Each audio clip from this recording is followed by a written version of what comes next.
FINX India's Conclave 2.0, presented by India Coach Metaverse. So without further ado, we are moving on to our inaugural session. So we'll start the session with a prayer song.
കവി ബോധേശ്വരൻ എഴുതിയ കേരള ഗാനം. ജയ ജയ കോമള കേരള ധരണി, ജയ ജയ മാമക പൂജിത ജനനി, മലയജ സുരഭില മാരുതനേൽക്കും മലയാളം മാമക രാജ്യം, കൽപ്പക തരുനികരങ്ങൾ നിരക്കും കൽപ്പിത ഭൂവാണെന്നു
roles across the GCC, Africa, and emerging markets, leading business growth, digital transformation, governance, and operational excellence.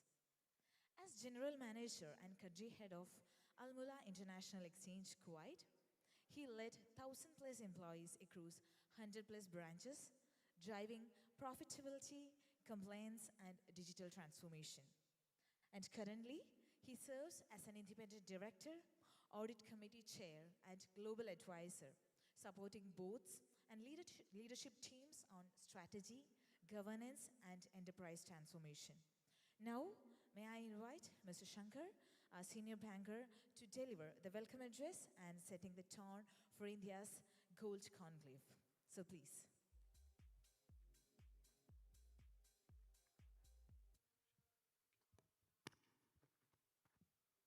Audible?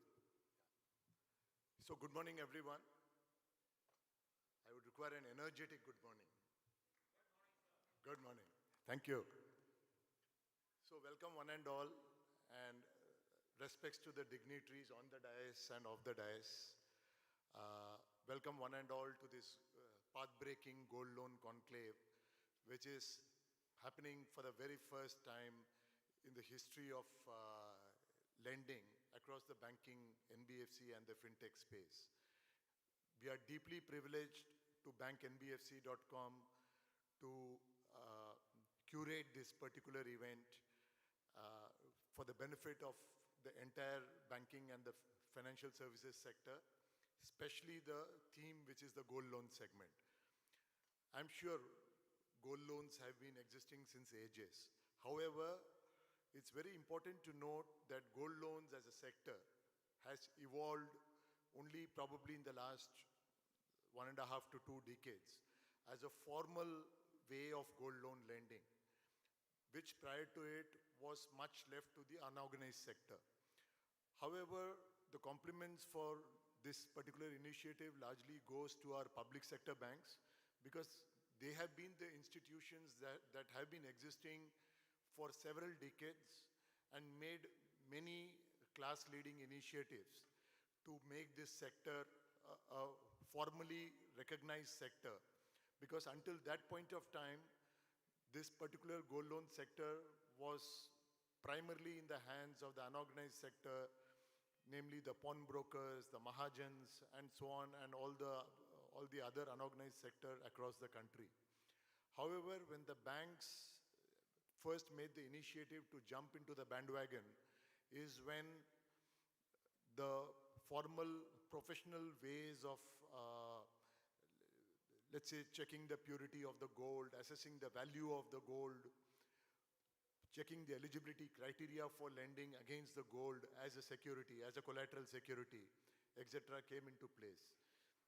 However, the next phase of transformation came about a decade ago, when the leading gold NBFCs like the Muthuts and the Malappuram and also all the new age small finance banks, etc., they started taking initiatives of ensuring that more percentage of the gold loans are covered as a percentage to the population. So with all that in mind, however, there was a need to aggregate and bring all the stakeholders to the table. And that is what this initiative is largely about. Because all these while, despite the fact that gold loan as a segment has been hugely remunerative for the banks and for the NBFCs as well. However, the processes or the foundational guidelines related to it was in the process of evolving all these while. And which is why now we are at an inflection point whereby gold loan as a segment is evolving, and that is the purpose of this conclave, so that all stakeholders in the ecosystem can benefit, can get benefited in terms of outreach, in terms of how gold loans as a segment can be proliferated to ensure that this becomes one of the major segments of choice for the vast population, because India as an economy has vast amount of household savings. And out of those household savings and investment, gold forms a very important component, especially when it comes to the social ethos of our country. It could be in terms of marriages, it could be in terms of housewarming ceremony, it could be for during childbirth, it could be even as a investment vehicle for appreciation. It's all been a wonderful tool, and the way gold has appreciated in the context of global volatility, that is something which is very, very unprecedented.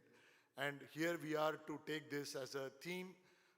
It could be for the gold loan segment, it could be across the credit lending decision, it could be in terms of technology, it could be in terms of marketing gold loans as a viable, proper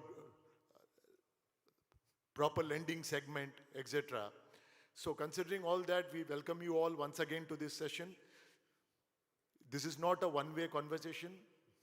Sincerely request all of you to participate and ask questions, queries, and all kinds of interactive sessions so that like all stakeholders in this particular program, they get benefited out of it. Thank you so much. Thank you, sir, for that heartfelt welcome and a detailed introduction of our conclave. And now it's my privilege to introduce Mr. Unikrishnan, who's a seasoned leader in India's gold loan industry. And currently, he is serving as the MD and CEO of Yogakshemam Loans. With decades of experiences in financial services, he has been instrumental in building customer-centric lending models rooted in trust, transparency, and operational excellence. He is the former CEO of Manappuram Finance and has been part of its key management team, where he played a significant role in driving growth and strengthening the organization's leadership in the gold loan segment. Under his leadership, Yogakshemam Loan continues to strengthen its position as a reliable player in the gold loan space, focusing on operational efficiency, innovation, and customer-centric solutions. Known for his deep domain expertise and strategic vision, he remains a key voice in shaping the future of India's gold loan ecosystem. With great privilege, may I invite Mr. Unikrishnan sir, MD and CEO of Yogakshemam Loans, to deliver his insights from traditional pawnbroking to AI-powered gold lending. Please, sir.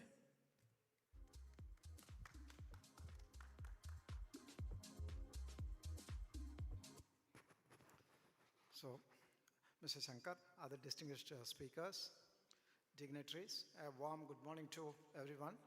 You must have seen, nowadays everybody is talking about weather. Our weather has changed. Okay, monsoon is here from today onwards. Slide. Okay. I have 15 minutes, Mr. Shankar. I have 15 minutes. 15 minutes? Okay. So, before we get into gold loan, I'll have a couple of slides on gold, okay? What is gold across the world, okay?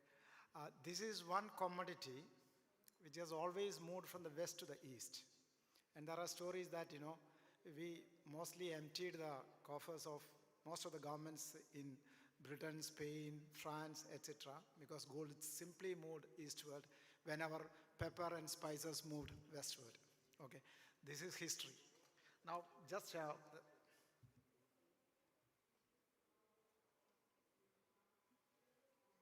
does it work? Oh, okay. I think it moved fast. Okay. So, these are three instances which I just copied from Peter Bernstein's book on the power of gold. Okay. The first one is in the 16th century, where the Spanish warlord went to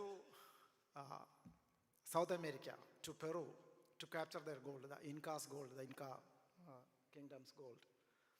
Finally, and there was one more mission, that mission was spreading Christianity, of course. That was the second mission. The primary mission was to catch hold of the gold. They went there with 100 people roughly, all horse mounted. The Incas thought, they were more than 1 lakh. They thought, these Spanish guys, 10, 100 guys are not going to do anything to them. But they caught the king,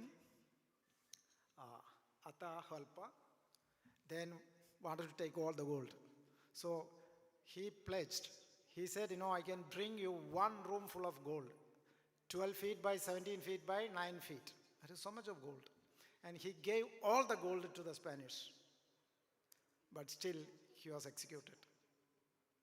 So, the moral of the story, gold was trusted more than kingdoms, armies and promises. This is history. This is not hearsay, this is history. And the funniest part is, today, if you go back to Spain, except for some artifacts which Pizarro sent, the warlord sent to the king, nothing is left in Spain.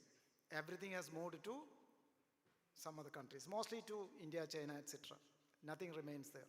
So much gold they took away from the Incas. The second instance is our own Albert Einstein, the scientist. Many of you may not be knowing he was the chief of the exchequer, the royal mint of the British Empire. Though he was a scientist, someone thought, since he knows alchemy, someone thought that, he'll be a good fit to be the chief of the royal mint, where you mint gold coins and silver coins. So how gold got prominence, this is just because of one mistake. We all know that, Newton had given us a lot of things, but he made one mistake. While working out the ratio between gold and silver, you know that in the modern science, the gold and silver ratio is 1:100. So if silver is worth 1 rupee, for the same amount of gold, it is 100. Not these days, last 6 months things have changed. Okay, but last 100 years, this ratio remains. Before that, it was 1:15. During 18th century, it was 1:15 between silver and gold. Today, so Einstein, while fixing this ratio, he made a small mistake. Therefore, what happened is, silver coins just vanished from the system because of the mistake. He overvalued gold. So gold had got some godly substance in the gold. So gold got dominance over silver. This is how gold came to prominence over silver. This is one of the mistakes of the greatest scientist ever, Isaac Newton. Then, this is not a specific story. This story is, which simply says, multiple times, kingdoms failed, everything failed, currencies failed, multiple times in America, in Europe, everywhere. All fiat currencies, there have been multiple cases of currencies failing, but still, gold prevailed. That is what is called gold standard. Okay. This you must be knowing, but I will have some different perspective on this 35,000 tons of gold, because I was involved in giving this number to the Indian users. This happened in 2008 when Manappuram wanted to go public. We wanted to put out some numbers on the official gold holding in India. There were no official documents to support this claim. So, but if you want to put it out in the prospectus, you need some official document to support it. Otherwise, merchant banker won't sign. So I approached IMAX, then subsidiary of ICRA, and we sat together and came out with this number. We took this number from some newspaper reports that, India is having 25,000 tons of gold. This happened in 2008. Okay. Then, every year, that is how officially people started talking about 25,000. IMAX gave that color to that number. This is what happened. Then, over the last 17 years after 2008, India has been importing roughly 800 tons of gold on an average. On an average, this is the number. On an average, roughly 800 tons of gold. Out of that, nearly 160 to 180 tons of gold every year goes back as export. So, roughly 650 tons of gold remains in India every year. So if you add up, you will get another 10,000 tons. This is the number now people are talking about as 35,000 tons of gold. So this is how, so out of this 35,000 tons, 10,000 ton is for sure, the other one is an estimate. Okay, nobody knows whether it is 25 or 50,000 tons, nobody knows. Okay, now coming back to our topic, the gold lending. So when we started gold loan in 1997, that was the first gold loan by an NBFC in India. We means, I was part of Manappuram on those days. That was in 1997, January, I still remember. Okay. See, till then, this business was mostly done by some Kerala-based or Tamil Nadu-based banks, like Bank of Madurai or Canara Bank, State Bank of India, SBT, State Bank of Travancore, South Indian Bank, Catholic Bank, banks like that.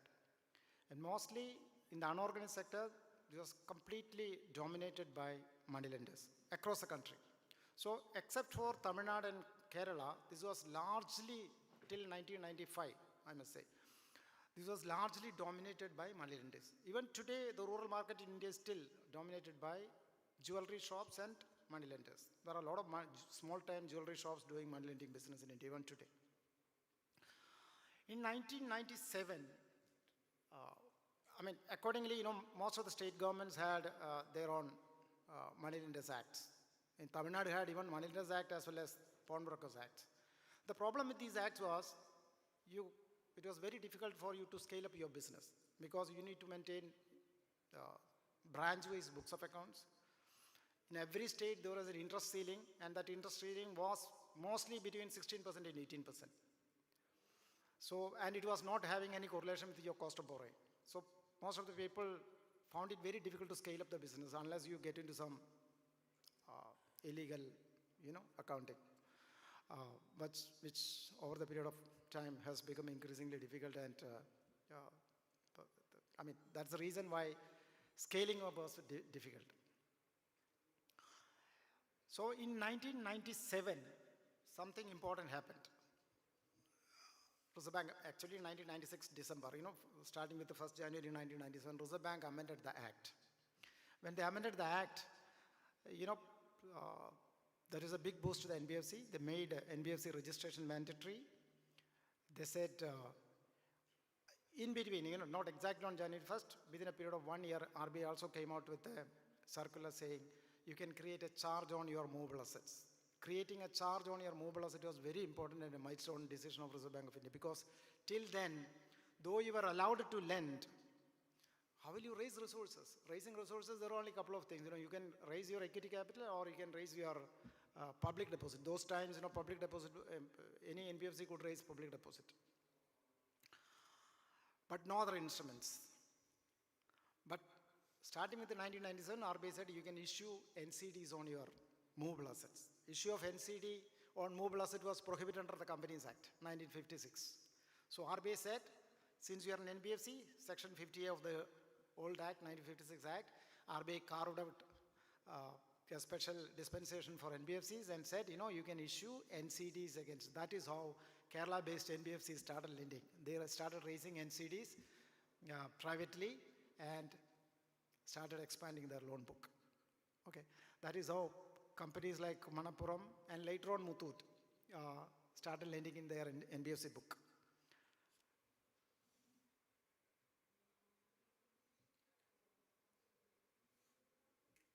Okay, so this gave us a lot of regulatory clarity in terms of both resources and assets. Then still one thing remained. There were a lot of state governments still claiming that, you should be, NBFC should be under our control. And as a result, there were multiple cases in Kerala, in some cases in Karnataka, in some cases in Gujarat, where NBFCs were taken to court.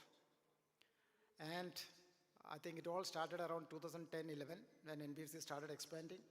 Governments came after us and said, you should be regulated, and there were high court cases. Ultimately, we lost our case in Kerala High Court, then it went up to Supreme Court. Finally, it took almost 10 years for the Supreme Court to pass a judgment. Finally, Supreme Court said,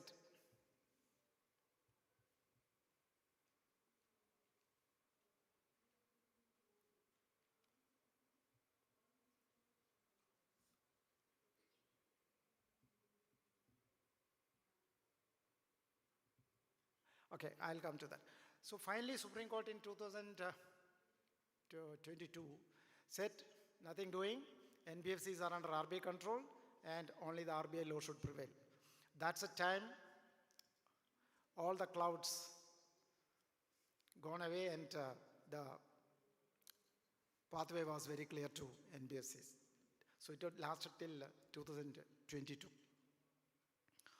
In between, if you remember, one more thing important happened, that was in 2019. Because in 2019, what happened was, Reserve Bank of India amended the act. The government of India amended the RBI Act, whereby Reserve Bank was given power to supersede the boards of NBFCs. The substantial powers were given to NBFCs.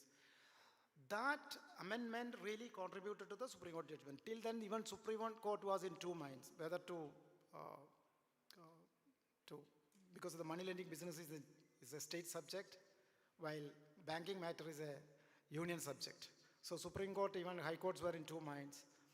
But with that amendment, Supreme Court said, now the NBFCs are completely regulated by NBFCs, and as such, there is no confusion, and the state government withdrew from the scene. This is what happened.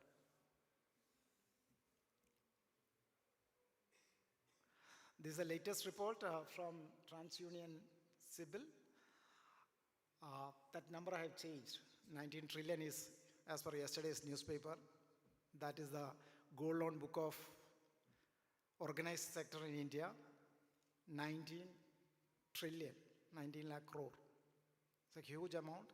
And this is the second retail asset class today after housing loans, which is, I think, 35 or 40 lakh crore.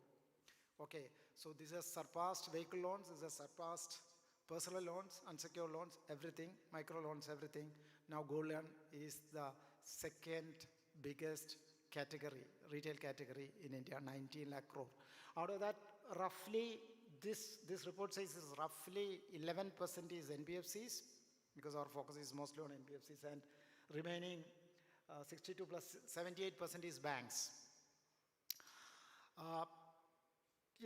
It may slightly vary because, the number I am getting is between NBFC book is around 3 to 3.5 lakh crore.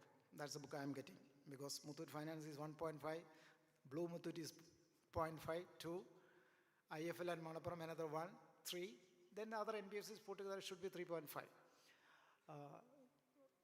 That's the size of gold loan, organized gold loan market in India. We are not talking about the unorganized, which nobody has got any accurate data on.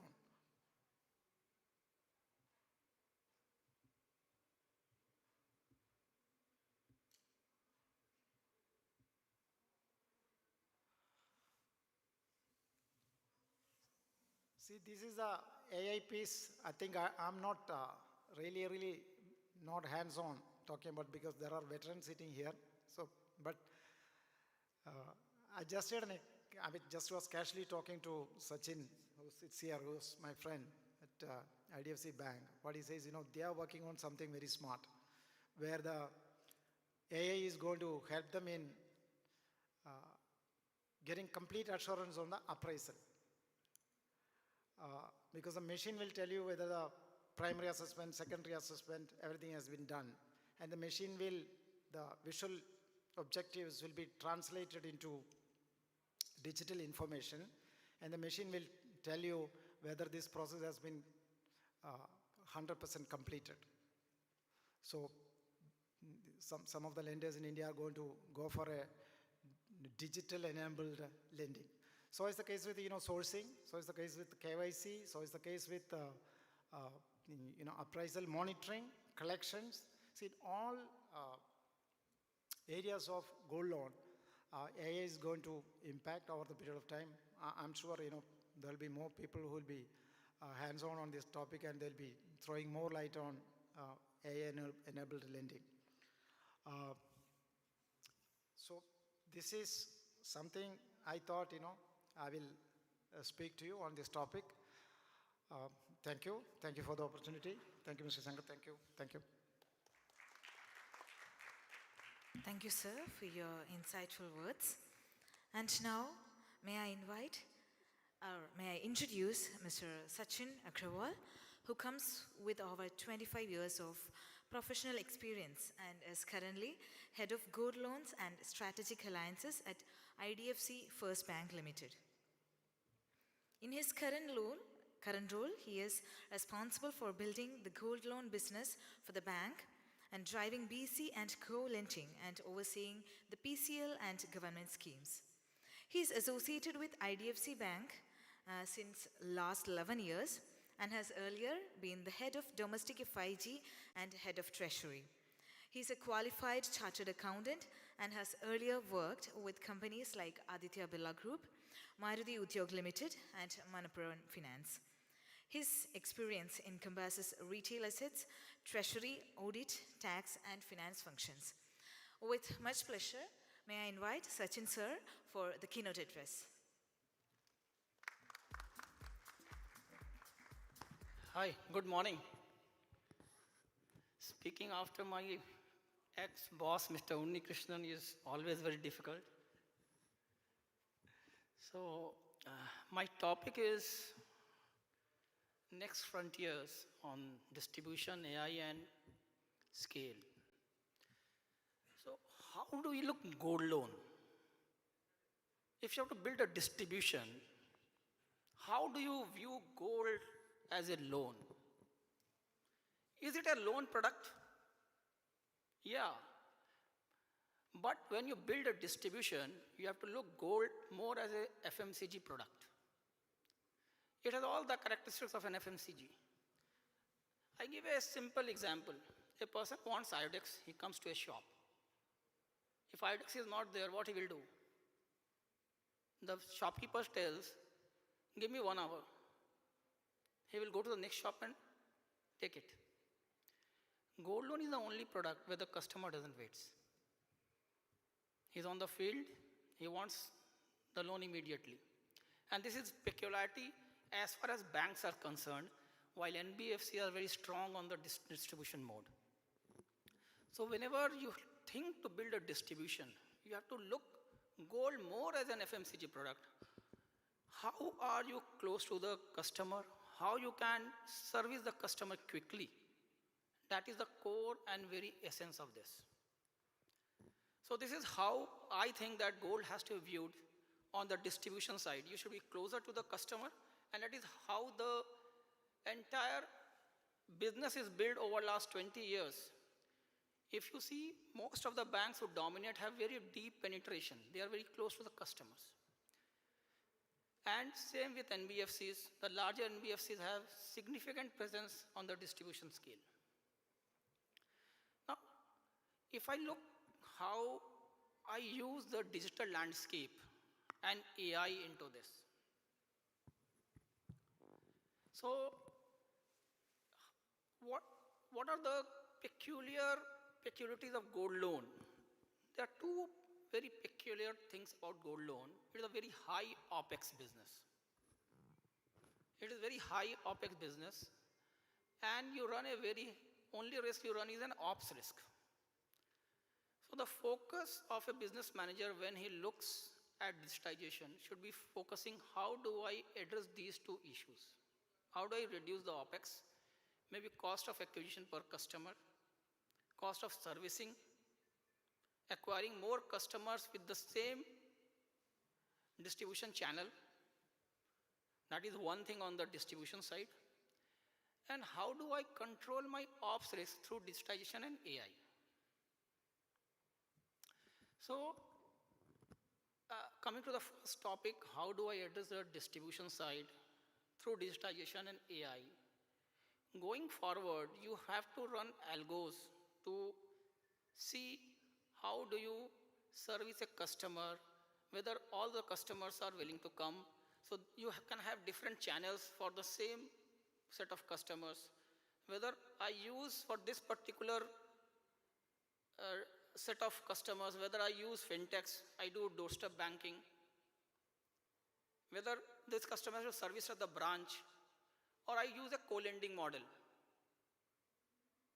So how do you leverage your physical infrastructure through various scorecards or algos to ensure that you reach out to more customers with a lesser cost? That is one thing. The second thing is like how do I control on the valuations or ops risk? So one of the risks which we run is the valuation risk. Now there are machines which can do evaluation, but can machine be the sole thing which can replace a physical valuer? Or we run some algo or some scorecards to ensure that this set of customers, this set of jewelries, we can go with a XRF machine, and some set of customer I fully go with a physical valuation process. Now what Mr. Unnikrishnan was telling on how do we ensure, how do we use AI, where AIs or digitization can help us in valuation is that valuation has a set defined process, which is stone test, acid test, magnet test, filing, etc. So can we build some technology where when the valuation is being performed by the valuer, a high digitized camera captures all the activity which he is doing, and based on a backend logic gives a score that whether on a 100 pattern he has done 80 or the score is 90, 100, something like that. And there is a cutoff that below this cutoff I will not accept the valuation, and below that cutoff AI chat box immediately triggers that you have to do the valuation again. These are the few thoughts. Means what I want to say basically is that we have to rope in, while physical distribution cannot be eliminated in gold loan, because end of the day gold has to come to the branch for storing. But how do I reach out to more customer? How do I ensure that valuation is more technology driven? I cannot replace 100% physical valuation, but am I able to replace even 10, 20, 30, 40% of the process over a period of time so that the customer journey becomes much easier? I give a more scientific and data-based valuation process, and that can be a much more scalable than the physical valuation process. Something of that sort. And so once you have built the distribution and you use the digitization, and when I say digitization, it is not digitization as to the KYC, e-mandate, e-stamp, e-sign. That probably has been done in last 10, 15 years. When I say digitization, it is more how I take the data on a real-time basis, run a scorecard or a AI, and immediately throw the next action to be taken. That is what when I say about digitization is. So how do I scale? Scaling is a function of how I build a distribution and how I use the AI in reducing my cost and increasing the catchment area for the gold loans. So that is all I have to say here. Thank you.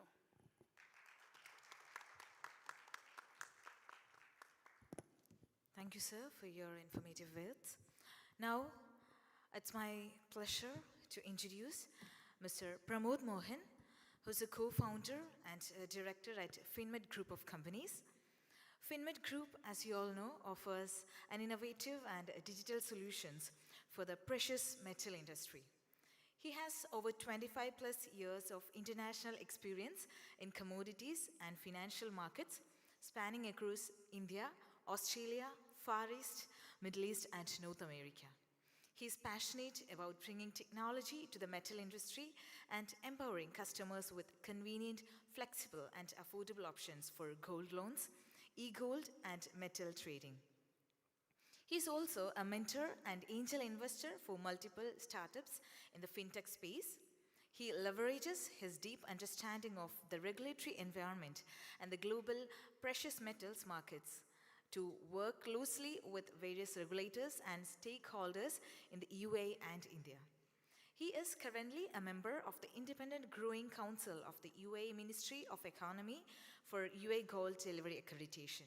So now, may I invite Mr. Pramod Mohan, a co-founder and director at FinMed Group of Companies, to deliver his insights on India has gold loan. Can we build the right financial architecture? So please.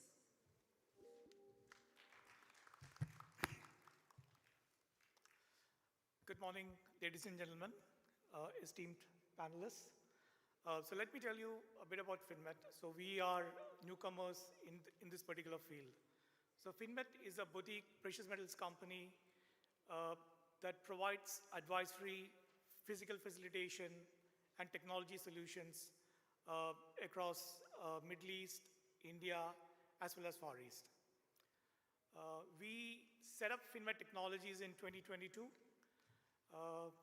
because one youngster came to us and told us that he wanted to do something in the gold industry, making gold loans easier in the Indian financial market. We were always B2B guys. We didn't understand B2C.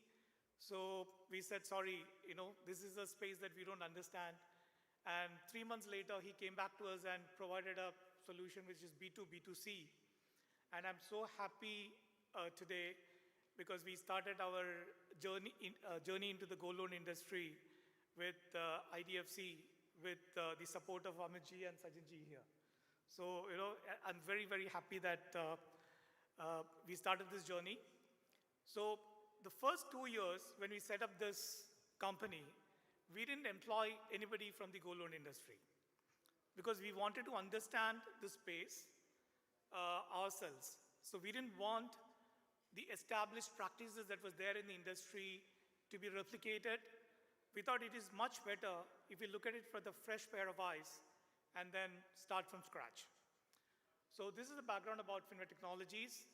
And keeping in mind with what has happened in the precious metals industry in the last 1 year, the way gold shot up all the way to 5,500, the way silver shot up to $122 per ounce, and then crashed.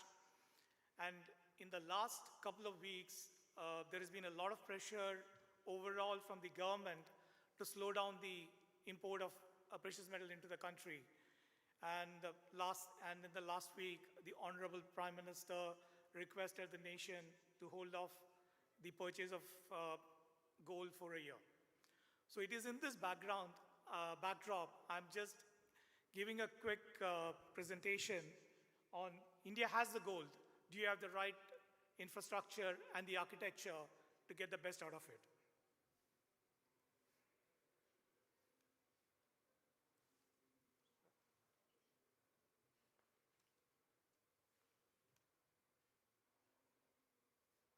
Yep.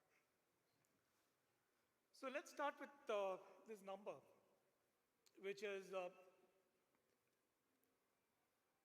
the number that Krishnan sir mentioned, which was, I never knew that it was Manappuram who did the first survey and got to the base number.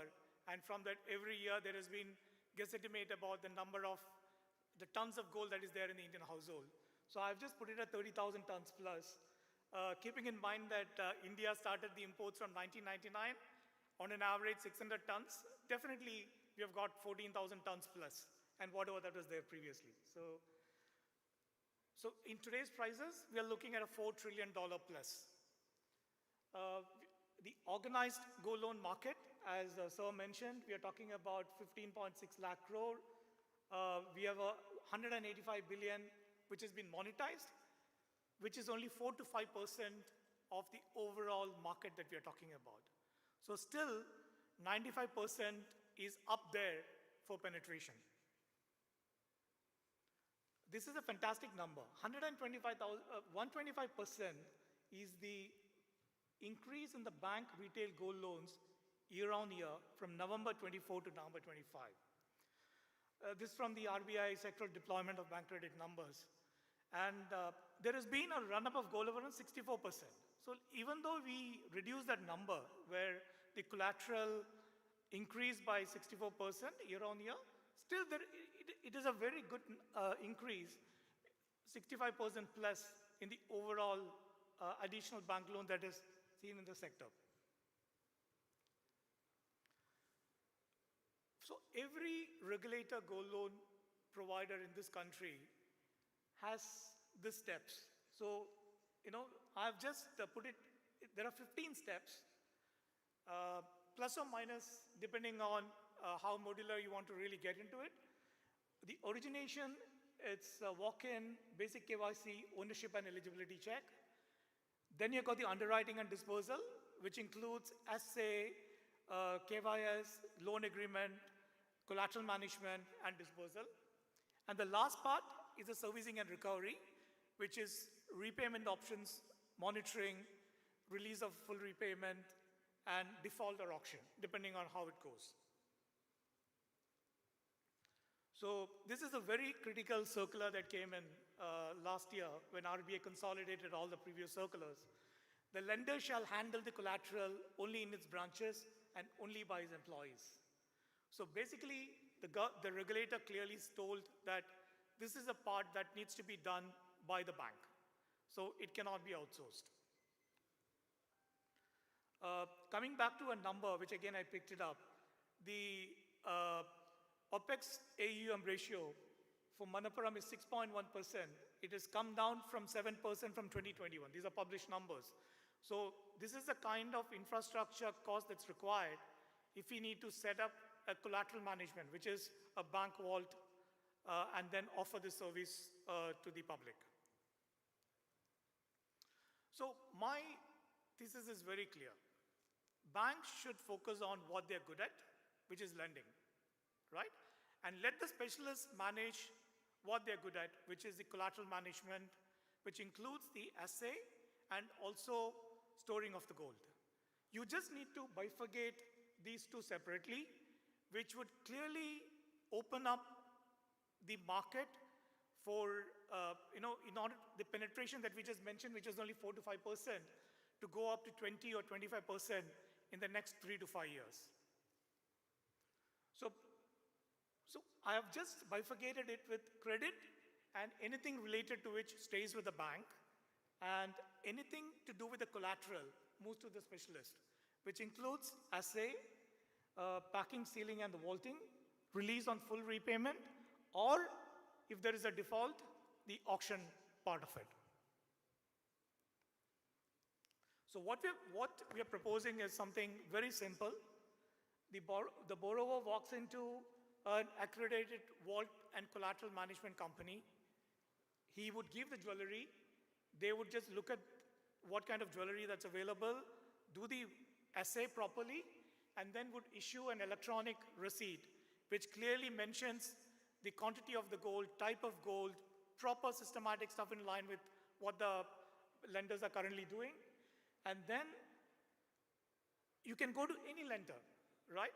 You have got to NBFCs, you have got the banks out there, and with this electronic receipt, which clearly tells you what is available as a collateral on the back end, the lender can provide lending.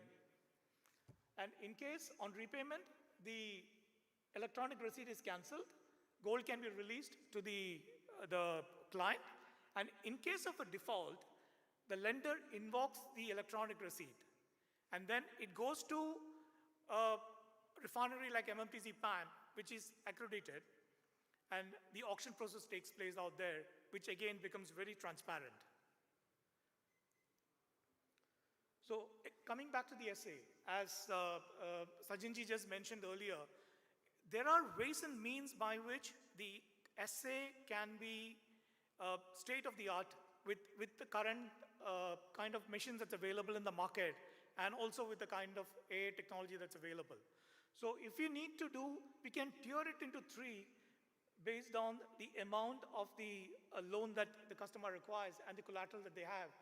5 lakhs, 25 lakhs, and about 25 lakhs, where it's completely non-destructive, no melting is required, but you have the technology to understand what is there, what is the actual collateral.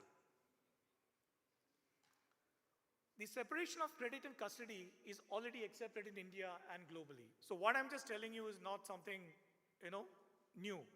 Even in India, the Warehousing Corporation and Regulatory Authority had, in 2007 and later 2017, had the concept of having a registered warehouse, collateral manager, and so a farmer can go and deposit 10 tons of paddy out there, and with that receipt, he can go to a bank and get a loan. Coming very specifically to the precious metals, the IFCA, which is the regulator for India International Bullion Exchange, which is based out of Gift City, has clearly demonstrated, clearly come out with a regulated vault management regime where Brinks, Sequel, and Malka Ahmed, some of you must be dealing with them in the cash management and other services. They are the approved vaults in IFCA. So which technically means any gold that has been traded in the exchange, which is for 100 grams or for a kilo, is actually, there is a BDR, which is a bullion depository receipt which has been issued, and you are actually trading on the receipt. And the receipt is just backed by actual bullion. So the regime is there out here. And even coming back to RBI, the co-lending model, 2018-2020, where we could partner with an NBFC and then do the collateral management along with the NBFC. So RBI has also looked at this model. So it's all about how we can clearly demark this collateral management and the lending part and make it viable for opening up this monetization of the gold market. Coming to globally, it is a well-used model.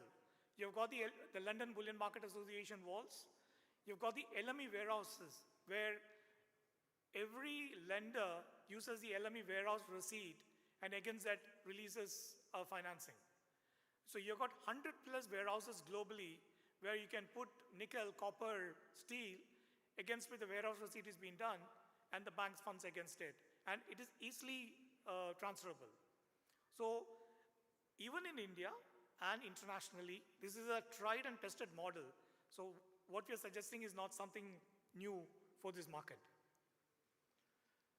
There's absolutely no structural loser in this whole system. The borrower gets a very competitive lending because he has one electronic gold receipt. He can go to any bank or an NBFC, get the best pricing, and immediately take a gold loan. Smaller banks and new age banks don't have to invest into the vaults.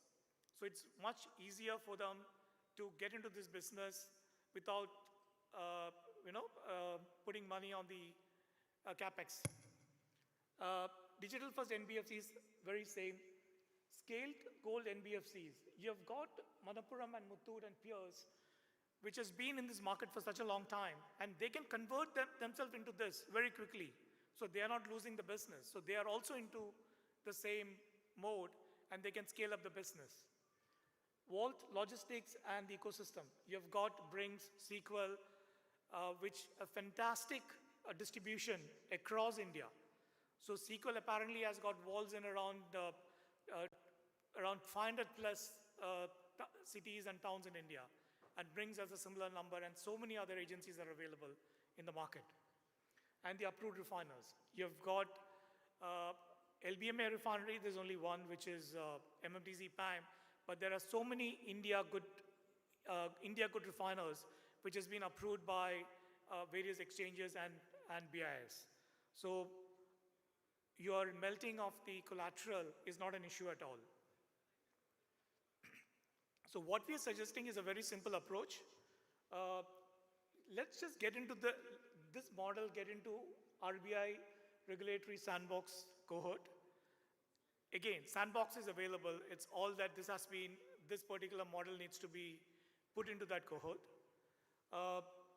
BIS standards. You've got around 1,400 plus BIS certified labs across India, and the number is increasing very fast. So which means if you want to implement something tomorrow, you already have 1,400 walls, assay places that's equipped to handle this.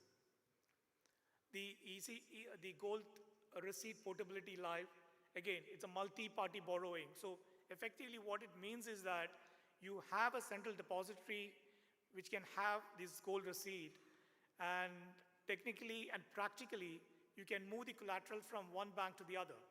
So the current bank, the bank transfers that's happening from one bank to the other, the collateral need not move.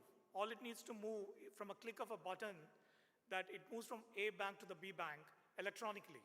So there is no security risk of moving the collateral from one bank to the other and the related issues connected to that. And at the phase 4, we can get into a all India approach. Again, all these risks, which is AVC operational failure, assay fraud, borrower confusion, business model risk, auction price discovery, it's all been safeguarded. So literally, it is a risk-free model that the market can adopt. So just coming to the conclusion, what we are suggesting is a model that's tried and tested across the globe. It's nothing new. All we require is an open mind and just try a test case scenario in one particular market. And once the regulator is convinced this is a scalable model, this is something that can be really used, just roll it across the country, and this would really open up the market for monetizing India's gold. Thank you very much. Thank you, sir, for that detailed session. Now, it's my honor to introduce Mr. Manish Kankani, who's the founder and CEO of Caltech. As we all know, Caltech is a leading BFSI technology company delivering digital platforms and solutions for lending, leasing, and insurance, along with specialized technology services to banks, NBFCs, and financial institutions. With over 25 years of experience at the intersection of financial services and technology, he has been instrumental in building scalable platforms and power financial institutions across multiple markets. Prior to founding Caltech, he worked with Citi Financial, where he gained deep insights into the operational and technology challenges faced by financial institutions. An alumnus of IIT Kanpur, Mr. Manish has closely witnessed the evolution of India's financial services ecosystem and is recognized for helping institutions scale through technology-led transformation. Now, we cordially invite Mr. Manish to deliver his insights on gold loans are not only about gold, the new operating system of trust, speed, and intelligence. So, ladies and gentlemen, please join me in welcoming Mr. Manish over to the stage.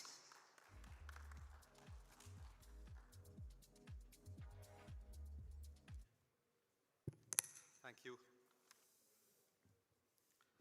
So we've had few interesting thoughts already shared on the forum today. Let me first of all start with thanking Arunji for envisioning and putting all of this together. So maybe if we can have a huge round of applause first of all for Arun.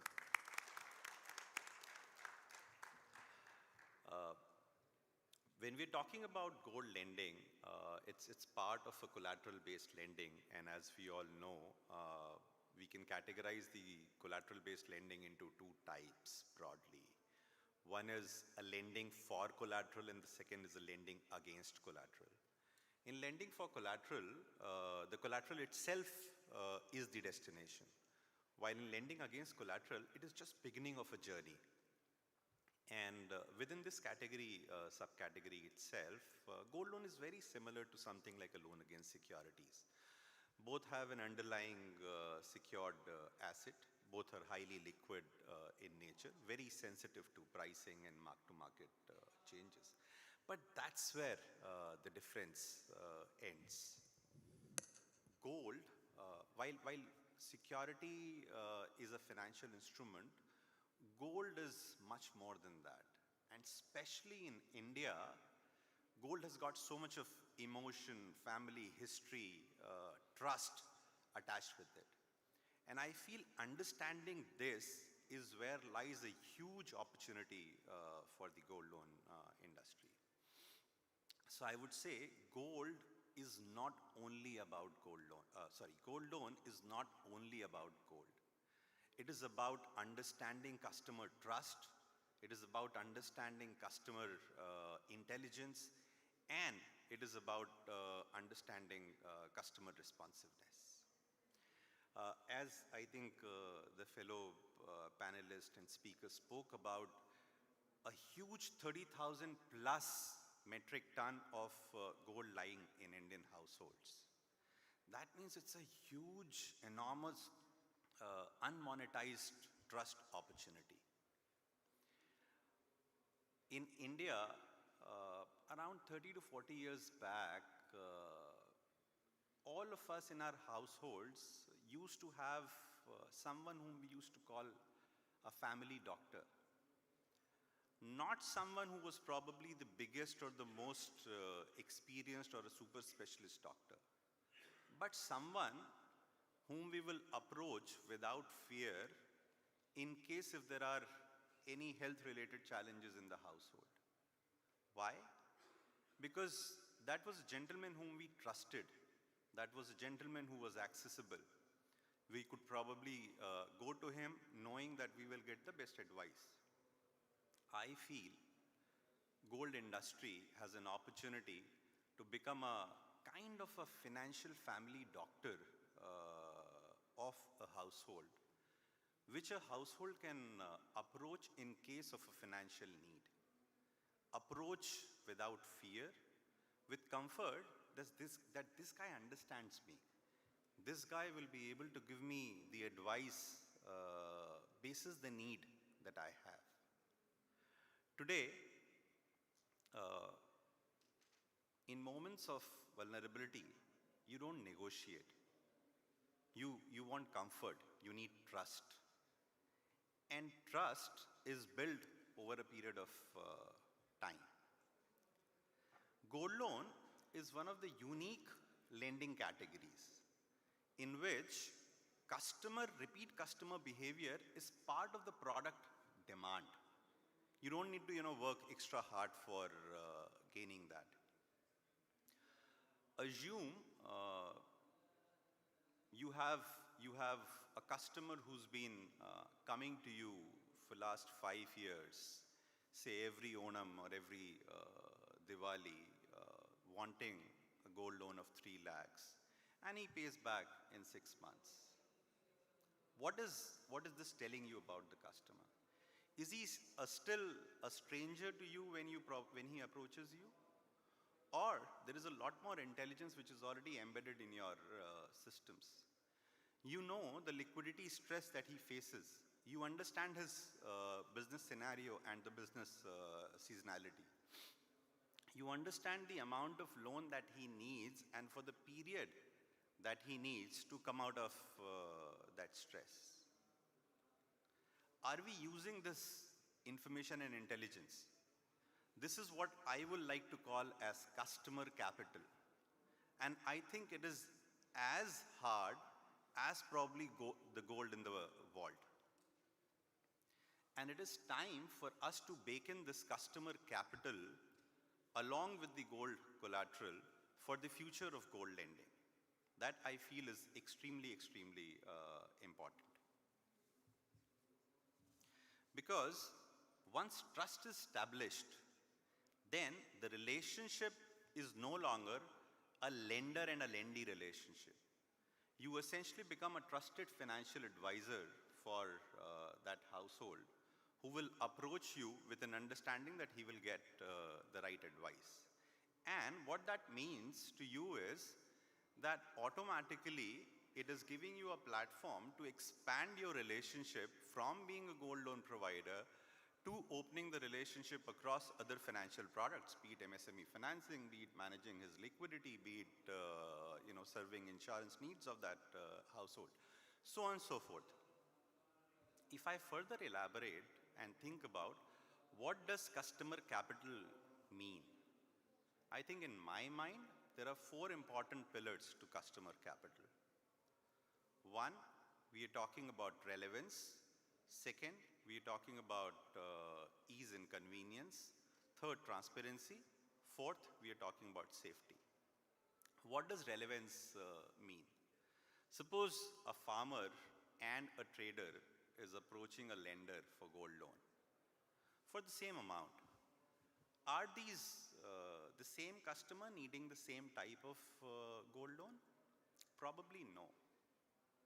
The trigger point of these two loans are very different, and understanding the trigger point can help us probably offer the right product which is required to these two customers. One customer probably needs a loan to go through his entire maybe sowing and harvesting season. The other customer is probably looking for a weekly top-up to manage his trading business. Understanding this and then offering him the right product, the right tenor, the right kind of renewal policy, that is what probably builds the trust with respect to relevance. When we talk about ease, every minute of friction that we add in the process is actually somewhere communicating silently to the customer that this process has been made for the organization and not for the customer. This is where I think as lenders, as technology providers, we have a huge opportunity as well as responsibility to smoothen the entire friction from the onboarding. Can we think of maybe AI-assisted journeys to onboard customer? Can we think of if he's a repeat customer going to his doorstep wherever we feel appropriate? That is what we are talking about, a convenience trust. Transparency. Transparency with respect to a saying process, with respect to valuations, with respect to pricing, with respect to renewal processes, auction processes. I think our regulator has already been pushing firmly in that direction, laying out standardized assaying processes, laying down vernacular communications, laying down mandatory auction notices. And all of this needs to be in the language that your customer is able to understand very easily. Last but not the least, safety. I think when a customer approaches a lender, he is already in a very vulnerable mind frame. While he's not saying, but probably he is afraid that whether he's going to get his gold loan back or not. And this is where what we can do in this entire lending process to make the safety felt and not only spelt. These are 4 very important pillars to build this customer capital. And I think technology so far has been doing an excellent job in handling operational complexity, smoothing the operational process, helping with branch expansion. All of that was necessary, but probably no longer sufficient. I think time for technology is to look at how can they build a trust and an intelligence engine which can identify the customer, which can build institutional memory about the customer. If the same customer who's coming for last 5 seasons to me, how can I proactively approach him? How can I probably give him the product which is relevant for him? I think the institutions that are going to probably thrive and survive in future will be the institutions that will be able to leverage technology to build this customer capital along with the gold assessment process and operations that has been going on. In the end, I would like to say, we look at the world around us. Most of the successful companies are built on the customer first premise. across the globe. And if we in the gold loan industry can look at gold loans as just a starting point for a more deeper financial relationship and responsibility.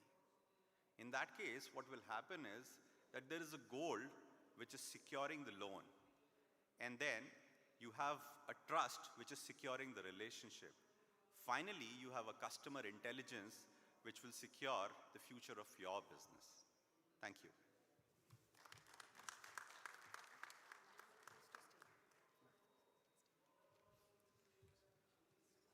Yes, thank you, sir, for that wonderful session.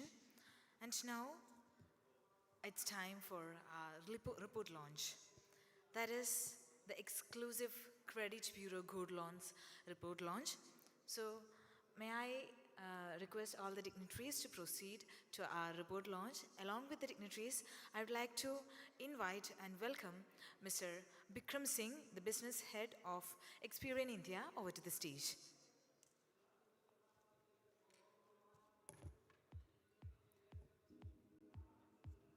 I request all the dignitaries on the stage to proceed to our report launch.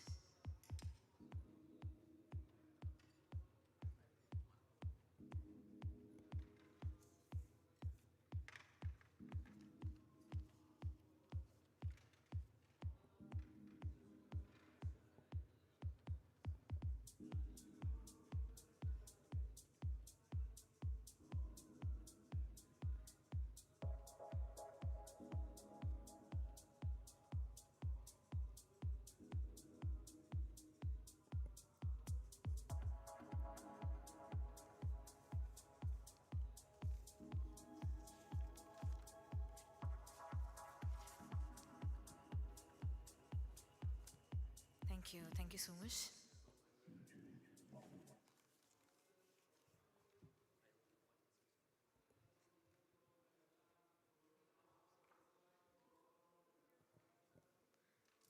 And now, I'd like to introduce another personality, that is none other than Mr.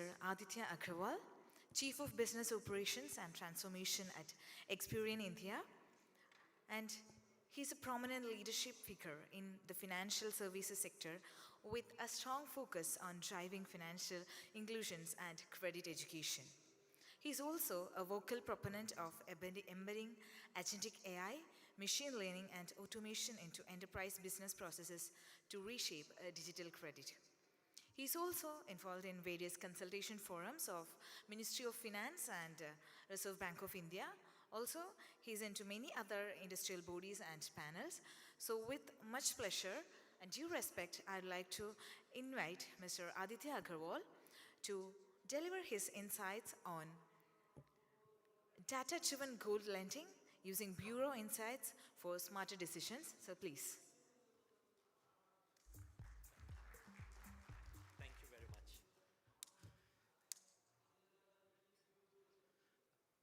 Good morning, ladies and gentlemen. It's a privilege to be amongst you today. This morning, I was listening to the earlier conversations, starting with Mr. Unnikrishnan. Thank you, sir, for enlightening us about sometimes we miss the context of where we have come and where we have come from. About the evolution of gold loans and how it is developed was very insightful. But I really appreciate the insights shared by our co-panelists and speakers today morning. Some of the thunder of my conversation has been stolen already, but I'll still try to do a good job of keeping it interesting. Talking about this conference, I think my first forward goes to Arun and banknbfc.com.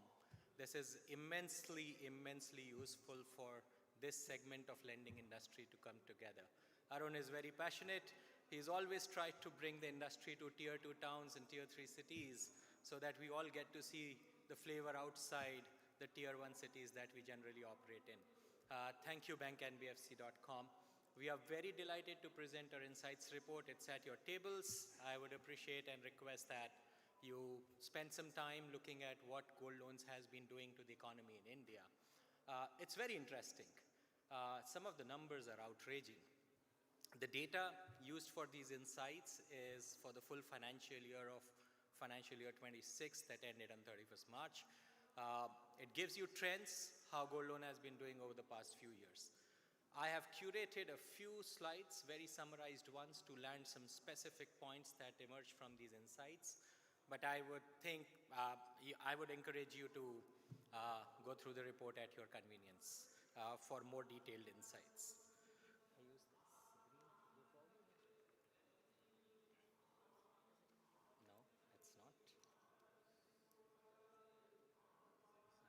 Yeah.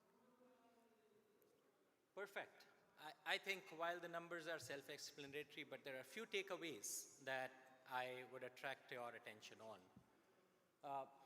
Traditionally, retail lending has been driven by unsecured and some specific form of secured loans. We've always seen personal loans, credit cards, and home loans, some in terms of volumes and some in terms of value, driving the retail lending adoption in India. Financial inclusion, if we call it, or the existing customers who have varied credit needs to be serviced over a period of time. Surpassing everything, interestingly, there are two primary takeaways here. Last year, gold loan book saw 84% growth in a span of just 1 year. And that's humongous. In my experience of 25 years, I haven't seen a single product in retail lending clocking that kind of growth rate in a span of 12 months. No credit cards, no personal loans, no home loans ever has seen 84% year-on-year growth on the size of gold loan book that existed in FY25. It is humongous, the growth is happening. We'll get to the drivers of this growth in a bit, but this is amazing. And my heart and gratitude goes out to everybody present in this room, the gold loan lending companies, the banks, the NBFCs who are doing this, the channel partners who are enabling these banks to do this more effectively and efficiently every day, and every other stakeholder who's coming together to drive this economic growth for our credit ecosystem. Thank you very much for doing that. Please continue doing that.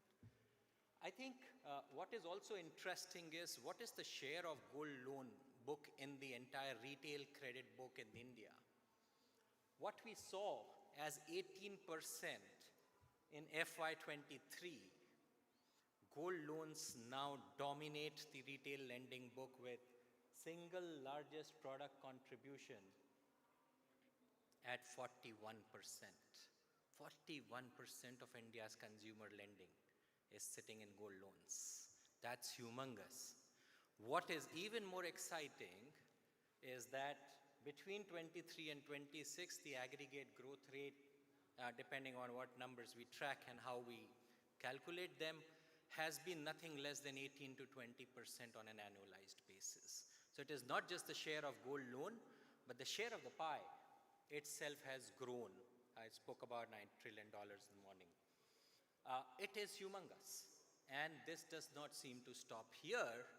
As we heard Pramod talking about, probably only 5–10% of gold has been monetized in the country. The opportunity that this presents for industry, for consumers, for regulators is humongous. I think times only get more interesting from here. By the way, important thing is this is not just happening in terms of the value of the book, but there has been a significant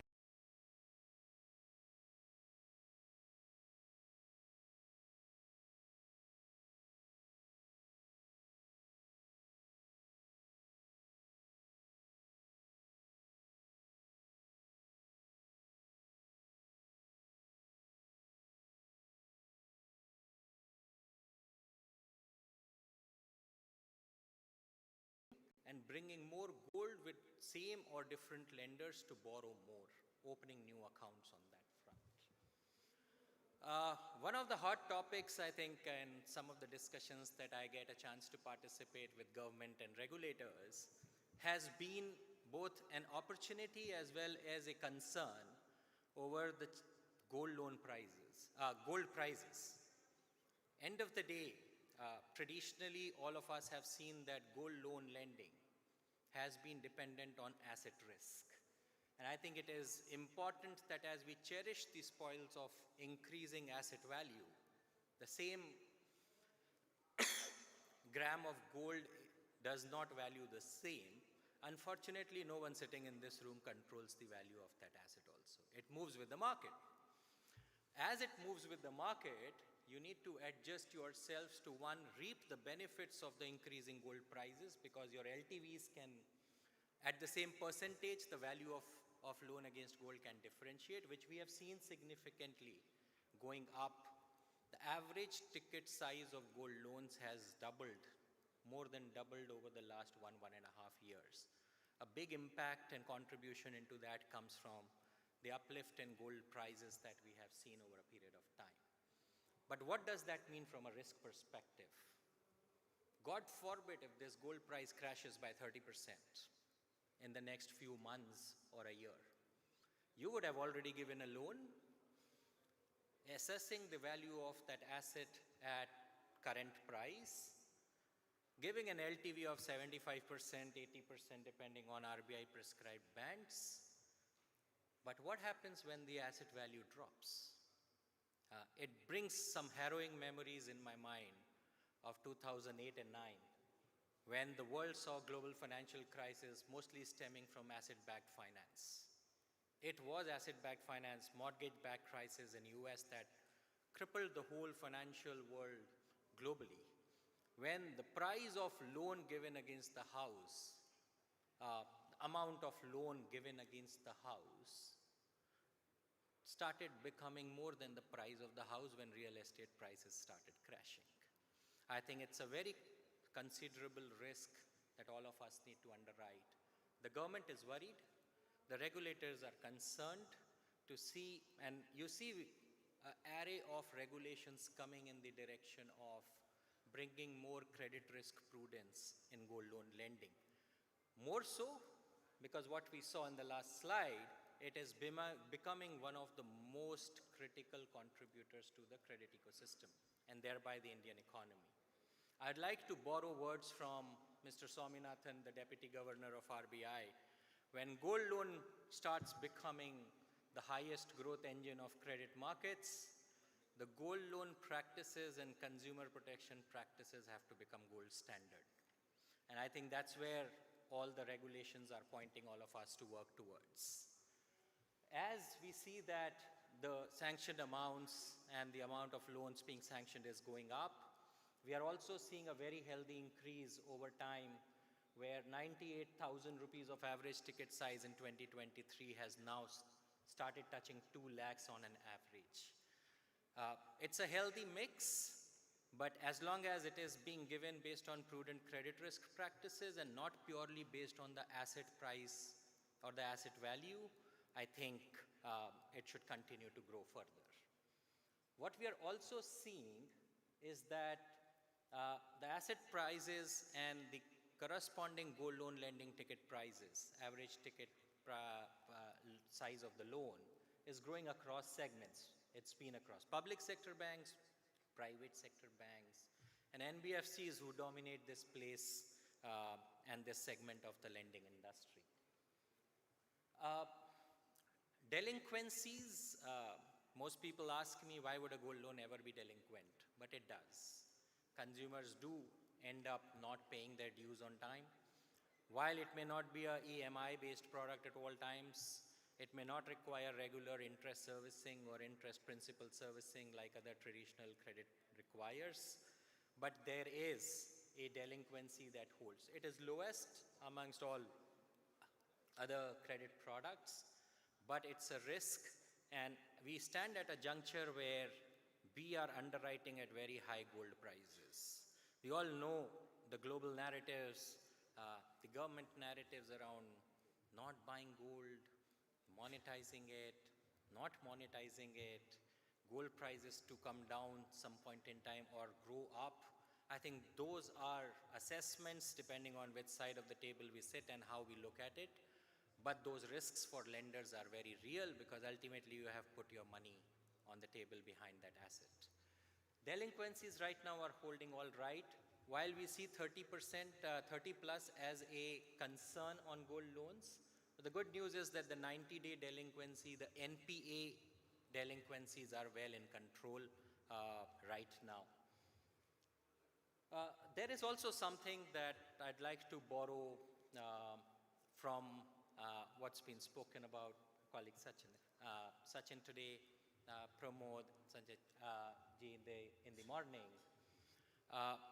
There is a very, very important aspect of gold loan. I have seen gold loans probably in last 16 years more prominently, given the profession that I have. But one significant shift and need that emerges is moving from account level risk assessment to a consumer level risk assessment. The report, if you delve deeper into it, clearly calls out the shift in consumer behaviors that happen. First time borrower takes a gold loan, what is his or her journey over the next 6, 12, 18 or 24 months? A lot of banker friends sitting here, they have much tighter and stricter norms around lending to new to credit customers. Generally more restrictive and prohibitive, but NBFCs are very bullish on that. They have cracked the mantra of underwriting new to credit customer. You doesn't need to have a credit history. You don't always have to have very hefty bank statements to demonstrate your credit worthiness. They lend to the person, not just to the asset that the person brings. They lend to the person. That's been the biggest foray of NBFCs in India and the contribution of NBFCs in the credit market. I think it is time that banks and NBFCs start looking at consumer level risk during gold loan lending processes. The recent RBI guidelines already provide a very strong direction on gold loan lenders doing very prudent credit risk assessment. Self-declaration se nahi hoga. This is not about taking a declaration. This is about protecting the risk for your business, at the same time doing a prudence of risk assessment and credit assessment on the consumers. By the way, just to clarify, because when these directions were being written, we were part of the consultation forum. The credit risk assessment is not a one-time job when you are giving a gold loan. Credit risk assessment actually becomes more critical for the lender after the loan has been given, because now the risk has been taken. So while we do credit underwriting, we will check bureau reports, we will check bank statements, verifications and whatnot, but at the same time, as you onboard a customer and lend the money, the risk starts becoming more and more real. Do you know that a customer that you gave 100 rupees to against 120 rupees worth of gold, that customer, and gold loan doesn't need a monthly payment, so by default these customers become very good credit customers in 6 months because they didn't have to do anything. Every bank wants to go after and lend to these customers. You bring those customers through gold loans, you enable their credit history build up. Gold loan performance camouflages probably the real risk of repayment because there is no repayment every month, every now and then. And the credit scores start going up and it becomes the favorite hotspot for all lenders and they start lending. A gold loan a consumer borrows personal loan in 6 to 12 months time. They go in for vehicle loans. They go in for very, very different kind of credits, including credit cards. It's very, very important to know your customer. This is not just the document KYC and verification KYC, but knowing what is changing in your consumer profile is going to affect the repayment at the end of the year. So please look at your credit policies, your risk management practices, and more importantly, portfolio risk management practices on the already existing book. It is becoming more and more regulatory driven, but without the regulation also, I think this was a prudent need and it becomes even more critical with the kind of size of books that we are building. It's not all risks and challenges. I think the gold loan market is presenting amazing opportunities as well. Yes, there are a few challenges, and we'll talk about that. But I think there are tertiary regulatory guidelines and provisions that are enabling gold loan lenders to expand. One, you can look at enhancing your exposures with the same customer, keeping the asset value risk in mind, but there are opportunities to grow the gold loan book itself. Monitoring the price, reviewing the customer's credit profile and credit needs, and continuing to do like a credit line management, if you want to call it. With slight product construct changes, you can do gold loan credit line management as well. That's, I think, is a very, very important opportunity, because that creates the average ticket size management as a very different process in gold loan lenders. There is a cross-sell and retention. The report will show, while we still continue to see a healthy momentum of repeat gold loans being taken, not just renewals, but when the customer needs any additional gold loan facility, they tend to still go to the same lender where they had their earlier gold loan account. But we are also seeing some brewing trends of shifts happening where the customers are choosing to go to different other lenders. You spoke about, sir, on building trust, and I think that sits at the heart of this. Is there an operational problem? Is there a service problem? Or it's just a customer experience that friends like Pramod bring to another lender, and they find, consumers start finding those as more experience-driven processes and easy and fast processes to go with. So we are talking about retention, but at the same time, there is an additional regulation around co-lending partnerships. It does not mean that you have to start a credit card business to make money through a credit card on your consumer book. It doesn't mean you have to get into home loans or personal loan business or vehicle loans business if you want to build profitability through those consumer life cycle needs in your book. You can always do partnerships, and co-lending partnerships has become a very well guided and defined regulatory process in the market. I think there is an immense need because your consumers are going out and borrowing different credit facilities in the market. Priority sector, gold loans and financial inclusion has been the foray of gold loan lenders, and I really thank all of you for driving that, because gold loan is becoming one of the strongest driver of financial inclusion. But like we heard in the morning, there is still probably a 95% gold sitting unmonetized in the country. And there are conversations, Pramod, that I was very interested in hearing your thoughts around what FinMet is driving. I think it needs a lot more concerted effort from all the industry players present here, the think tank and thought leaders sitting here, to do policy advocacy with the government on setting up a national gold warehousing corporation, which will allow a more guided and structured ecosystem for gold to sit in warehouses instead of homes. And tokenized receipt can unlock amazing digital opportunities. You will not have to be present in Bihar or Uttar Pradesh or Jammu and Kashmir or Nagaland and Manipur to do gold loan lending there. A mobile app will tokenized gold loan receipt can enable that in any part of the country. I think there is a huge opportunity, and my request to all the dignitaries and all the attendees is make a concerted effort. I'm going to speak to Arun to see if Bank NBFC can coordinate that effort and bring that collaboration together. And digital reach and geo-location reach, just being a gold loan lender in Kerala is not enough. Just being a gold loan lender in Tamil Nadu is not enough. Just being a gold loan lender in Madhya Pradesh or Uttar Pradesh is not enough. Profitable business in this country has to talk about, in gold loan segment, I would say 60 crore Indians is the bare minimum population number. Every lender will have to plan. And there's enough market, despite the competition. There is enough market to go after all these customer segments which are sitting logged. And there is no way to reach there through a brick and mortar way. It will have to be driven through digital outreach. There are certain challenges we've spoken about. I think consumer level risk is something that is very critical to assess in this business, not just account level risk or asset risk only. Asset price risk and the volatility of asset price is something which is a very brewing and critical risk.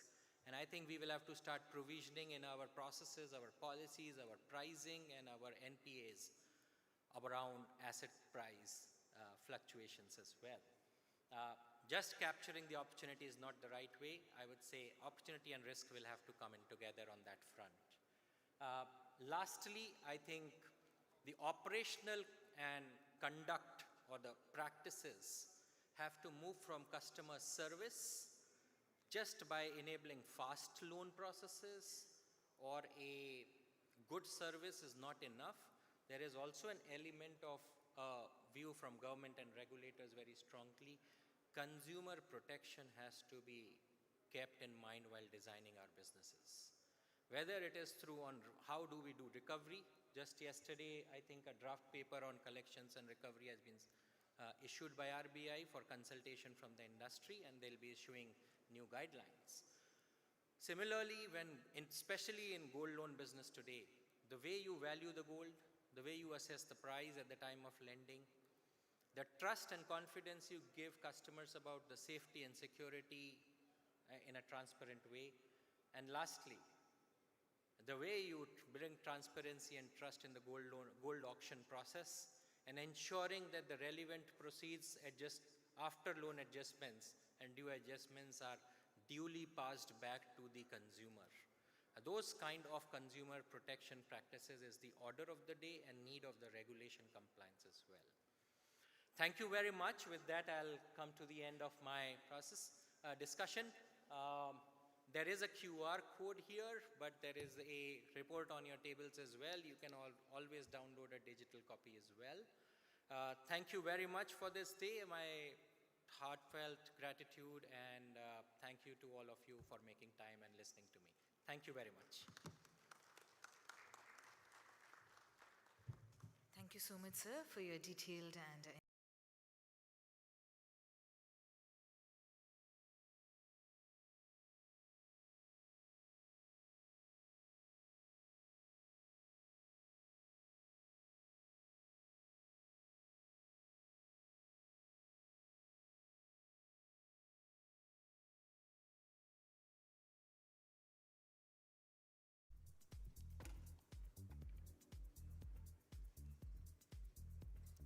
without further ado, we are moving over to the first panel discussion of this day.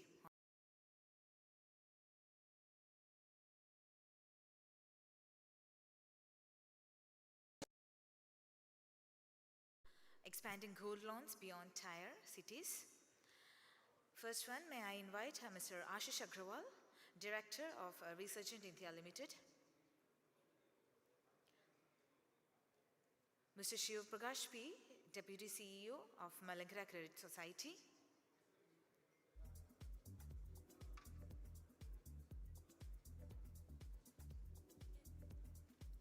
Mr. Mayank Vora, Vice President and Product Head, Co-Lending at DCB Bank.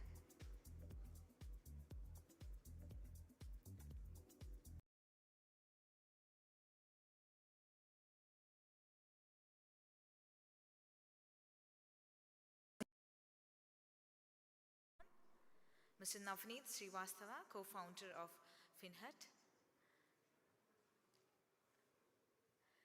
And our panel discussion will be moderated by Mr. Prithvish, Director of Financial Services Advisory, PwC.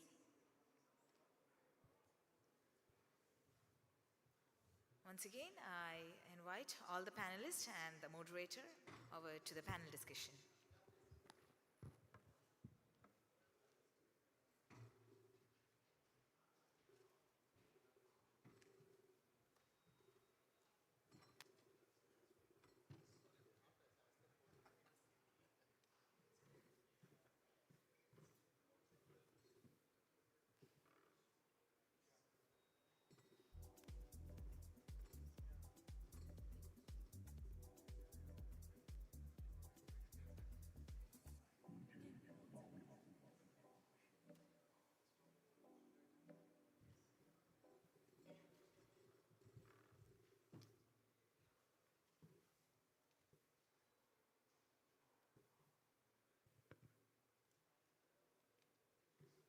Hi, good afternoon, everyone. Our topic for the day is Rural India, Rural Lending 2.0, Gold Loans Beyond Tier 1 Cities. So we have a good mix of panelists with us, from various sectors or various companies within the gold loan ecosystem, and I'm sure that we'll have good insights during our discussion. So, I mean, we have had a couple of sessions in the other hall and this hall as well. A lot of insights have been shared on the gold loan lending current scenario in India.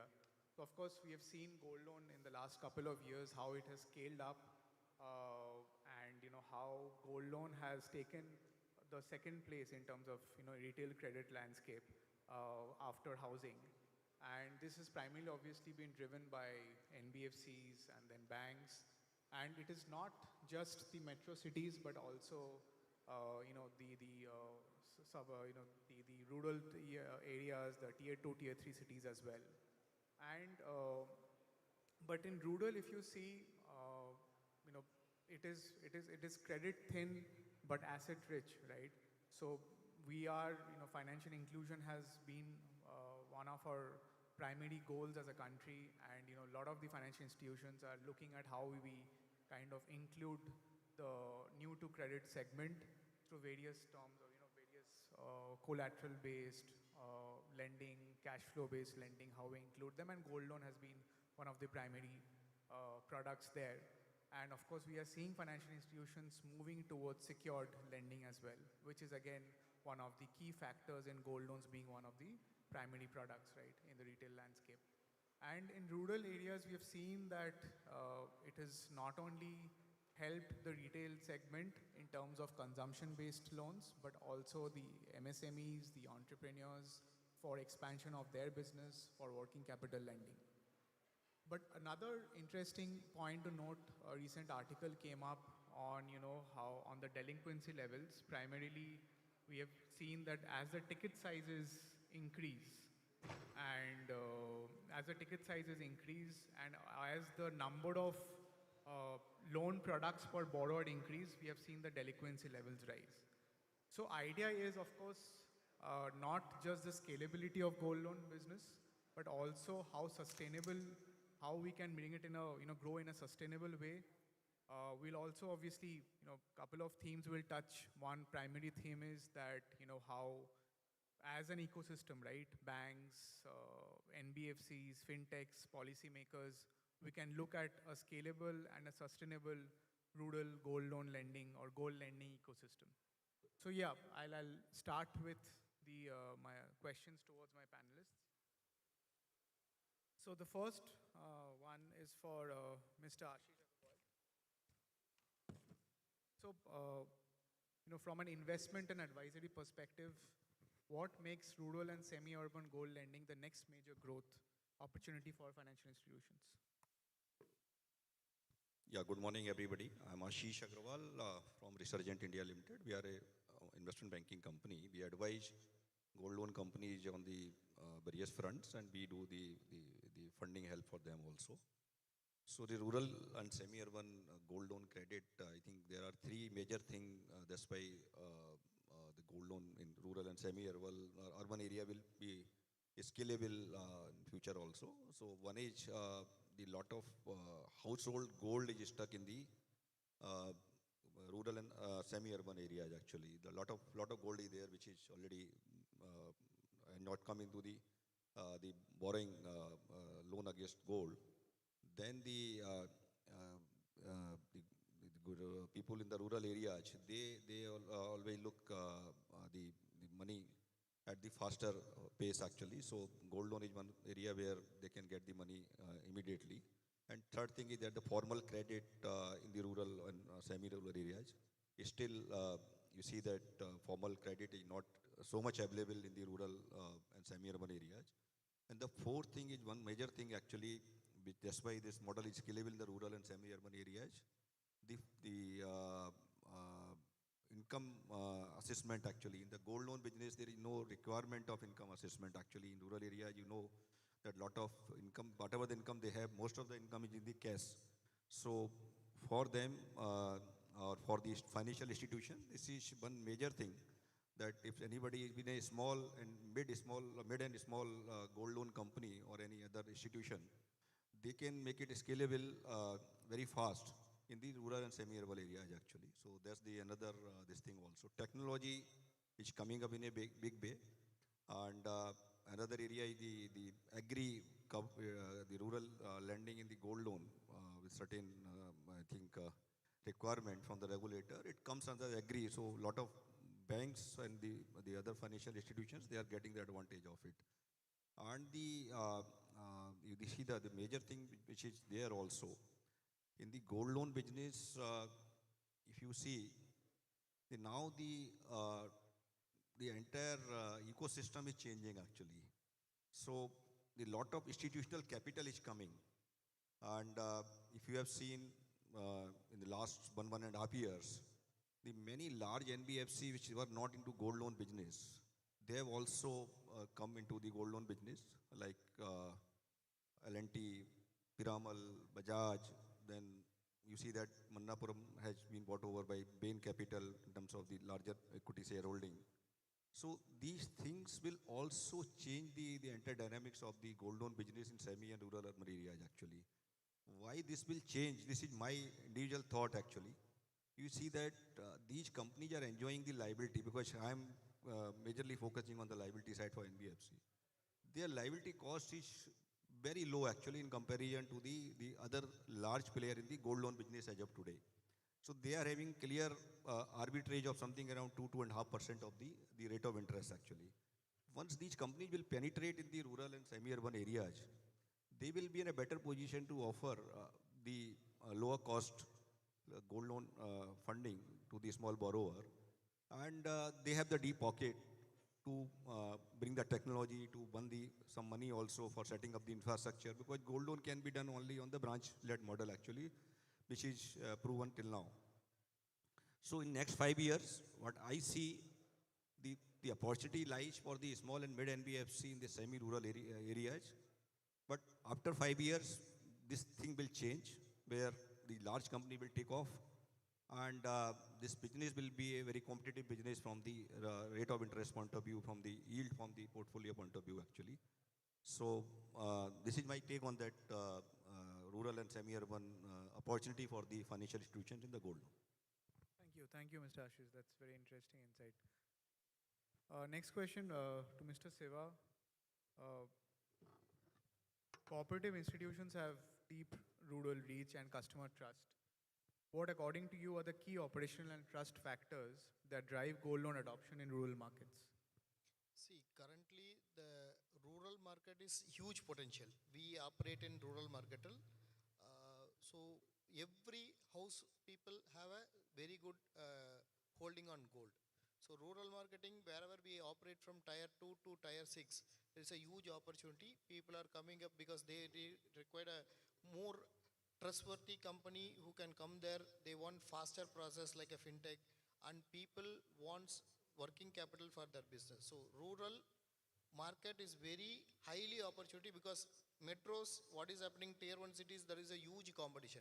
Everybody is opening up their shop, and it's a huge competition. But rural, if you go, you open up, you cover around 3 to 5 kilometers of the surrounding, definitely your cost of operation also very less, and people, household, whatever they brought it 10-year back, 15-year back, they are bringing, and we are getting good opportunity.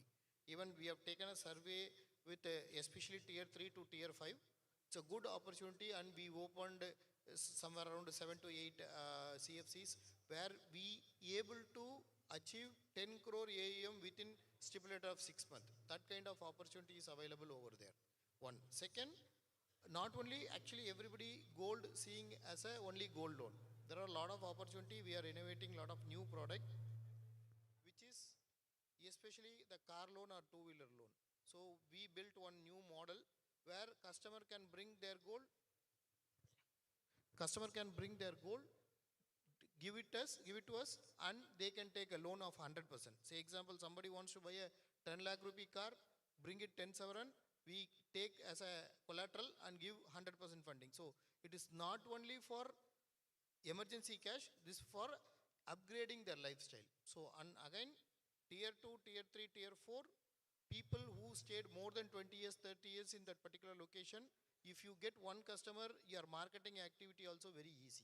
So, today, usage of fintech model and especially a AI adaptation, you can really create big impact on the rural market. And again, whoever, because whoever there in the metros, their families are, somebody will be settling over there, they can able to get good money over there, and they can increase, especially for agri purpose. Agri purpose, people can need money as and when they require. So gold is the biggest opportunity. They can come and take loans from the multiple organization like bank or NBFCs. Okay, thank you so much. Next question is for Mr. Mayank. Can co-lending and partnership models with niche NBFCs become a game changer for expanding gold loans into rural India, and what challenges still need to be solved? Good afternoon everyone.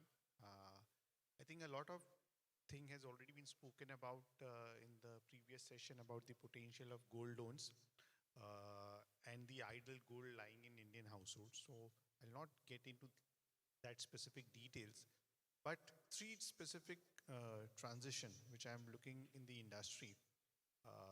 One, the evolution of the ecosystem or co-lending models, partnerships which is happening between banks and NBFCs. The second is specific to driving from need-based emergency loans to productive-based income-generating loans, which is happening. And the third is the deeper penetration, which is happening far beyond the cities, beyond metros. So taking on each one of them, one, banks obviously brings its sets of advantages, which is cost of capital, governance and risk framework, risk management system.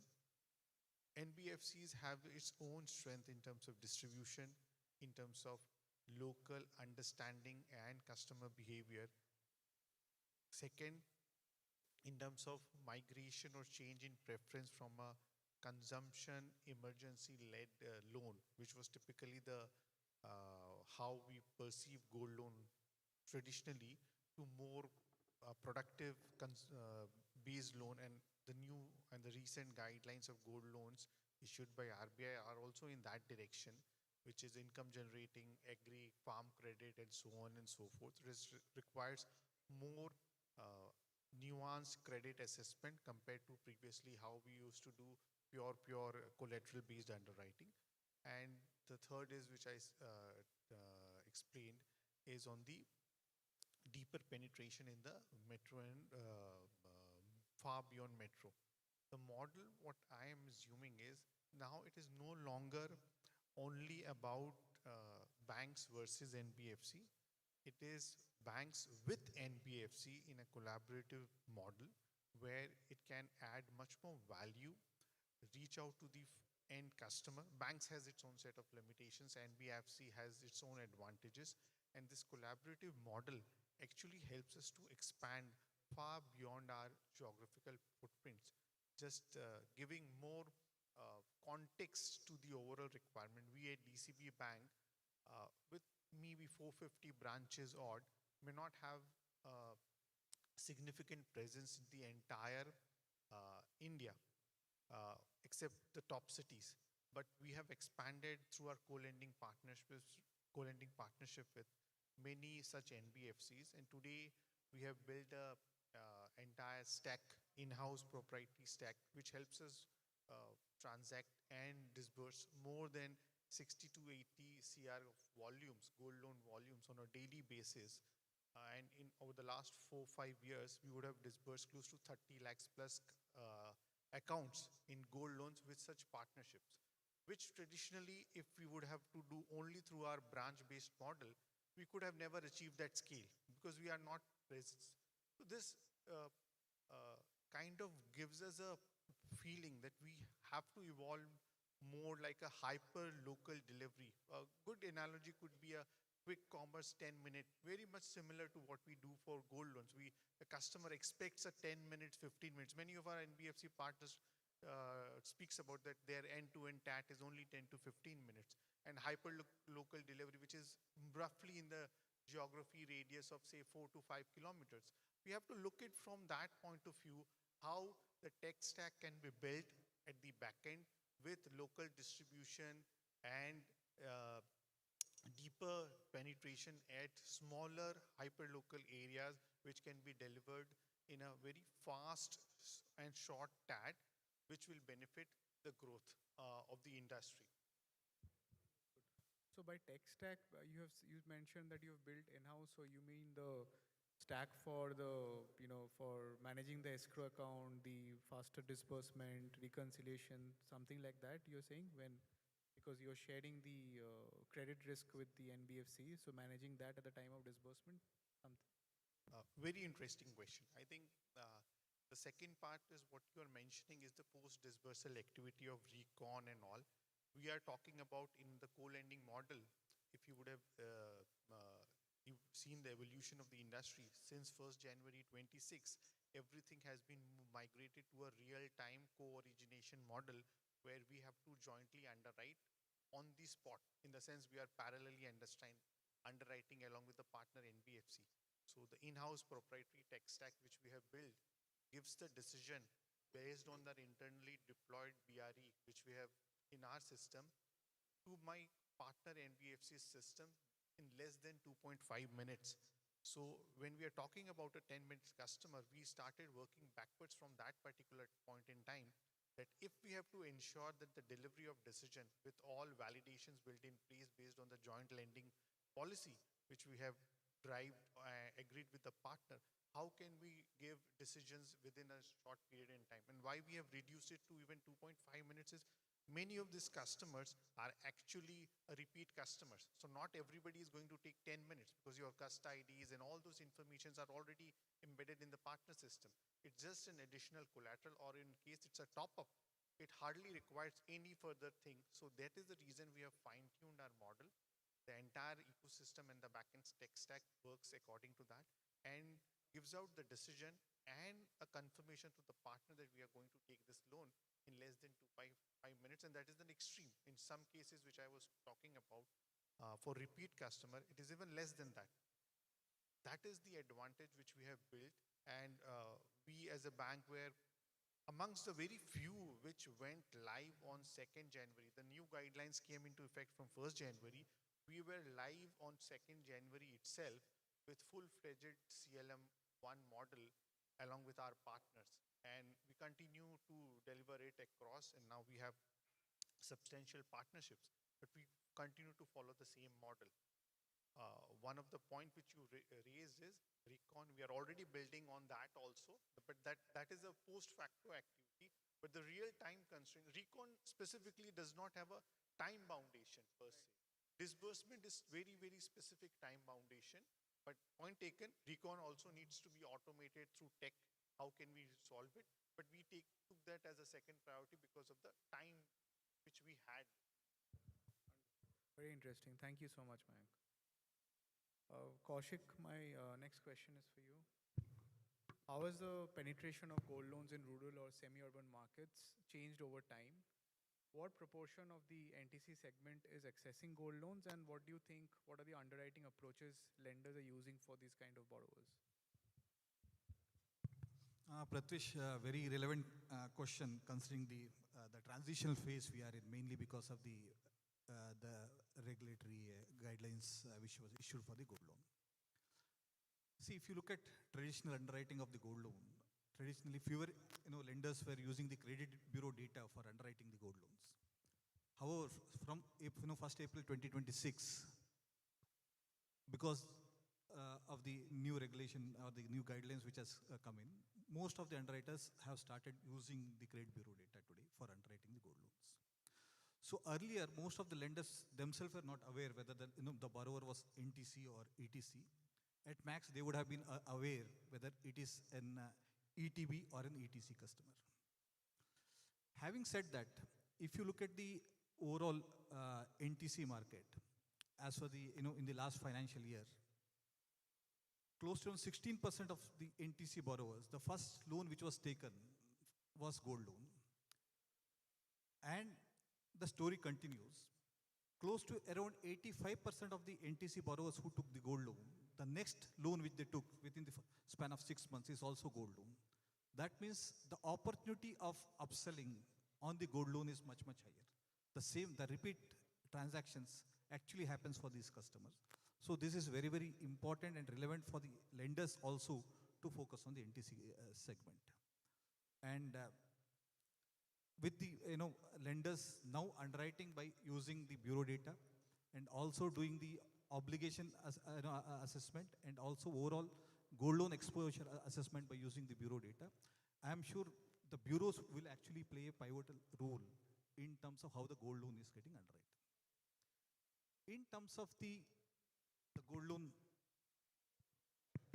distribution is concerned, if you look at the last year gold loan portfolio of around 18.6 lakh crores, close to around 31%, 32% of the portfolio is from the beyond the top 100 cities. That is already from semi-urban and rural population, which is contributing significantly to the overall gold loan portfolio.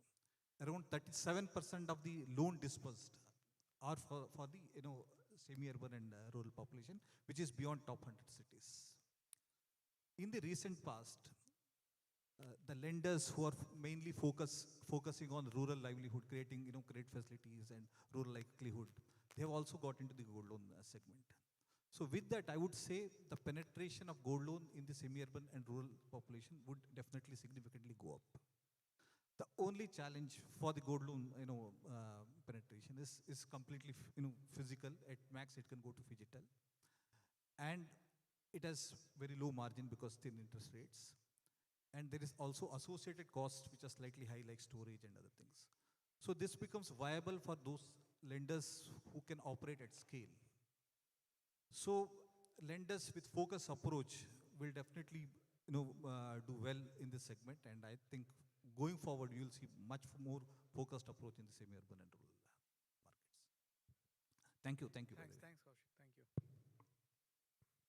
Swapnil, my next question is for you. What are some of the biggest challenges in terms of operational, regulatory, customer experience that businesses face while scaling gold loan businesses in Tier 2, Tier 3 and the rural markets? So basically there are lots of challenges while we are operating in the rural market, but I have focused on the 10 challenges that prioritize the rural market where the lender are facing, not the customer. I am telling you the challenges from the lender's perspective. The first challenge is building customer trust in the rural and semi-urban market. I will just headlines, and maybe if you have additional question, I will explain in details. Sorry. I will just point out all the challenges. If you have any question in that, sure. We will explain. Sure. The second challenge is hiring, training, and retaining the skilled local staff. I'm focusing on the local because whenever we are going in the rural, it's not being possible to have the trained staff to be recruited, which we are hiring from the urban area and send it to the rural area. The third is standardizing the operational across the multiple branches at the same time. The fourth challenge is customer education and financial awareness. Maybe there are some YouTube channels and the Instagram pages are there that people are getting educated from that. They are thinking, but it's not like that. These types of education will not give the awareness to the customers, in my view. Fifth is balancing the fast loan disbursement and at the time of managing the risk also. The sixth is technological adoption and digital accessibility challenge that we face in the rural market. Yes, there is good internet speed there, but it's not being possible for bankers to get in the rural market. Seventh is the customer retention in the relationship in the rural market, because see when we'll cater to the rural market, the village is approximately having 2,000 of population, and everyone is knowing each other. So it's being very hard to retain the customer at a one place. The last challenge, what I will say, the managing regulatory compliances while accessing these types of region where we are not being able to give all the rules and regulation to be learned by the our staff, and that is to be embedded in the operationally in the staff and all the whatever the ground staff we have there. Yeah. So these are the number of there are multiple, but I just give you the point outs that That's fine. I mean, of course, there would be a whole book of challenges, but I think for today, yeah, thank you so much. Thank you. Next question, Mr. Navneet. Yeah, so embedded finance and assisted digital models are gaining momentum in our country. How can fintech-led rural distribution models accelerate financial inclusion through gold loans? Good morning, everyone. Myself is Navneet. I am from FINHART. Though I am from insurance background, but I have been working for the last 20 plus years with this rural lending institution. So what I am saying is just based on my humble understanding of this market. So if you go through just 2 years back now, we have witnessed that is a serious stress in the rural lending space, in the unsecured lending. So this is paving the way to entering into the many gold loan company, as sir has rightly pointed out that many big name like L&T and Bajaj, many others are entering into this gold loan space. Secondly, if I am coming to gold loan parlance as well, so gold loan, if you see, India is currently holding 25 to 27,000 thousand tons of gold in households, and only 5.6% is getting monetized through the formal channel. In rural India, it's especially it is it is being done by the unorganized sector, the local money lenders or the jewelry shop owners. So now coming to the point that how can embedded and fintech can be enable this. So if you utilize the existing channel in the rural areas, like customer service point of the many PSUs bank who are having the liability side of the BC point, where you can do the cash in and cash out in rural areas, we can utilize that channel. If you can utilize the local kirana shop or local jewelry shop, and if our NBFC gold loan companies representative can reach out to the doorstep of the customer, where they can verify quickly the gold and purity of the gold. So it will certainly pave the way, because market is immense. India is the market of opportunities. Lot of opportunities lying in the rural areas. So I am seeing the next 2, 3, 4, 5 years for this gold loan companies having a very good presence in the country, and it is becoming, because unsecured lending is always on a dicey situation. So, and gold loan, as far as gold is concerned, it is emotionally attached to every households. So whenever we get the money against the gold loan, it is the onus lies on us that I need to repay and I need to get my gold back. So this compulsion will force the customer to not to deviate from the payment part. So it also gives an credit history very good for the customers. So I see, Prithvi, this is time to going coming for the gold loan, and especially for the fintech, for the embedded platform. We can do like agritech and any other company who are having presence in the rural area. They can pave the way for the gold loans. Thank you. Understood. I don't know if you have another 2-3 minutes time. There's one quick or rapid fire question which needs just quickly, maybe one line, then probably we'll close the panel discussion. What is the single biggest barrier preventing gold loans from scaling faster in rural India today? In this order, maybe. Or anybody else wants to start? Or we go in the sequence? Yeah. Yeah. Sure. Hi. Hello. I think one of the piece which we discussed initially, one was the tech. Most of the companies, including some tech companies, are coming up with solutions. Banks are coming up with their internal proprietary. So that is kind of reaching a point where we are going to solve that sooner or later. For us, we have kind of cracked it. The two news round of things which have been introduced by regulation point of view. One is the credit assessment, most of the time the outlets in the front end were not attuned to this kind of a formal credit assessment. I think one of the speakers in the earlier panel did speak about that a detailed credit assessment. It cannot be only a pure collateral based underwriting, which we were initially doing. Now it has to be now a credit assessment. So to train that vast number of resources which are in the front end, and gold loan is a branch based model running into thousands of branches. It's not a centralized digitized model. So to train that entire set of manpower which were initially only trained to do only collateral based underwriting, to change that mind shift from collateral to a pure credit based underwriting will take some time. That's an immediate task we have been discussing with a lot of our partners.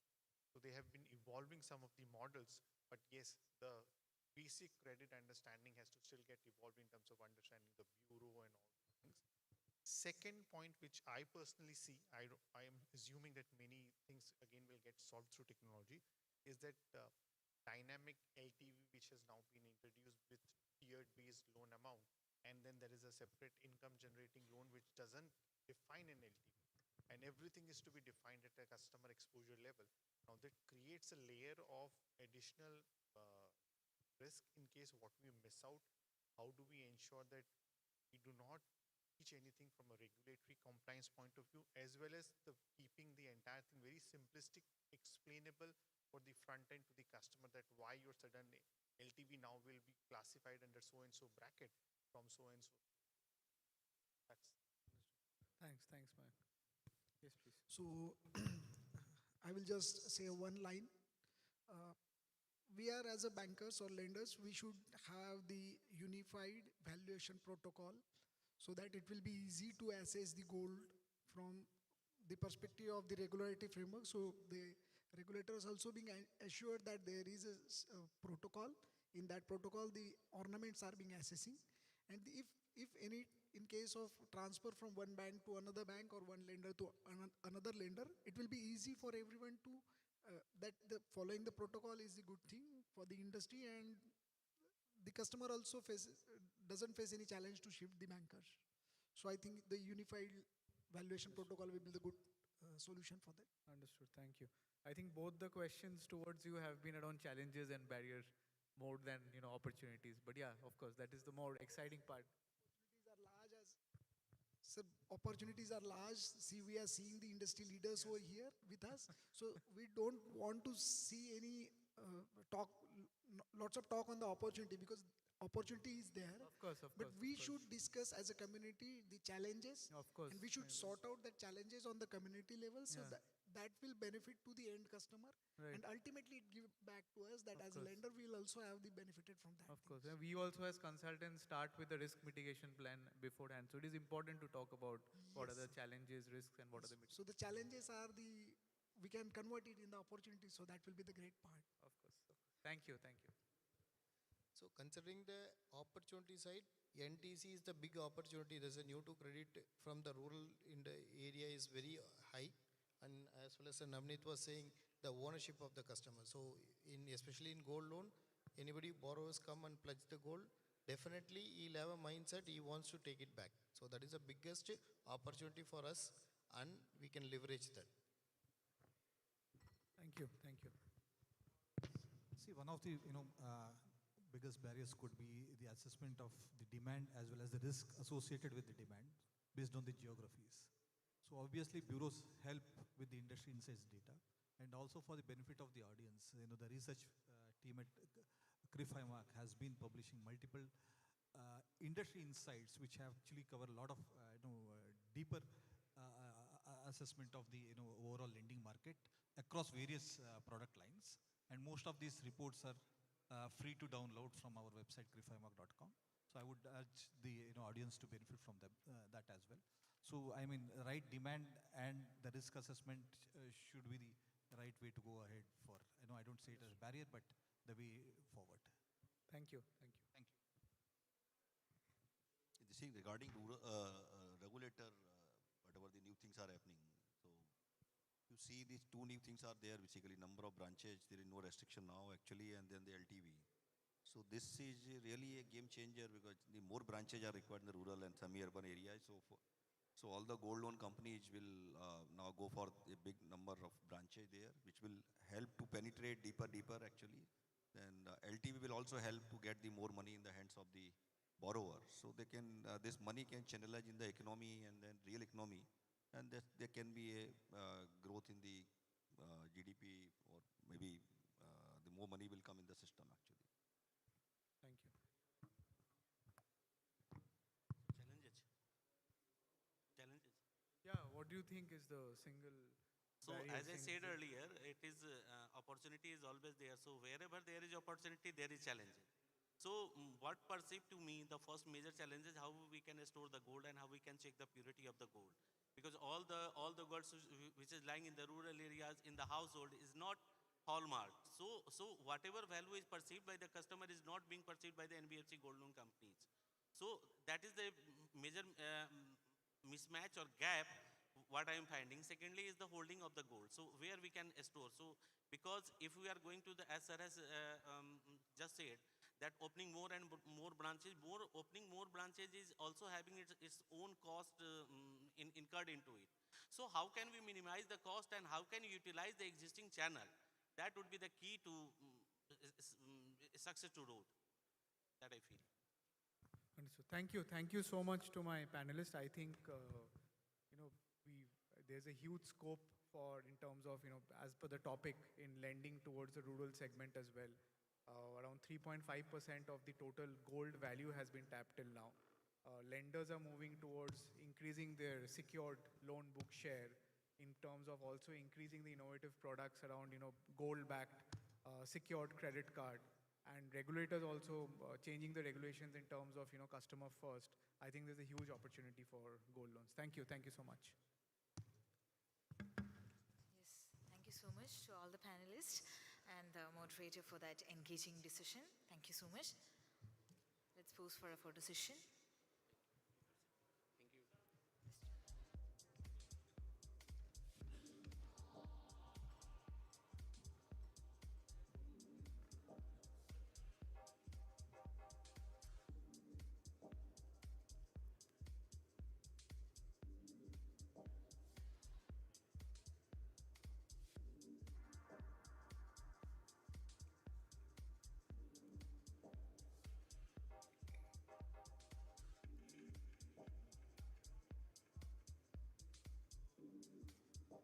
Thank you. Thank you so much.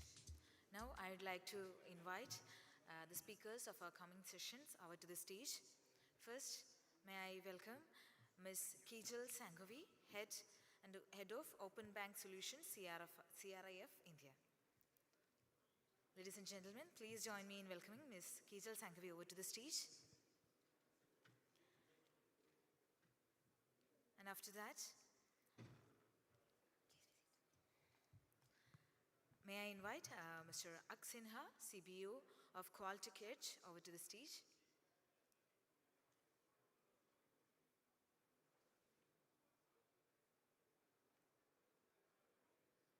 So please. May I also invite Mr. Deepak Harchan Bhatia, co-founder and Chief Business Officer of QuickWork Technologies.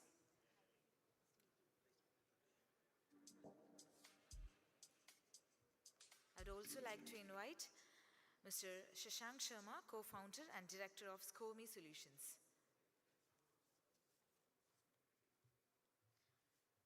So without further ado, we are moving on to our coming sessions. And actually, we are running out of time, so all the speakers will be having 10 minutes. And I'd like to introduce our first speaker, Ms. Kijal Sangavi. She's a seasoned analytics and open banking leader with 20 plus years of experience in credit analytics, risk management, and financial services.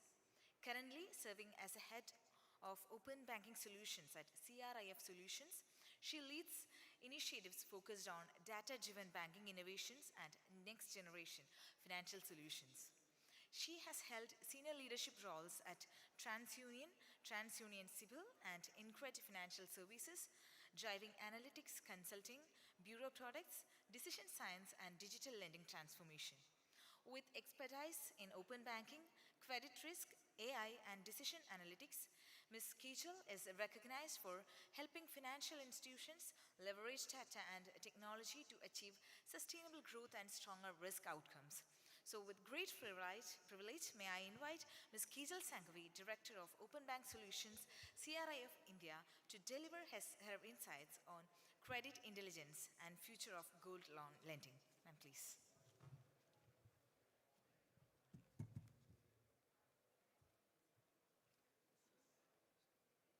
The presentation. My deck.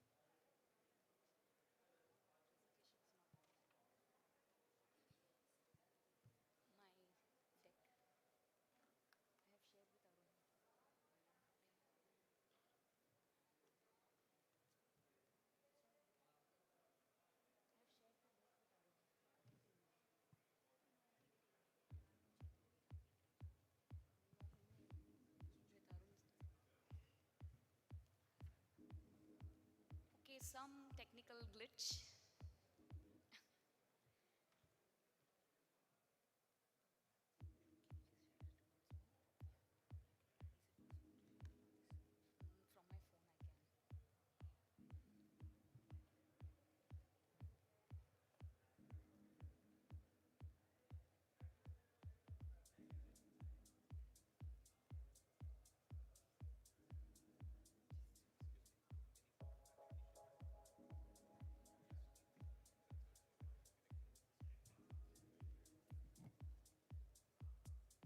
From my phone I can.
We're extremely sorry for the delay. We'll proceed with the next session and we'll continue with Ms. Keshal after that. Now, I'd like to introduce Mr. Ak Sinha, who's the Chief Revenue Officer at Qualtech, leading revenue growth, market expansion, and client partnerships across the BFSI ecosystem. He drives the company's go-to-market strategy and scales its presence across lending, leasing, and insurance technology solutions. With experience in enterprise sales and business development, Mr. Ax has built and led revenue functions focused on consistent growth. He works closely with banks and NBFCs to drive the adoption of technology platforms that improve efficiency and accelerate digital transformation. He brings a strong ability to translate market opportunities into scalable business outcomes with a sharp understanding of customer needs and industry dynamics. With much pleasure, we now invite Mr. Ak Sinha, Chief Revenue Officer of Qualtech, to deliver his insights on AI-powered gold lending, transforming risk, speed, and customer experience. Please, sir. Hi. Wishing a very good afternoon to everyone in the audience. I just want to first check, ma'am, can you load up my deck and see if that shows up? Wonderful. First of all, thank you so much for Arun sir and banknbfc.com for putting this wonderful event together. Very, very excited to be a part of this event and engage with the entire ecosystem. I'm here today to showcase to you something that we have been very excitedly building, improving, and perfecting for the last 18 months. Ladies and gentlemen, I'm here to present to you our latest offering for the gold lending ecosystem in India, MyFin Gold. an end-to-end gold lending operating system, not just an LOS LMS. Can we move to the next slide?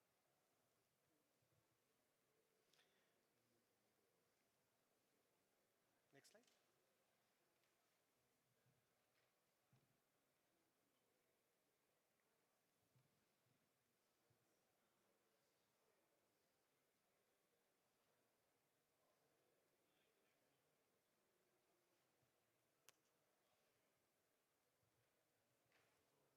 Wonderful.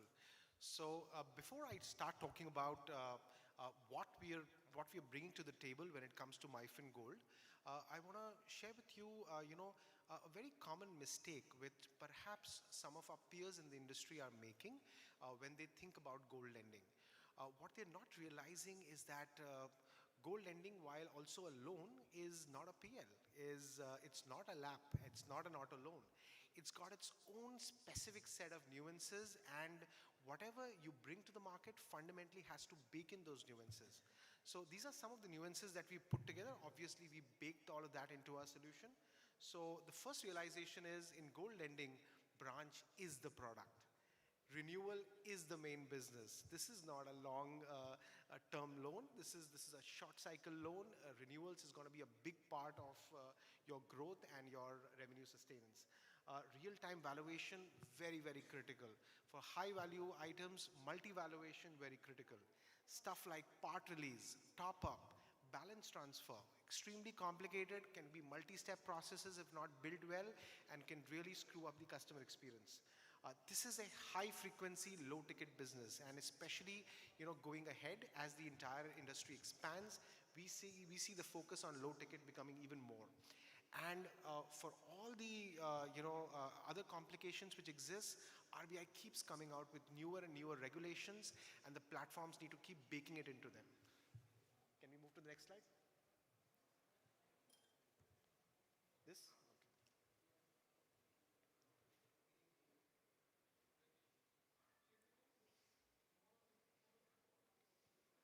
Okay. Perfect. So here's a little bit about MyFin Gold. First thing what we have built is what we called an AI kiosk agent.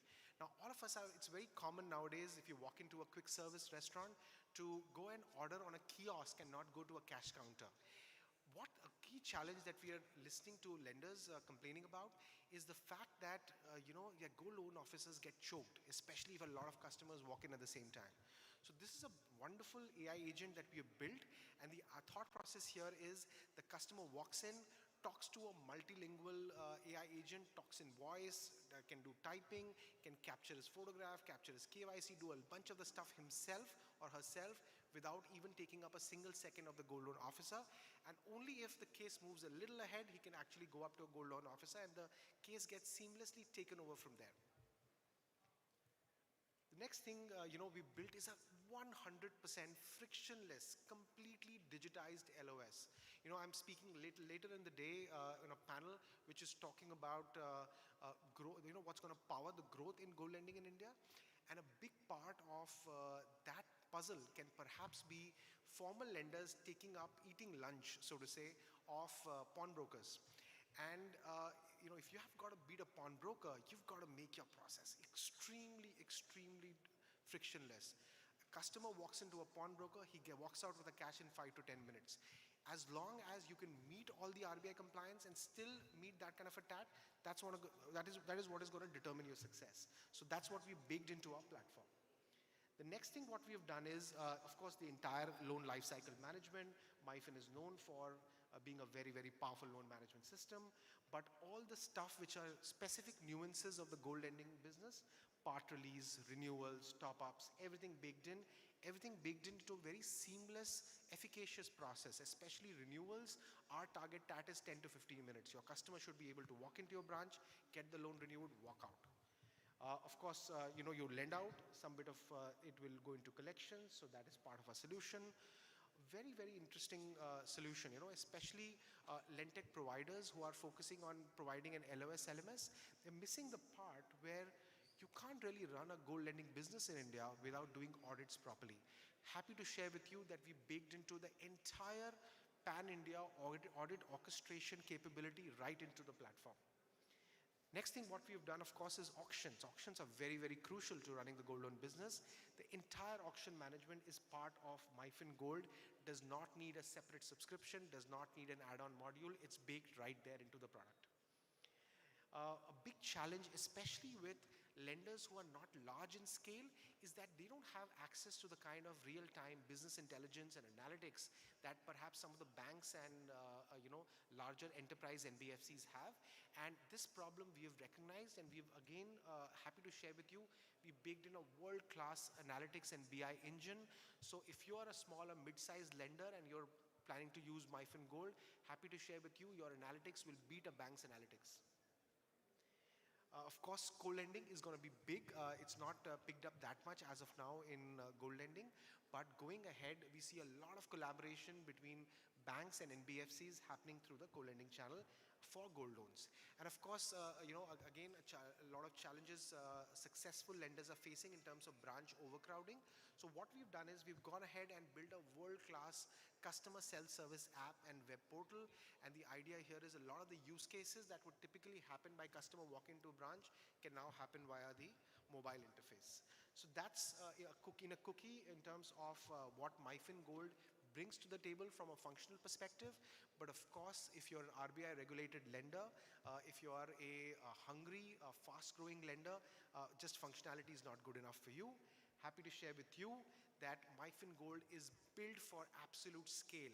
One of our principal lenders is actually delivered a whopping 66% growth in their AUM in the last 1 year alone, all of that powered by MyFin Gold. And obviously, you just don't want growth, you want growth and you want all the security that you can possibly need.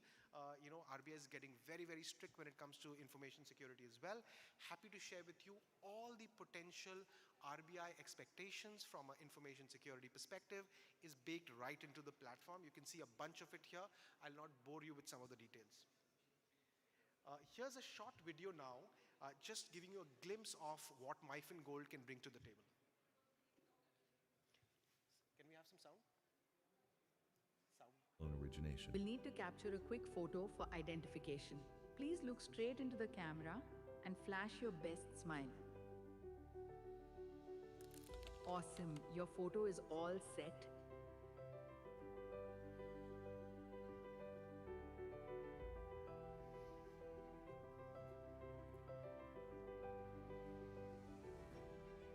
Smarter risk intelligence for faster lending decisions.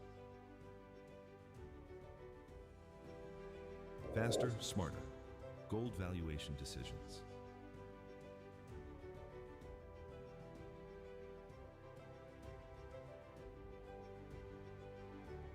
Accelerate credit decisioning and digital dispersal.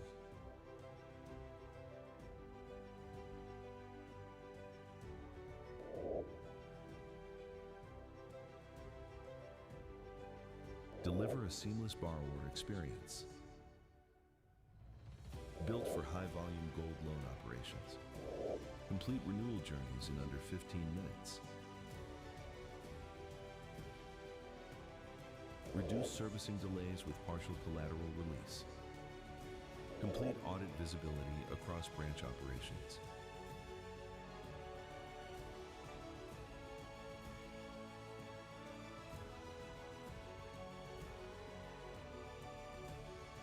Digitized auction workflows for faster recovery operations.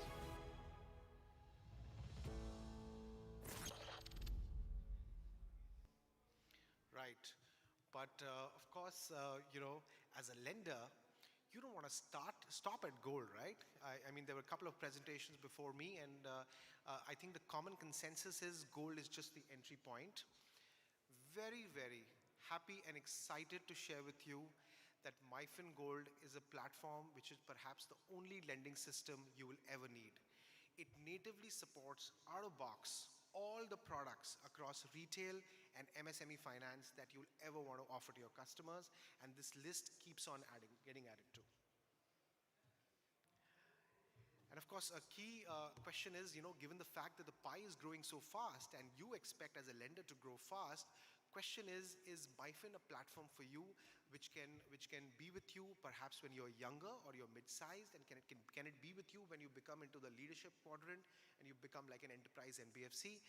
Excited to share with you that we at Qualtech are very conscious of the needs of our lending customers who are at various stages of their growth, and happy to share that irrespective of whether you're a small NBFC or a mid-sized hungry challenger or an already established enterprise NBFC, MyFin and Qualtech are there to support you at every stage of your growth. Last but not the least, we are very excited to be a part of this session, and we look forward to meeting you all at stall number 3. Thank you.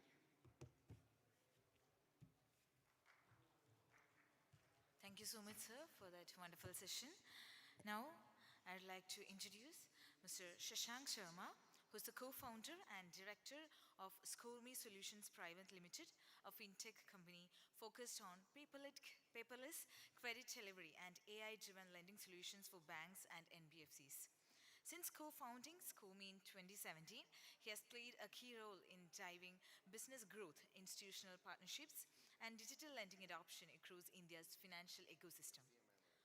With a background in international business, debt syndication, and credit advisory, Mr. Shashank specializes in business strategy, digital lending workflows, and credit decisioning solutions, helping financial institutions enhance efficiency and accelerate credit delivery. So it's my great pleasure to invite Mr. Shashank Sharma to deliver his insights on decoding Gold Loans 2.0 compliance, driven digital journey.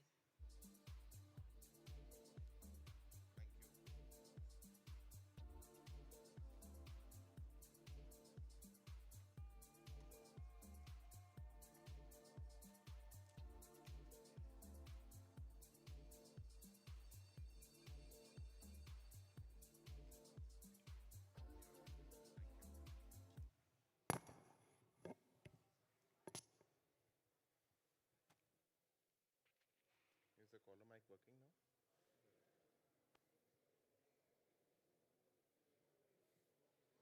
This mic is working? Yeah. Good afternoon, everyone. Good afternoon. Do I have the ears? Okay. We'll try to make it better by the time I end. Okay. All right, so on the onset, my congratulations to the organizers on organizing this on a very, very important and need of the hour subject, which is on the gold loan as a practice. And we've seen a considerable change in terms of how gold loans are operating and how they will operate in the future. So my understanding when the guidelines came in was very simple. There are multiple types of lenders who are running the gold loan as a product for ages now. It's been one of the most legacy products if we talk around in the industry, and especially in the Indian ecosystem. The borrowers are very close to this type of a loan because that's their hard-earned gold which they are pledging. And at the same point in time, as NBFCs and banks and lenders, we have to be very cautious on how do we handle these loans. So anybody has given a thought that what maybe, how many types of iterations are required if you need to bring in a system for, let's say, configuring the entire RBI policy which is there on the gold loans? Or maybe how many sections are there which require a change on how the current process is being implemented? So my today's discussion on the limited time which I've got will be on establishing a connect so that at the end of the session we are able to understand that although the task may look a mammoth task, that how do we comply with the entire new guidelines at a single go, but we've just tried to attempt it in a single dashboard. That let's say if you are provided with a screen and you have to automate the entire digitization of the new policy, how can you do that? As we all understand, there are some key components of a gold loan journey. One of the major key components is origination. Now, in the origination, there are multiple changes which have been suggested. And following the origination, there is the appraiser process which has to happen, which is again in turn a very, very important process. Now, in that entire process, how do we build and configure all these changes is my single attempt to you. So we have ScoreMe Hub, which I will be just displaying here live to you. So there are majorly 4 layers in achieving the digitization which you wish to achieve. Now, if these 4 layers have been met, the job is done. You are compliant as per the new guidelines of RBI. You have a digital product on gold loan, and you have a complete synchronized, unified system to operate gold loans at scale. So the art is very simple. We give you a solution and you configure it. At any point in time, we don't come into a discussion that this is customizable, this is configurable, etc., etc. When we look at gold loan as a product, we realized the need is major, so we need to enhance ourselves. So we already built the entire configuration of the gold loan in a single dashboard. Now, when you say this configuration has to be dealt with, this is how your dashboard will look like in real time. So let's say you need to monitor at a macro level what are the type of loans which are getting originated in your institution. You will have a live tracker. Now we give you an omni-channel experience.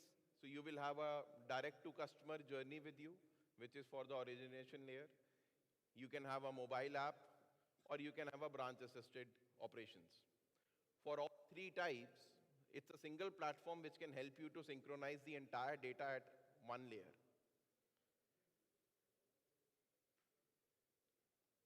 So without taking further time, I will take your attention towards the product configuration dashboard. So the RBI circular is, I would say, regulated into 4 major dimensions. First is the common configurations irrespective of what type of borrower you are lending to. And then second, third, and fourth are retail, agri, and MSME borrower level configurations. Now, as a lender, it is very important that you only need to know this part. Rest technology can serve. And you already know this part. This is a legacy on which you have been lending. It's just that when we look at a 1000-page guideline, we just get complicated in between some nuances on how digitization can be done on this. We kept it very, very simple. So we have kept a layer of common configurations. In this layer of common configurations, you have all the guidelines already embedded in the system itself.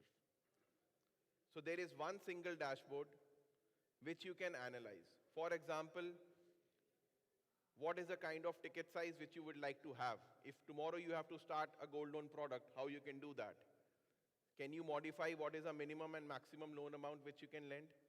Yes, you can do that. Can you modify what is the tenure and what are the kind of periods at which you will lend? It is. Your policy level changes and how your APR is performing, what is your base, what is your spread, everything can be configured from a single dashboard. Now there is a dynamic LTV rule engine which has come into place, which will be different for retail, agri, and MSME borrowers.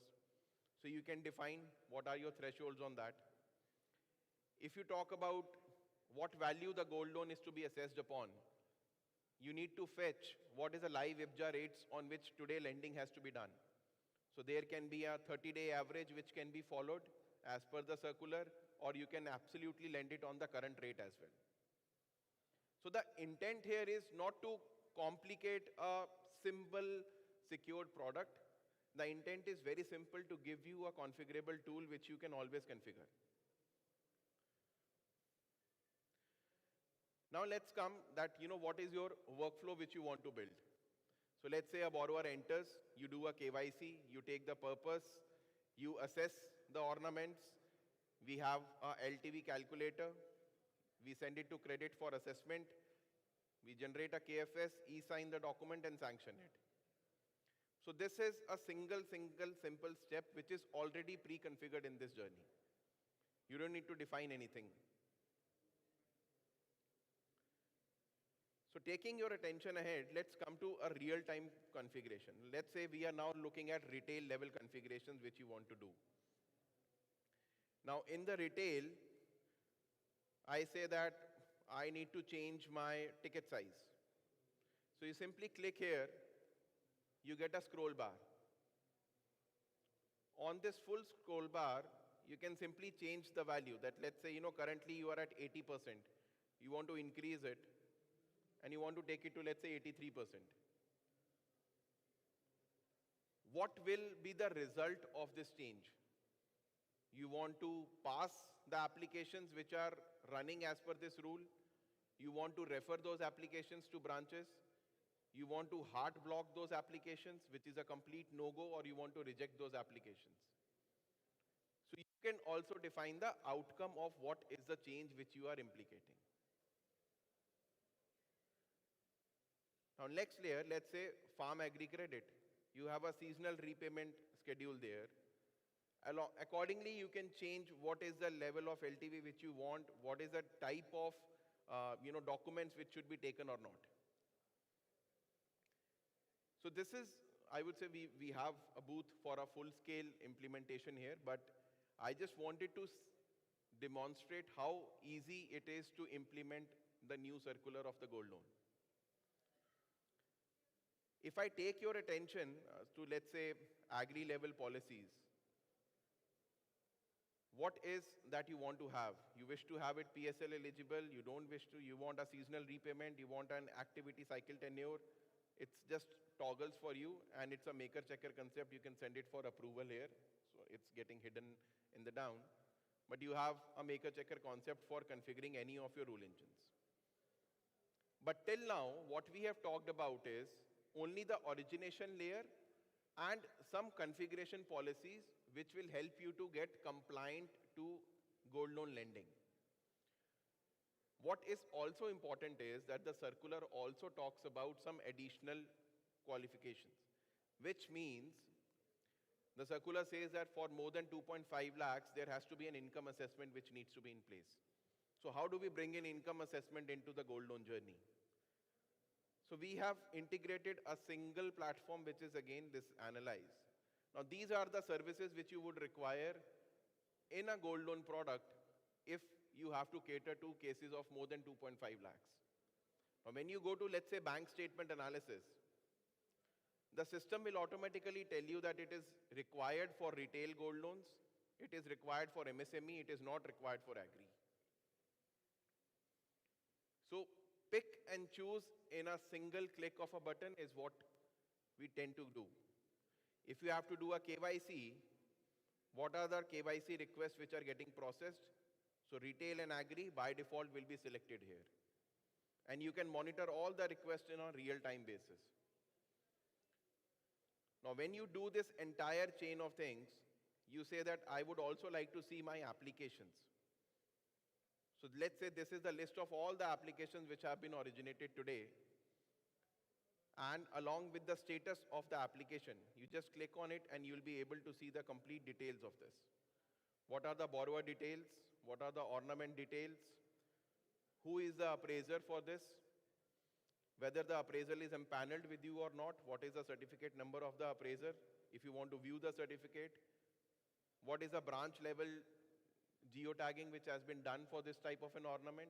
Everything is tagged in a single click of a button. But this is also not all. It requires more configurations. The circular also says that you need to have a list of all the gold loan appraisers who are empaneled with you in a digital record so that that can be audited. So we have a gold loan appraiser management module.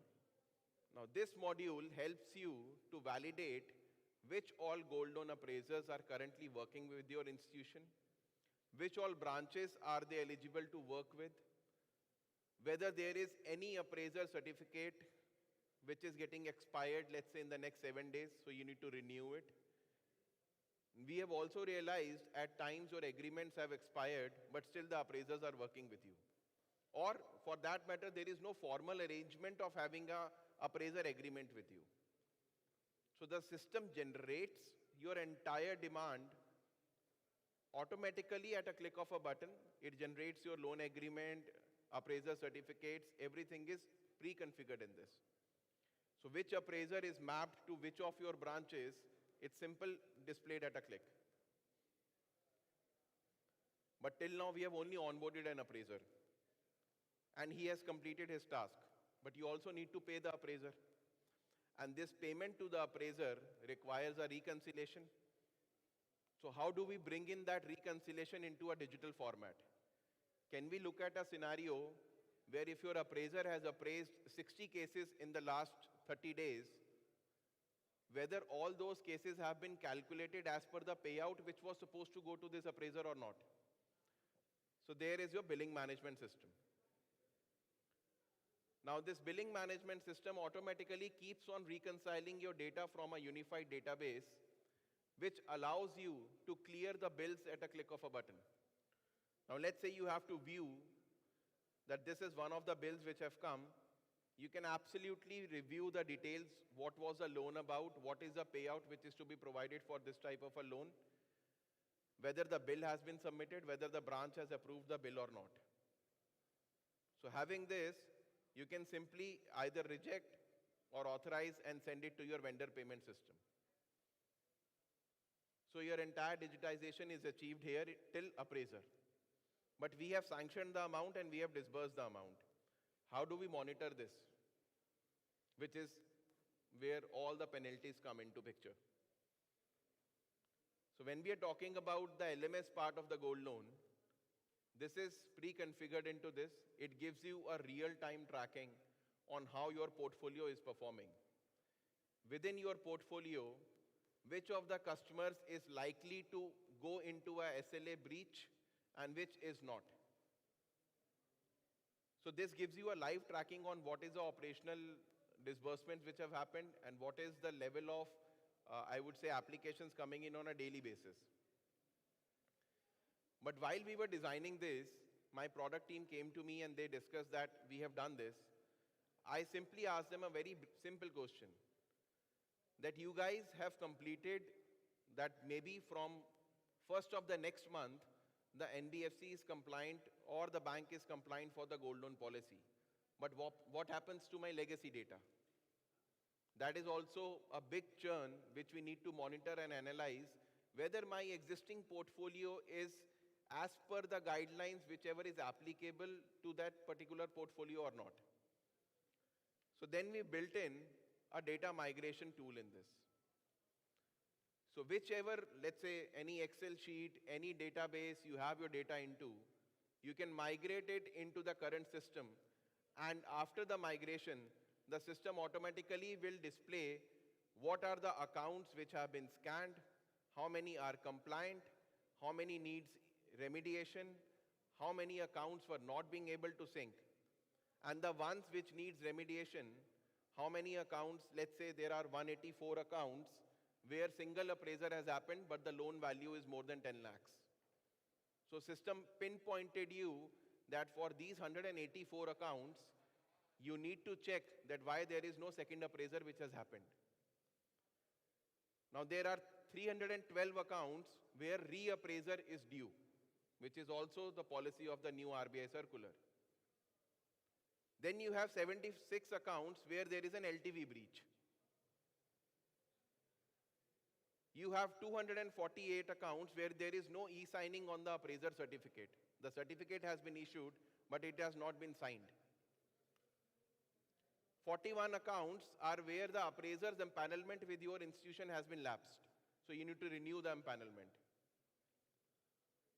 There are 196 accounts where there is no geotagging.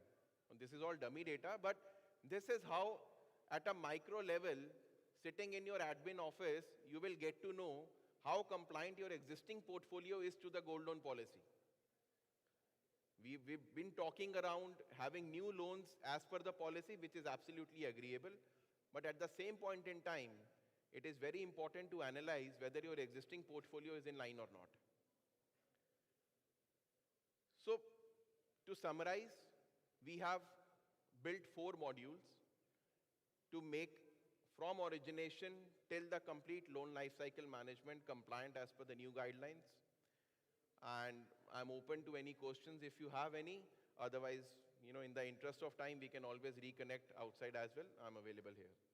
Thank you.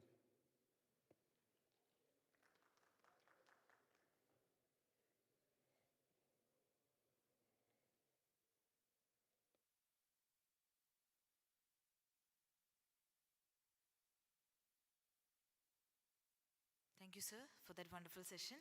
Once again, may I invite Ms. Kejal Sanghavi for her session, please.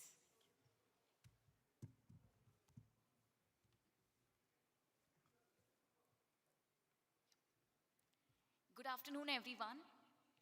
It's truly a privilege to be part of this conclave, the first ever gold loan conclave, and especially I would like to thank NBFC, banknbfc.com to bring us all together here. Today, I would want to share a perspective on how gold loan market or gold loan landscape is evolving. What is changing, what is challenging us, and what we need to start thinking differently as lenders in this space. The title says it all, from collateral to conviction. The gold hasn't changed, but what we must know about the customer, about the borrower has. It has transformed completely. So let's begin with a simple question. What do the numbers really tell us today? 18.6 lakh crore, right? Not a round off number, precise, accurate number, 18.6 lakh crore, that's the book today. Up to 50% year-on-year growth. Overall retail credit grew 17%. Consumption loans grew by 15%. However, gold loans grew 3 times faster than any of them. And here's the punchline. Delinquency, 1.2%, down from 2%. The fastest growing product is also the safest. That's collateral doing what collateral does, right?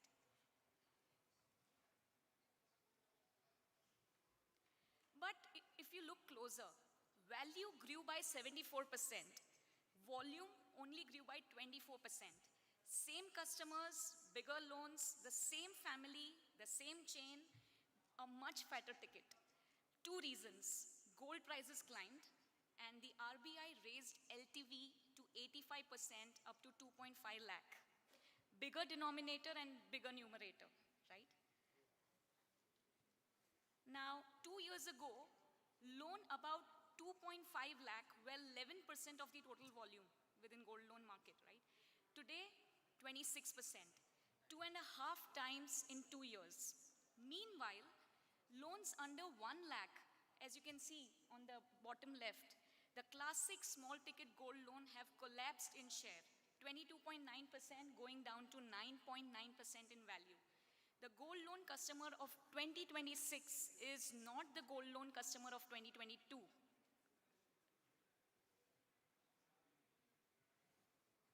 So here's the paradox. A product born as a neighborhood walk-in, essayed in 30 minutes, trust resting on the metal, is now 11% of India's retail credit. What made gold loans simple is exactly what makes them risky at this scale. A quick note before I move on, and the numbers I just shared they come from CRIF's exclusive gold loan industry report, the first of its kind, which was launched last year.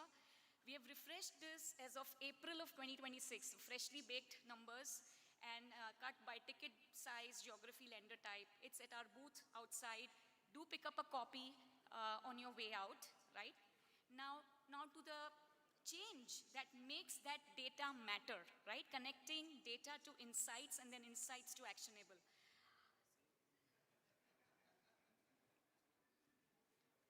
So what changed? The RBI directions from June 2025 went live 7 weeks ago, which is effective April 2026. We've spoken in the morning, since morning about this circulation, right? 5 shifts.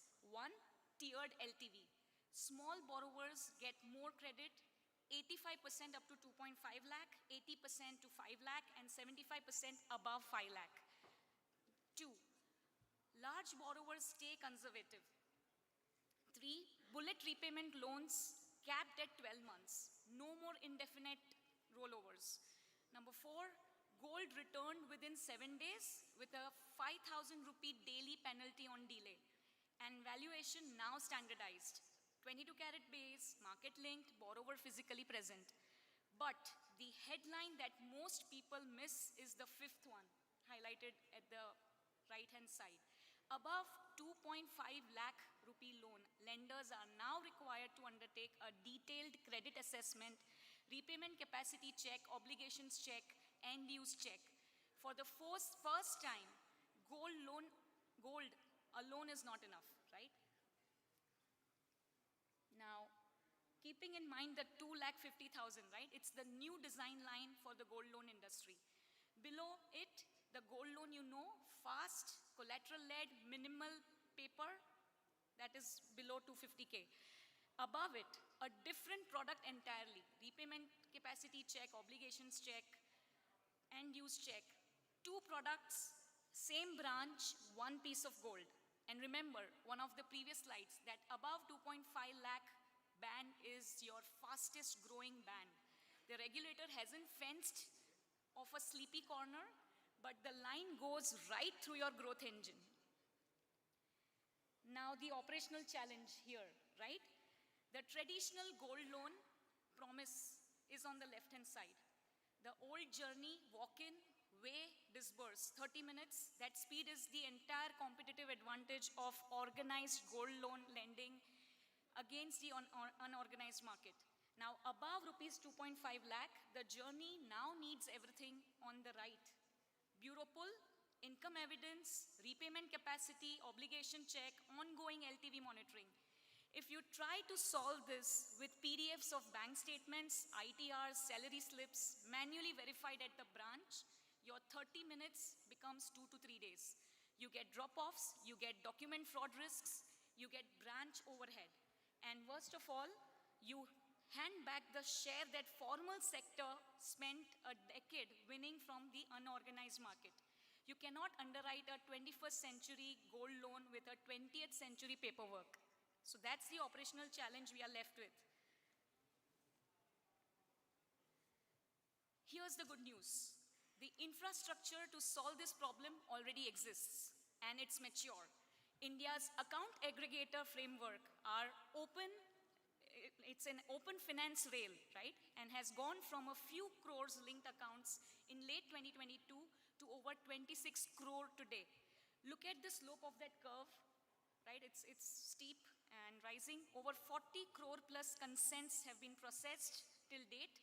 More than 1,000 regulated entities live on that rail. Over 2 lakh crore of loans disbursed using account aggregator data since the launch, and CXOs at most banks are now treating account aggregator as the default information for credit decisions. This is no longer a pilot, this is the rail. Think of the new gold loan underwriting model as 3 layers of intelligence. Layer 1, collateral, obviously, right? The gold itself, valuation, LTV, ongoing monitoring, this has always been there, but the new circular makes it tighter and more standardized. Layer 2, credit intelligence, the bureau view. Who has this borrower been? What loans do they hold? What's their repayment history? What's their score? Are they borrowing concurrently elsewhere? And layer 3 is the cash flow, right? Open banking, account aggregator. This tells you who the borrower is today. Verified income, actual surplus, real EMI debits, volatility. The bureau tells you who they were. Open banking tells you who they are today. You need both, especially above 2.5 lakh. And you need them in seconds, not hours. The full journey, if I have to bring it on one page, here is what the new gold loan journey looks like end to end, 4 stages, all under 2 minutes. Stage 1, borrower walks in or opens an app, KYC, physical 22 karat gold valuation, borrower present, This is the circular's hard requirement. Stage 2. This is the heart of the new model. Parallel data fetch. One consent from the borrower triggers two data pulls happening simultaneously. Bureau pull gives you score, obligations, vintage. Open banking via account aggregator gives you verified bank statements, GST, ITR, real cash flow. Encrypted, audit logged in seconds. Now the decision engine triangulates bureau and cash flow. LTV is set, price is set. Stage 4, sanction, money out. End to end under 2 minutes. Customer level leaves the branch, never leaves the branch, right? Audit trail is regulator ready.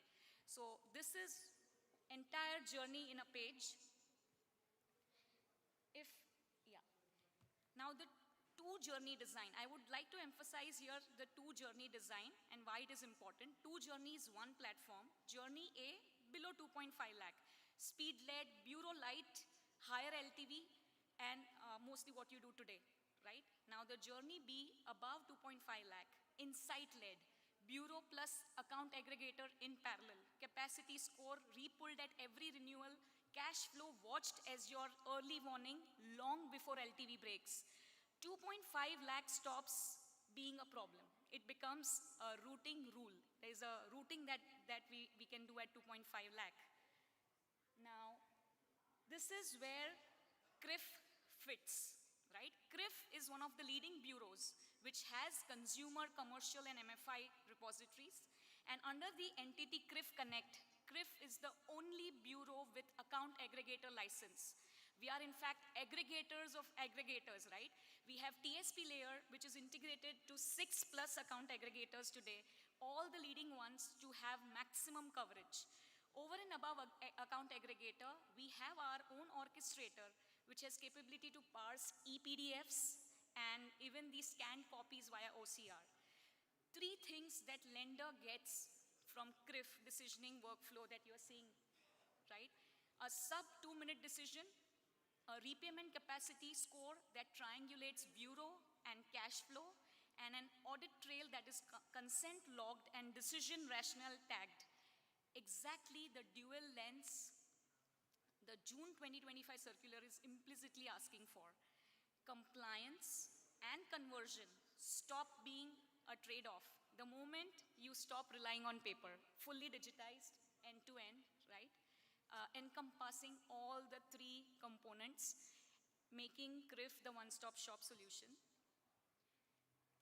Now, just to summarize, three key takeaways that we discussed today. Number one, rupees 2.5 lakh threshold isn't a problem. It's a design line. Build two journeys, route at this line, and you have solved the new circular operationally. Number two, bureau plus open banking is the only path that keeps gold loans both fast and compliant. Anything paper-based hands the segment back to the unorganized market. And number three, this is the most important, compliance built on consented data isn't just compliance. It's better risk, better borrower experience, and a better regulatory posture all at once. That's the most resilient growth strategy you can build. And last but not the least, I would like to leave you with this. Gold has always been trust frozen in metal. The next decade of gold lending will be about trust accelerated by data. The metal still anchors the loan, but conviction now comes from knowing the borrower as well as we know the gold. That is the shift from collateral to conviction. Thank you. Don't forget to grab the report at the booth, and happy to take your questions while we network during lunch or coffee breaks. Thank you. Thank you, Ms. Kechal, for that wonderful session. And we have just one more session before our lunch.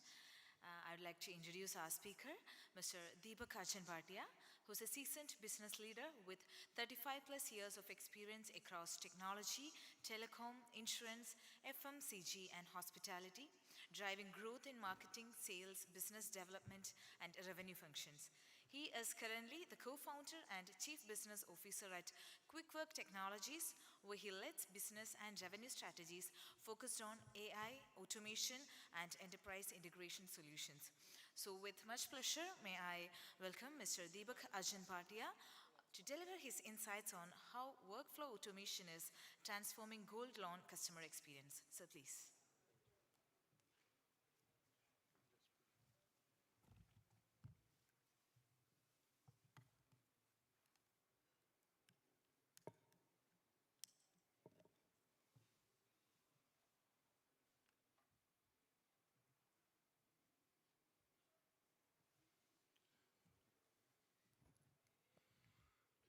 Hi, good morning, rather afternoon, and sorry for delaying your lunch. Uh, Very quickly, what I would talk about is the need for orchestration and an integration platform, which is extremely important for enabling a smoother, faster, and quicker gold loan process automation. So we have always looked at this as a problem from a holistic point of view. QuickWork is an integration and an automation platform, which comes across as a middleware in most of the banks, NBFCs we work with. We found the challenge being that there are disparate systems, tools, and applications which most of the organizations use. Apart from that, there are regulatory and compliance related issues and challenges. We have the borrowers, we have the lenders, we have the technology and support infrastructure, and the fintechs. So all these are leading to complex workflows and journeys within each other.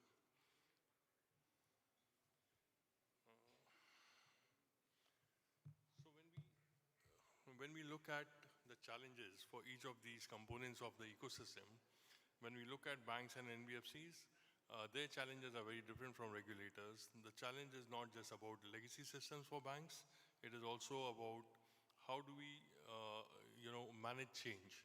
The biggest risk to any process is change management. People are averse to change. They don't want to touch anything which is going smoothly, working fine. And the further challenge is when you are looking at not only looking at the system, but also rolling it down to the branch level, for example. At a regulator level, they want to standardize the entire process of the journey across different verticals and different bodies. But the challenge is again, how do they enforce it, or how do they standardize the process? When we look at customers, now customers are more interested in getting the loan in time, and again the challenge is they face different processes with different stakeholders of this entire journey. And similarly, you have a new component called fintechs who are now disrupting the normal process and the way earlier loans were being processed. So what we said is, let's look at how do we bring in an entire orchestration layer and try to look at connecting these different Lego blocks and make them talk to each other, make information available at a click of a button, not only look at legacy, but also look at systems which are now state of the art. So we keep on hearing about AI, and thankfully I've not been hearing this much often here. But at the end of the day, many budgets are being allocated to AI-enabled processes, sandboxes. So we said, okay, how do we become a part of this new journey which is coming across and make it future ready? Let the banks and the NBFCs experiment with it by providing them a middleware which has the capability to enable this process. So we looked at different stages. We looked at customer onboarding as the first stage. In each of these stages, we looked at delving into a little bit more about each life stage. For example, in customer walk-in, is the customer walk-in in the branch? Is the customer coming on your website? Is he coming through a assisted buying journey? Many of the times, unlike a personal loan or other car loan journey, gold loan needs to be the physical availability of the gold at the sale level. So how do you enable customer walk-in? What do you do with eligibility checks? Which are the components which needs to be built up, customized for each and every business individually? Even consent management, which is becoming a much more relevant topic now. Document collection and eKYC. Similarly, we looked at the valuation and sanction and the disbursement journeys. And we again enabled the entire process of integration here brought in layers of data, made them talk to each other, and then rolled it with all the tools available.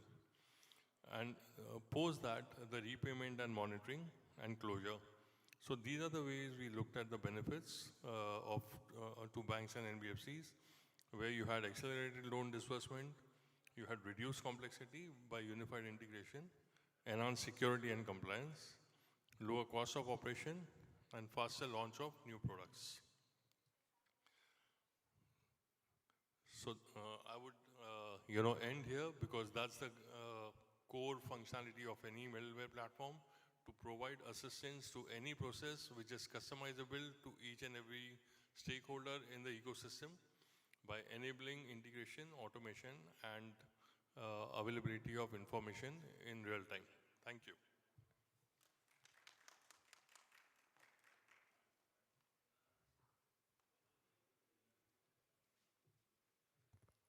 Thank you, sir, for that wonderful session. And with that, we have completed our pre-lunch session. Thank you to all the speakers who have shared their different aspects regarding gold loan. Thank you so much once again. Please.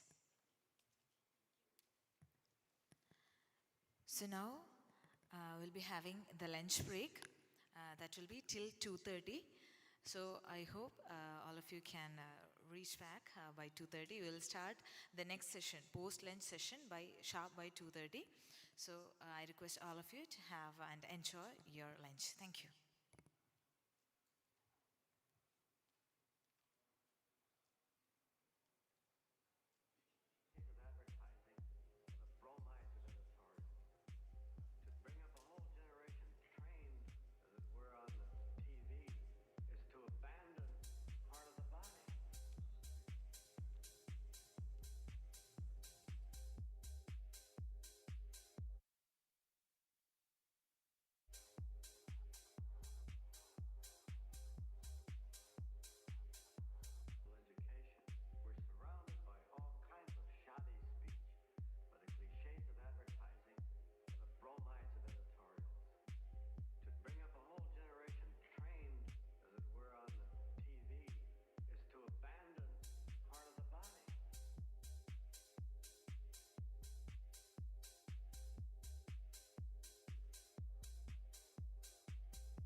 for this wonderful invitation.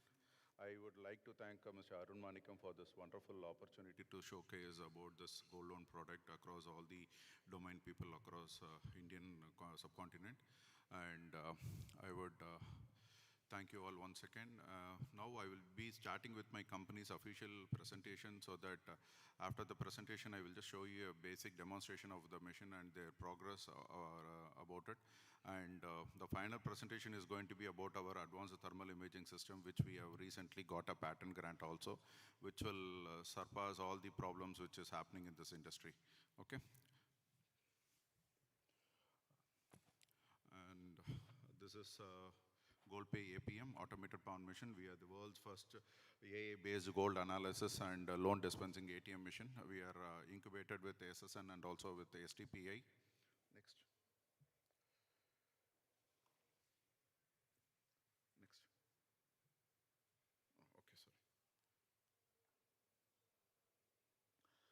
The basic agenda behind this invention is going to be eradicating of fictitious gold appraisal and also to increase the revenue against gold loan companies with the FINX. That's going to be the core agenda behind it. When we, during my research, I just started this gold loan scams research from 2006, almost 2 decades I've been into this research business. And when I just found this bankers and customers' interest is going to be the first agenda. Second is going to be the manual testing of process, gold testing process, which due to certain extent, most of the gold testing purity cannot be evaluated.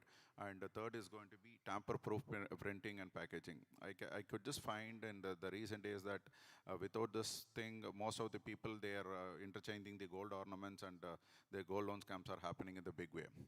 And when with this GoldPay APM, when the machine can able to operate 24/7, 365 days, and also when the gold loan has been processed within 8 to 10 minutes of time, 5x revenue for the gold loan companies can be easily achievable. This can able to do the instant evaluation of precious metals like gold, silver, and platinum also. And we are using an advanced SDD detection system. Of course, most of the people who are across the table, they know about XRF spectrometers. There are four types of spectrometers available, detectors are available in the market, which is gas prop, SI pin, SDD detectors, and FSDD detectors. We are using our advanced SDD detector, and with a different kind of a power supply, it can able to go till 40 to 50 microns. And our business models are pretty simple. We go with the CapEx and OpEx models. Our mission starts from starting 18 lakhs to 26 lakhs. We have 4 different types of variants. And we do rental models also starting from 70,000 onwards. And we have our global competitive advantages, holding 2 patent grants, and 2 patents are under provisional right now. We are the company 2 years before started with the digitization of the gold loan process, starting from KYC to loan and disbursement and agreement across the table. We have our artificial intelligence and machine learning technology where the gold weight and stone weight can be separated easily.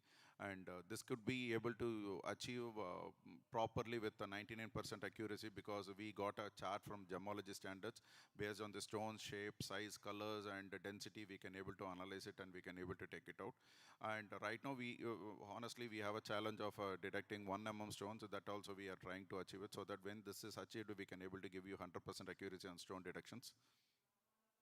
And we have equipped our system with the robotic arm, where the gold can be transferred to different places to identify the five unique points verification, where gold can be able to analyzed properly.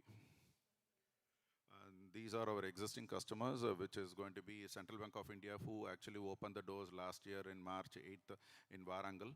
And second mission, we gave it on Central Bank as well in Paramakudi branch. And Vismani is our premium customer, where we have delivered 2 missions. Augmont, we have delivered 1 mission in Chennai.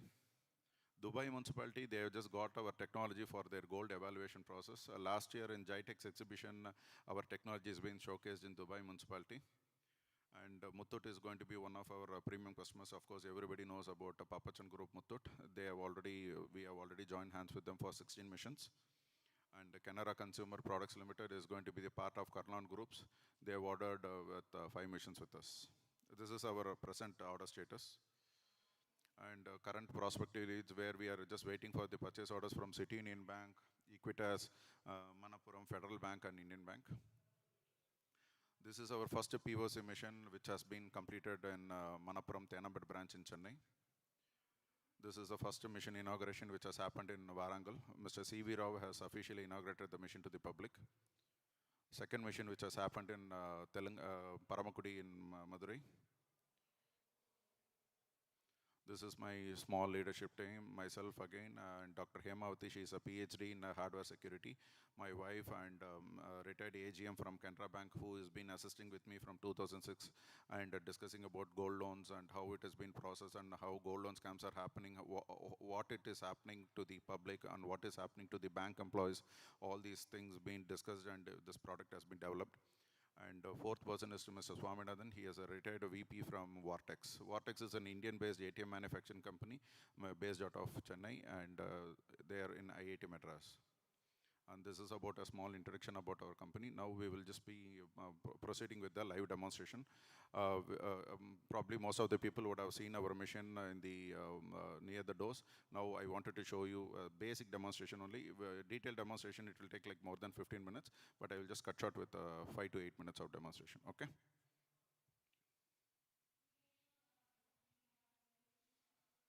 After completing this demonstration, I wanted to showcase our thermal imaging system.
On ആക്കട്ടെ.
It's okay, can we start?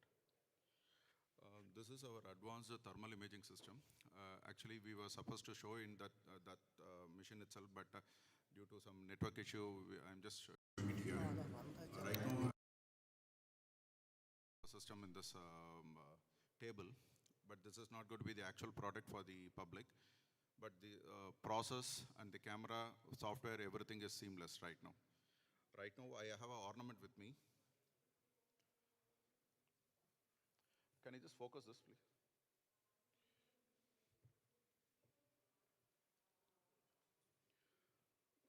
This is ornament right now, I have it with me.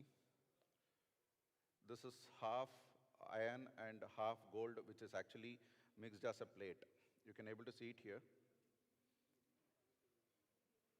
Is it okay? Probably everybody can see it, I think so. This is going to be a problem where the normal XRF cannot able to identify what is the purity inside this gold. Right now with our thermal imaging, it is going to be shown here how this is going to identify the layers. It's okay? Oh, it's not streamed. This thermal imaging can go up to 3 mm of depth, sir.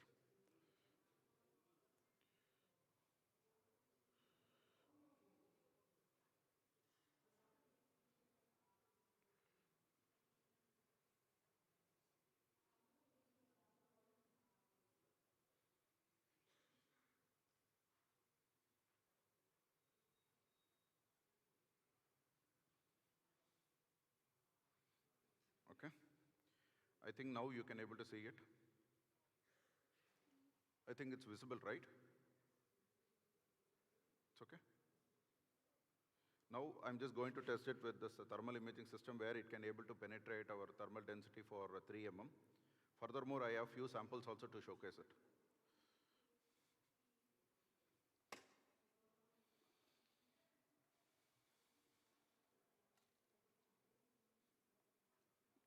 Change the screen. Laptop screen.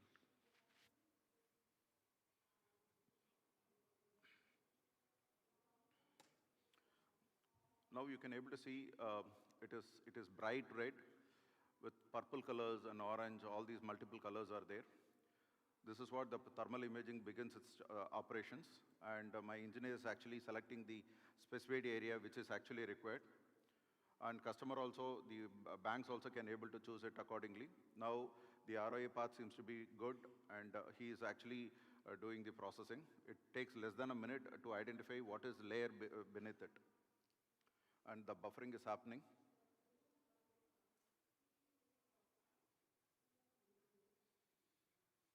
This can go up to 3 mm. Furthermore, we are enhancing the system to go have a penetration level till 5 mm also. And you can able to see the clear result here. It's a gold-plated iron base, and gold-plated, not solid gold coating over iron core. Confidence level is 55% and stable is 100%. Stable is going to be the object stabilization. And there are multiple other parameters like depth estimated is 0.25 mm. It has been thin plated, it has been done. These parameters and all, we are passing it through our technology, whatever we received it from our thermal imaging. And there is one more important item here. Camera. Show me this also.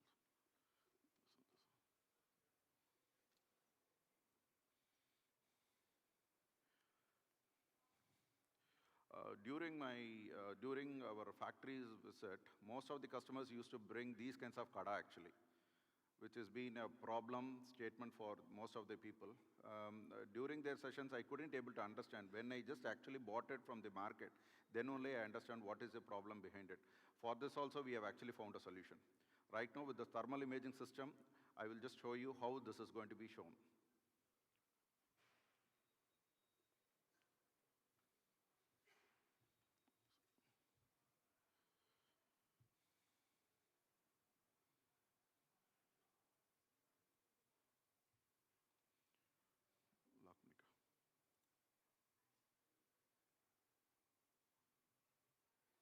Now again, my engineer has actually selected the place where the thermal detection has to happen. Though it has a wider area, we will be covering a specific location to identify.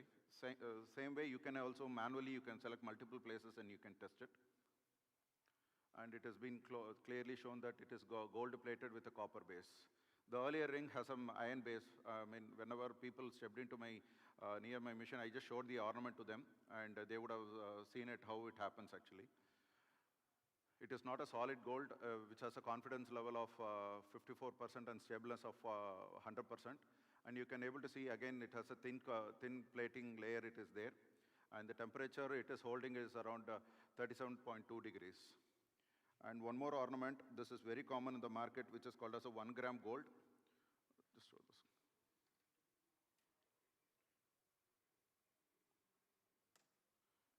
You can see it, right?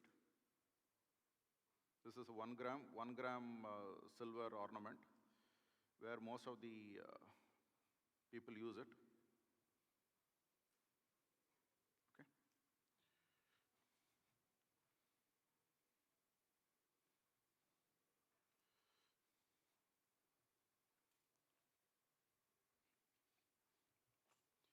Our thermal system can able to penetrate to the below layer and it can able to tell whether it is copper based or iron based or silver based.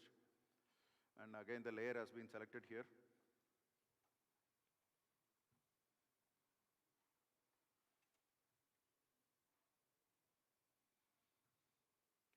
We still want to improvise our system. We are continuously improvising our system on day-to-day basis.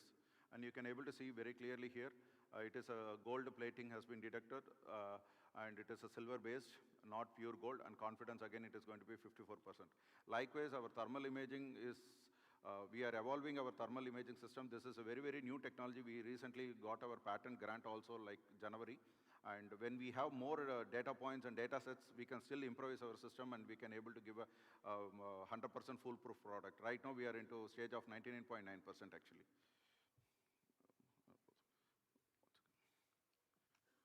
Can you go and check there? Mission detection database connected.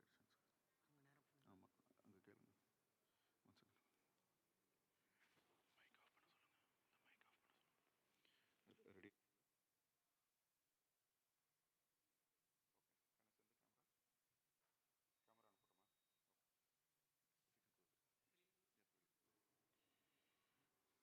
Networks out. Now the network seems to be fine. We can just see the mission's operation with the robotic arm.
source codes 5 to 8 mm.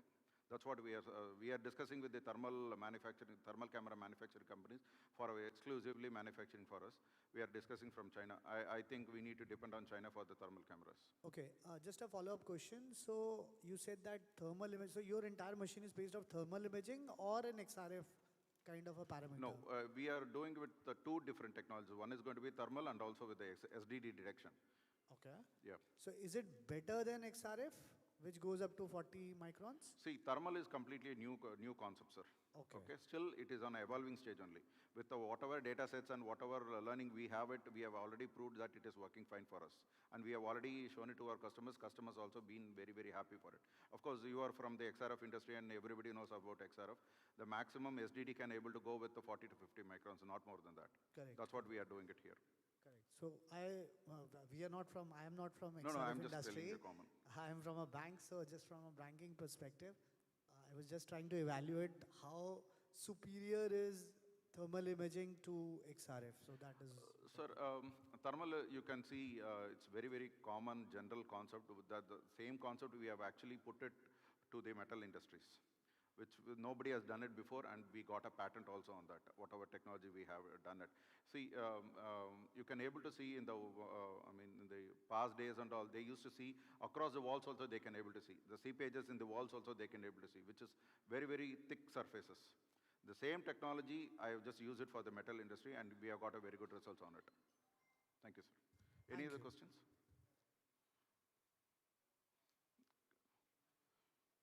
Polama.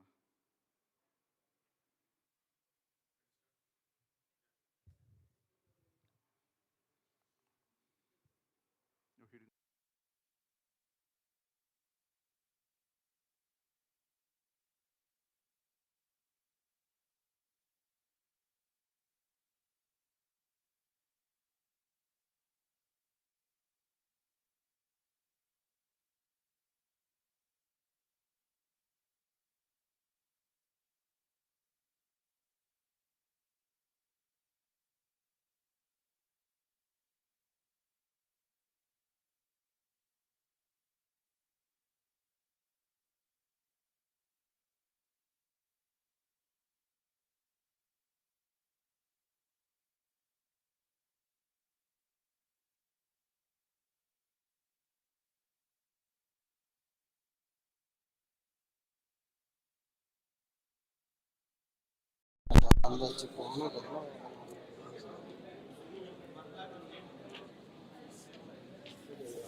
This is going to be regularly we will be taking the customer's mobile number, and, and after that other KYC check will be done.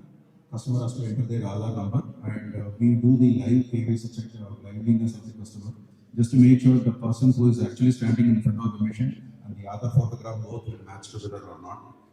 Next is going to be the civil and crime check. Civil everybody knows, but we have our crime check APIs also integrated with our system, which can able to evaluate only financial based crimes, not the civil or crime which is irrelevant to the financial principle. We will not be able to identify. Those information we will just pass on. When those categories are fulfilled only, we will pass on to the jewelry collection itself. When that is being passed on, first is going to be the classification of the ornament. Consider whether it is a chain, bangle, ring, studs, what. Apart from it, we have our own classification system also. It can able to classify the ornament properly. Next, it will pass on to the gold weight and stone weight separation page, whatever you have seen here. Next is going to be thermal. We have actually skipped the thermal. Why? Because we want to show it live here with the multiple ornaments. But inside the machine itself, it is already equipped. But we will be showing in the later date to the customers when they are coming in person. Next is going to be the XRF detection system. Normally, the conventional XRF, customers will be doing a manual testing process with the one point of verification. But here, through the robotic arm, it can able to pass on to multiple places automatically on its own, and it will detect the gold purity. We have created our regression technique through artificial intelligence, where it will be able to collect multiple points, like more than 6,800 data from the XRF spectrometer, and we will be evaluating the data and we will be giving the correct data on that. Last few months before, we have completed our thermal imaging, but we couldn't able to give the exact data, what is the layer beneath it. Now we have surpassed it and we have fulfilled it. That the customer has to tell us, sir. We don't define anything on that. Customer has to tell us. And after doing this XRF reading, gold will automatically goes to the packing area. It will pack on its own, label on its own, and it goes inside the safe locker. This is the overall journey. Yes, the bankers and the NBFCs has to decide it. As per latest RBI norms, 75% LTV value is the minimum, maximum. Yes, sir. Mike, please.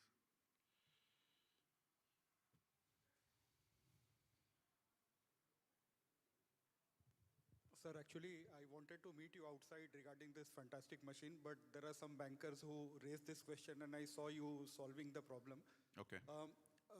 I am from IGM, the title sponsor of this event. Okay. And in the other hall, we demonstrated our digital keratometer that uses conduction as a technology and goes inside till 7 mm. Okay. Okay. So if you are solving a larger problem.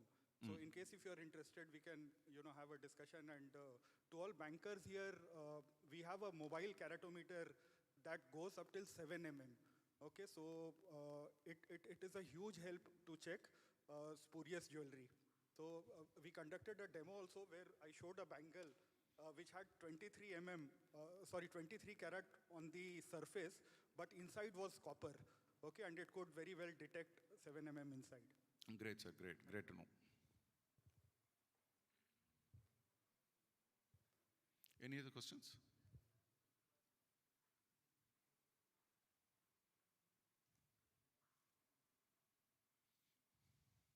I think, sir, you have anything?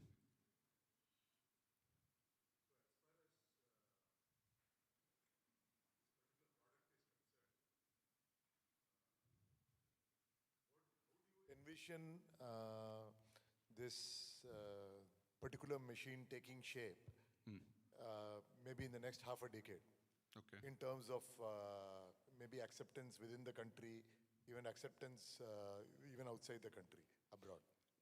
Yeah, that's a nice question, sir, actually. I will just give you with a very fair example, okay? When Google Pay and Phone Pay came in India in 2015, nobody accepted on the first 3-4 years. Maybe after this demonetization has happened, that acceptance level was a bit reshaping. But during COVID, that has created a very big boom in India, and right now, world is also using the same UPI technology. The same way it happens here also. There could be too much of competitions as well, but I can able to envision that I can able to go around 1,000 to 1,500 missions in the next 5 to 6 years of time. That's going to be my idea. But still, we are evolving with our technologies. What you saw in Paramakodi, Central Bank of India technology, it is not now with us. We have completely reshaped our technology and the shape, size, everything we have evolved. We are continuously we are getting inputs from different customers. Like it could be IIFL, or it could be Manipal FinTech, or it could be from our Sudan Gold. Likewise, we are getting too many inputs from them, and we are still evolving it, and we are reshaping our technology. Okay. And also, I had another question. So, like, let's say hypothetically, the banks are accepting this particular equipment on a mass scale, maybe in the coming years. Okay. So is there a possibility that this will be only be kept at the branch, or even an off-site model is possible? No, as per RBI, we cannot able to do this as an off-site model, sir. That is impossible actually, as per current this thing. Maybe in the later date, due to the acceptance, probably it might able to happen. 1985, when RBI has given approval for SBI and HSBC to keep an ATM, that was completely an on-site job, where things were evolving, they were doing the pilot things for 2-3 years, and then when they've seen public acceptance were really good, they started to go with an offsite model with a smaller version. Same ways it might happen in the later years also. Okay, but how do you see these guidelines evolving, let's say outside India, let's say in Middle East or? Middle East, there are chances, sir. We are already getting too many good inquiries from Middle East, Indonesia, Sri Lanka, and Malaysia. Probably we are working on it. Okay. Yeah. Thanks. We'll connect offline. Sure, sir. Thanks. Thank you. I think there is no more questions. And if you have anything, just do let us know. We will be standing next to the doors only. We are happy to answer this person. Thank you. Thanks, Mr. Arun Kumar, for this session. Thank you.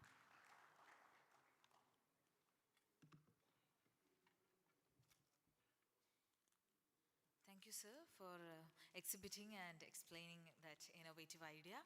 So without further ado, we are moving on to the next session. So before that, may I introduce Stalwart Group, which is a leading integrated business services company with over 3 decades of expertise in security solutions, facility management, staffing, and AI-enabled monitoring services. With a strong presence across India and international markets, Stalwart combines technology, skilled workforce, and operational excellence to deliver reliable, innovative, and customer-focused solutions. The company is committed to enhancing safety, efficiency, and business resilience while driving social impact through meaningful CSR initiatives.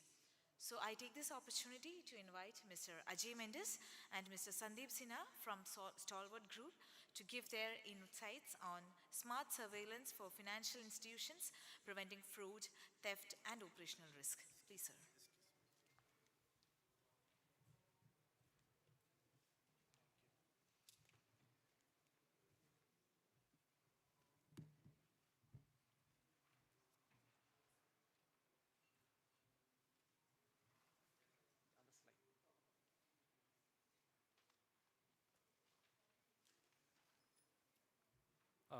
Thank you to Mr. Arun Manikam and the organizers for giving us this opportunity to present here today. My name is Ajay, and I am the founder and CEO of Intellisense. Intellisense is a subsidiary of Stalwart People Services. Stalwart is into guarding services, facility management services, white-collar services, etc.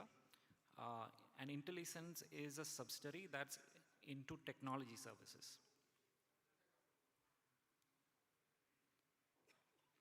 So today I'm going to talk about a few problems faced by the gold loan industry pertaining to fraud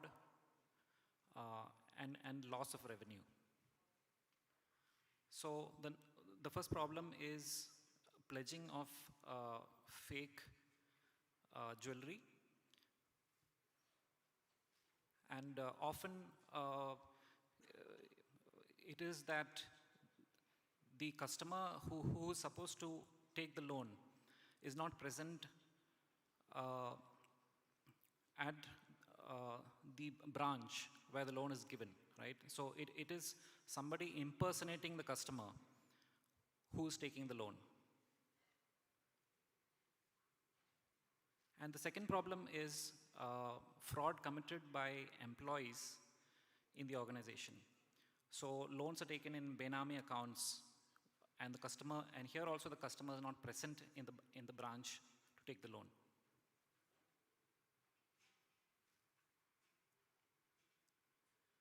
So I understand that CCTV cameras have been installed in most of your branches already, right? But these cameras currently are only recording, and they're passively watching what is happening. So what usually happens is when an incident happens, you go back to the recording and check what happened, right? So it's a post-incident investigation tool. It's not a real-time tool which is used to trigger an alert when something happens. And currently, for the audit trail, to monitor who is coming into the branch, who is taking a loan, etc., these are being manually recorded by the employees at the branch, right? So what if you can have your CCTVs automatically record these events? It will automatically create an audit trail for you. So our technology actually uses your existing infrastructure, whatever investments you've made in your CCTV cameras. It plugs into these cameras, takes the video feeds, and analyzes them using artificial intelligence, and gives you alerts as and when it finds violations. So these are the specific features which you might find interesting. First one is intrusion alerts. So if somebody enters your branch after working hours, for example. The second one is face blacklisting. As the gentleman who was speaking before this alluded to, we can check whether the person appearing for a loan has a criminal record, for example. And we can also check whether the identity of the person who's appearing for the loan is correct. The second is, the third point is restricted area monitoring. So you would have already set in place processes. For example, when an employee enters the vault room, he has to be accompanied by the customer to take out the gold, for example, right? So these processes can be automated, and alerts can be sent if these processes are violated. So basically our system will understand your employees based on the face of the employee, and it will make sure that when the employee enters, the customer is also there to either take out the gold or deposit the gold. The next 2 points are related to weapons detection. If somebody enters your branch with a knife or a gun. And finally, we also have features for customer analytics. So to let you know how many people are visiting your branch, what time are they visiting, what are the peak hours, etc. And to give you a little more background about what the other things that we do, AI is just one part of the business. We also do end-to-end electronic surveillance, hardware installation, and AMC. And we do provide a command center setup. So either we can set it up for you, or we can manage your command center remotely. So our command center staff will be monitoring your locations, and as per your SOP, we will raise alerts and inform your branch managers or regional managers based on the violations. And as I said, we are part of Stalwart Group. We have more than 30 years of experience in India, more than 900 clients, and we are spread across almost every city in India.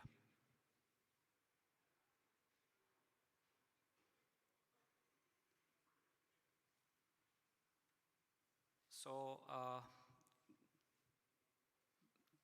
any questions regarding the tech business?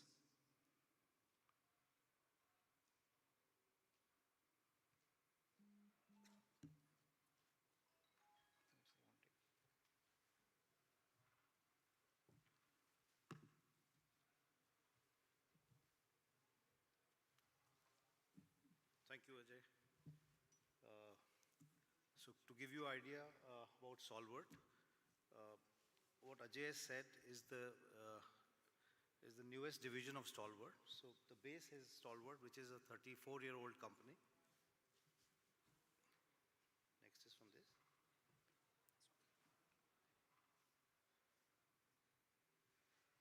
So our vision is to have a global respected organization with people and technology. So this has been our vision since long, and that is why IntelliSense is also here. And our core values are fairness, integrity, and resilience. So we are the first public limited company in this space of security, FM, and staffing solutions. We are in 25 states of India. Some of our certification, we have 30,000 trained professionals, 3,000 client sites. These are the 4 companies that are part of the Stalwart Group. We are also in the UAE and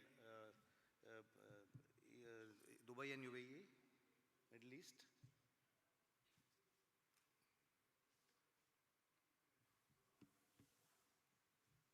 So this is about the company. We are ethical business partner, CRISIL rating, triple B rating, 3-star rating, independently verified and competent company, various ISO certificates to our existing. The key clients, this will give you an indication of segment-wise the clients that we serve, our current clients.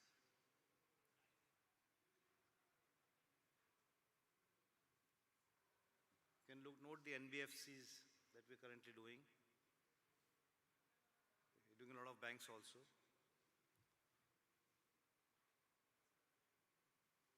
So we have 3 business verticals: security vertical, facility management vertical, and staffing solutions in the Stalwart People Services.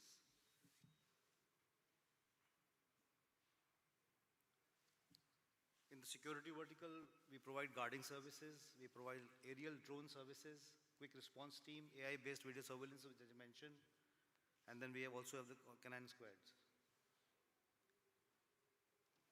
We provide trained guards, and we have PASARA licenses for more than 25 states. So hiring, training, operations, and welfare, these are the core values that we have been rigorously following for our people. We offer tech offerings, we just mentioned. So face recognition, GPS-enabled trackers, attendance at sites, even recruitment is happening through tech now.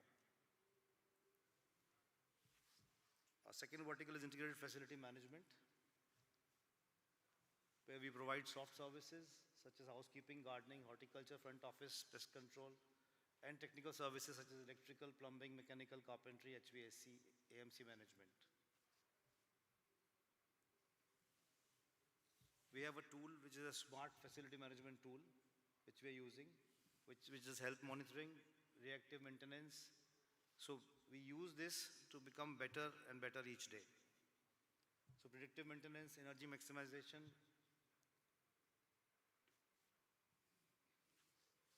We also have a payroll management. So we supply, we can provide any and any type of manpower.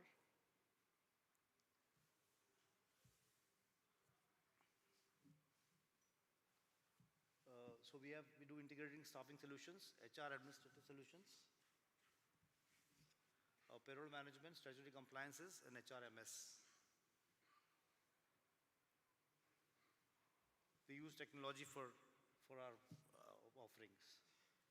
So why Stalwart is a public limited company? We provide integrated solutions, global operations, financial strength, tailor-made approach, and pan-India presence.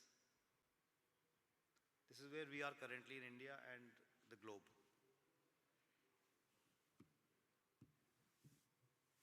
Any questions on our company profile or AI solutions?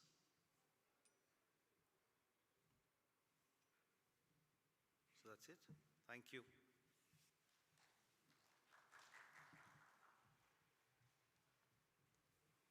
Thank you, Mr. Ajay Mendes and Mr. Sandeep Singha for that session.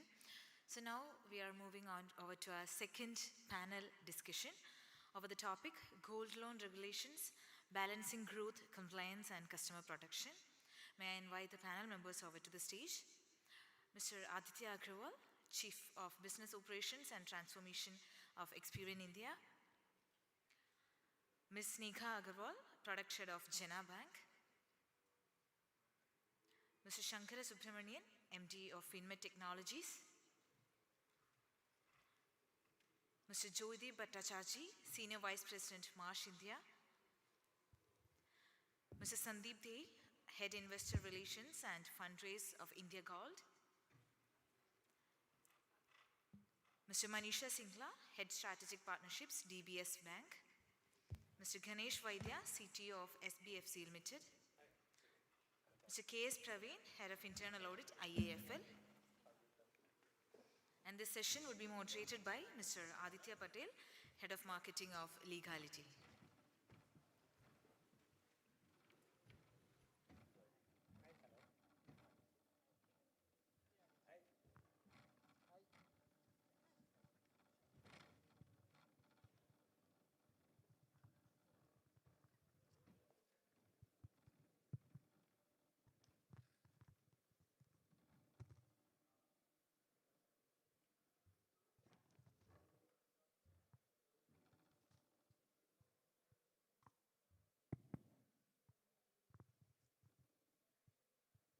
Great, let's begin. I think today's panel discussion is especially relevant. I think we're 1.5 months into RBI's new gold loan regulations. And I think everyone is seeing it as a kind of tension between the need to digitize very rapidly and deliver a great customer experience, as balanced with adding complexity that the regulations demand. So would be eager to hear from the panel on this issue. And I think we have a variety of panelists dealing with different aspects of gold loans. So I'll start straight away.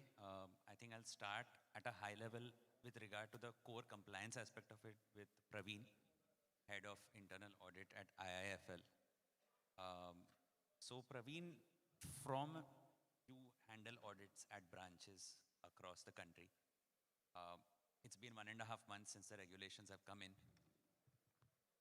What should gold lenders keep in mind at the branch? What gaps are you regularly seeing in a branch that gold lenders need to fix today? Yeah, thank you very much. So, since we are all in the regulated industry and banks or NBFCs, all of the regulator takes keen interest in anything that we do. Especially if you are listed, then you have more regulators who might be interested in what you do. So in the, I wouldn't just say that the last 3 months something great has happened. The last 3 months, of course, they have increased a lot of compliances on the part of NBFCs and banks. They have brought in this gold loan direction specifically, which brings out mostly that you need to do a credit assessment, segregated LTV for different types of amounts of loans. But the core principle of regulation remains the same. So what they want to do is see that before giving a loan, you ensure that the person is able to repay. If you are onboarding a customer, ensure that the KYCs are done properly. If you are into this business of lending, ensure that frauds are under control. If you are getting tech savvy, ensure that whatever tech onboarding you do, including AI, is all safeguarded properly. There are cybersecurity risks are managed. So the same thing is carried forward here. So you would have certain things like which makes it more intensive. And especially if you are in the gold loan lending business, like I represent IIFL, I have been with the regulator as well. Then the last few years I am with IIFL as head of audit. So the point is this is an operationally intensive kind of a business that is a gold loan business. So it's not that, see, if you see the last 1 year or so, gold prices have gone up by almost double. So which makes it very lucrative for everyone else to just jump in. Just wind up your unsecured business, jump into this gold loan business. But I'm not sure if really the gold prices would be going up the same extent. It all depends on what certain presidents do. So it's more internationally dependent. So that is also some aspect that the RBI, the regulator, looks at. Key price sensitivity, what impact does it have? What the point here is there is a lot of operational risk involved in this gold loan business, which the regulator has tried to kind of ensure that it is managed well. And of course, it will have some pain points for us.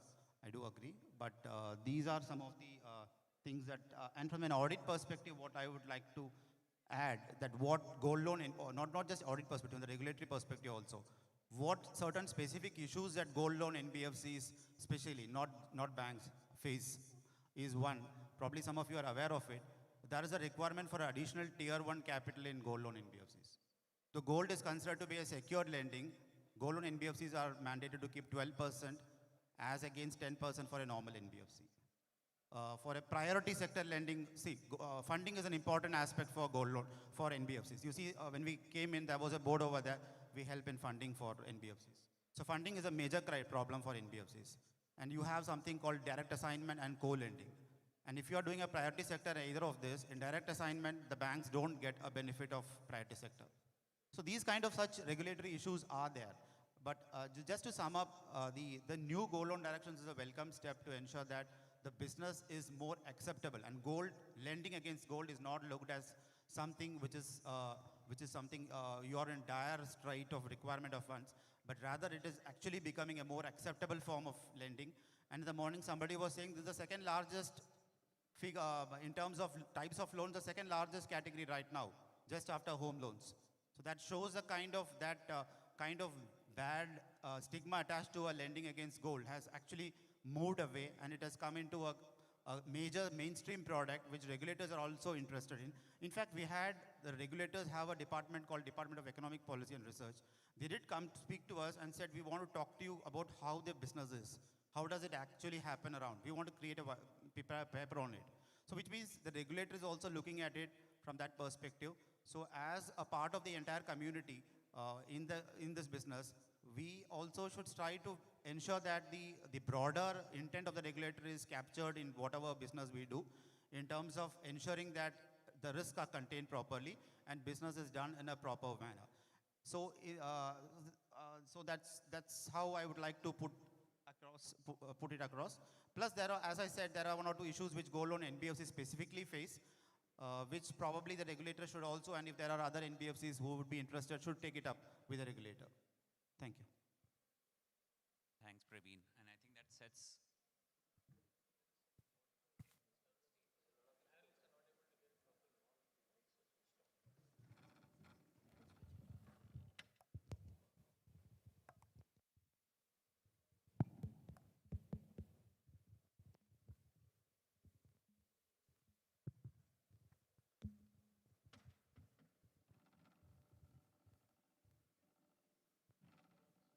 Yeah. I think this is better. Seems better. No, it's still there. A bit of an echo.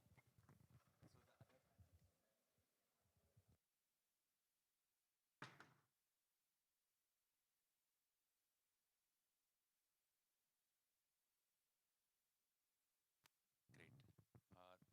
Thanks, Praveen, and I think that sets a good context for the rest of the panel. Like the high-level compliance overview. How we're going to structure the rest of the discussion is we will go into various layers of gold lending and how these regulations impact, or how this new regulatory environment impacts it. Sneha, we'll start with you. I think at a product design level, the gold loan regulations, not just the last regulations, but generally the regulatory environment demands a product redesign often, where you need to balance customer experience with compliance. What are some of these trade-offs, and how do you actually balance these trade-offs from a product, customer experience, and compliance perspective? So hi, good afternoon all. Myself Sneha Agarwal, a chartered accountant by profession and having an experience of banking experience of more than 13 years now. Currently associated with Jana Bank as product head, heading secured assets there.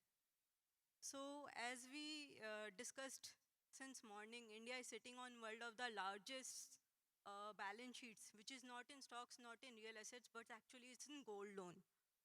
So the only thing is the point here is the bank who is gonna crack here it. In every uncertain economy, there is one product which becomes the confidence engine of the banking industry. Currently, it is the gold loan.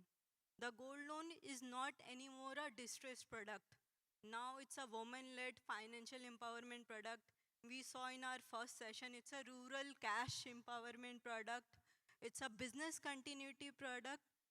For product management per se, we don't see compliance and customer experience as two different goals. It is like a balancing weighing scale. If we are falling on one scale, if we are weak on compliance, we may face regulatory or reputational risk. And if we are falling on customer experience, we may lose out the business.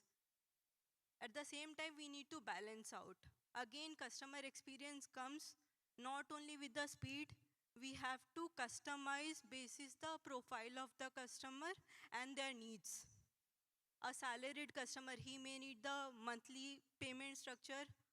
The emergency or short-term fund needs, they may need the bullet repayment.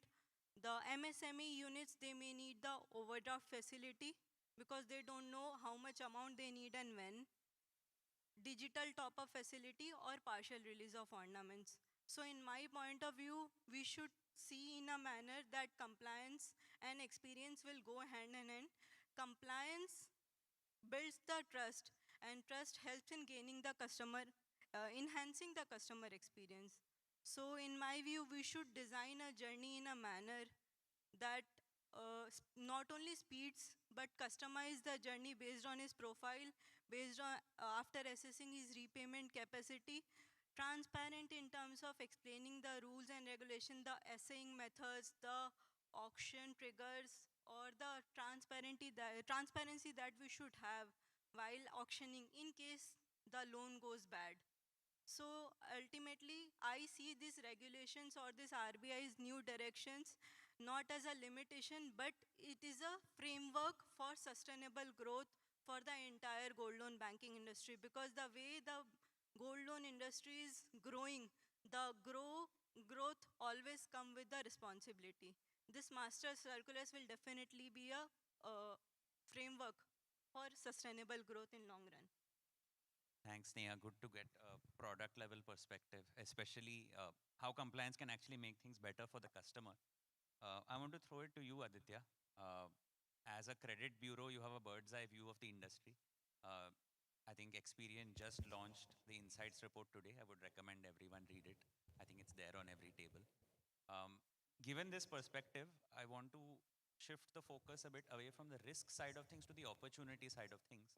Touching upon what Sneha said, as it's an opportunity, for example, to better the customer experience. As a credit bureau and based on your insights in the report, how do you think this new regulatory environment, what opportunities is this new regulatory environment creating? We've talked about, and I'm sure we're going to talk more about the risks. Talk a bit about the opportunities that it's creating for gold lenders. No, absolutely. And I think I completely agree with the co-panelists about balancing at all times what we do right by the consumer comes also from the regulatory and compliance frameworks that guide us to do the right things. It is not a competing paradox, if I say so. Rather, it is actually the regulations are designed to make sure that the ecosystem is sustainable. Lenders do the right thing. And at some of the very recent guidelines, as talking about the draft guidelines on collections and recovery enablement is also about enabling responsibility to and the consumers to make sure they do service the loans properly. Otherwise, they there are certain allowable adverse actions that can be taken to prevent them from causing disaster in the economy. So it is not, and I completely reckon with that. Talking about opportunities, in fact, if we look at everything that has happened in the industry, for example, in banking and financial services, it is the regulations that have enabled path for growth. Sometimes the shift in regulations may seem restrictive, but that is, I think, not restrictive, but more like a process of change that we have to go through.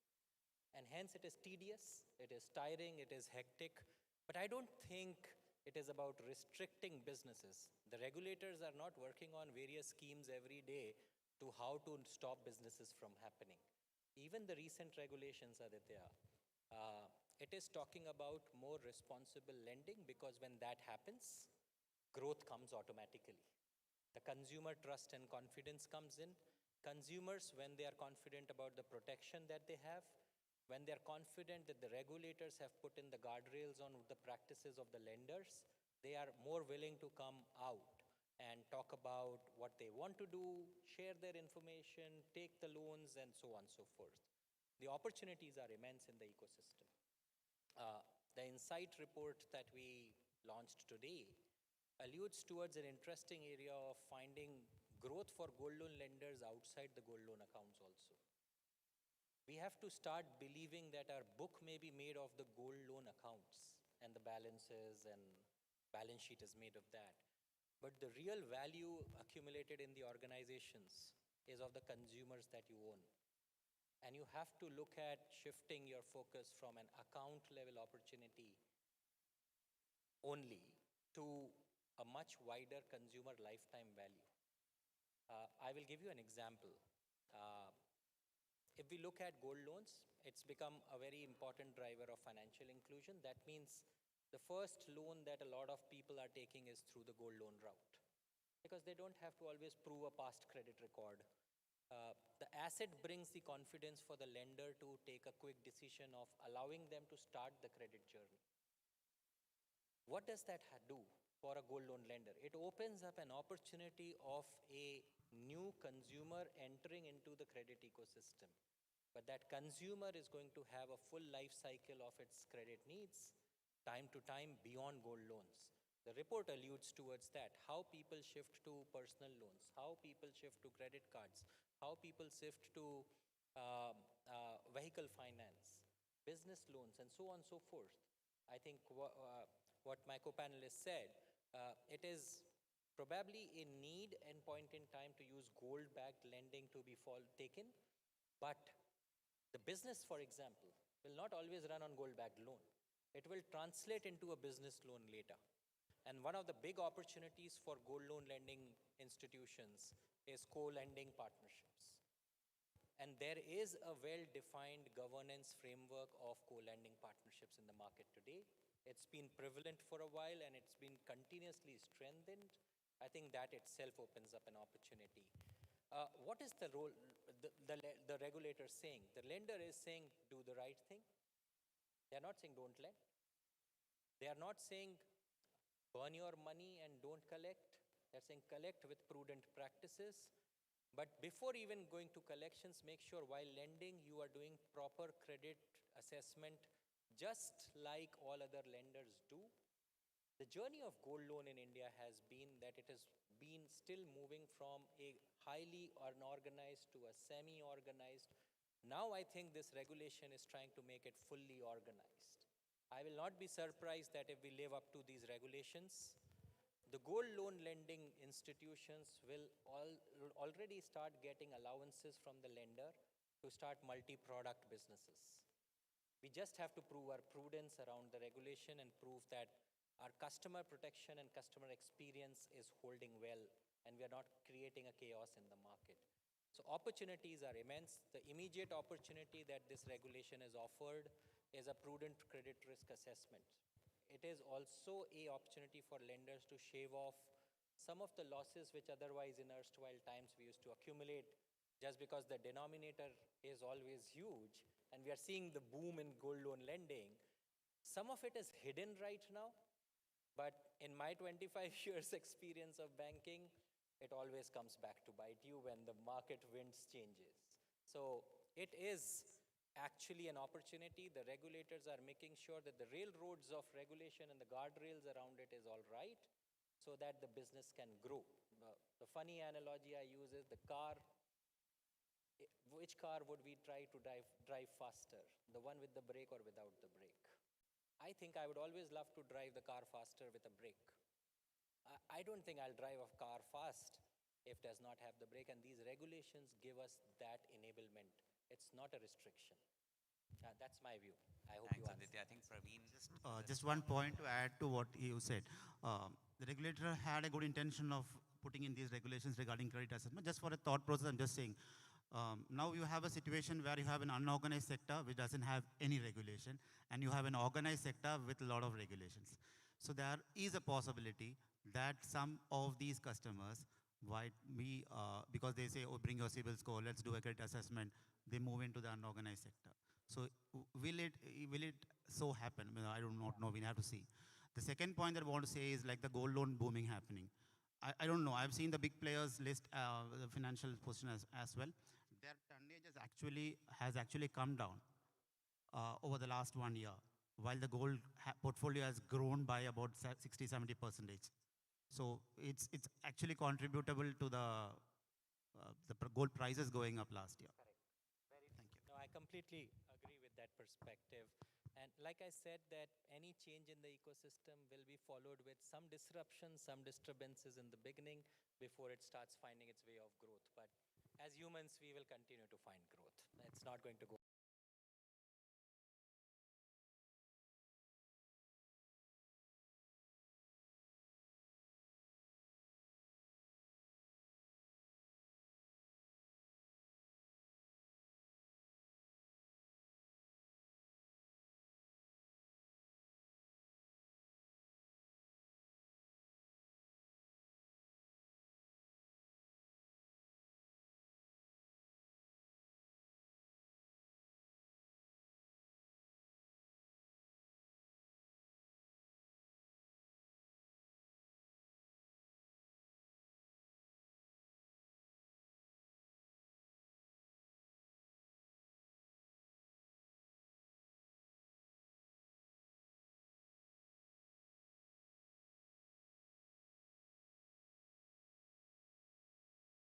Three process and three stages which is involved here.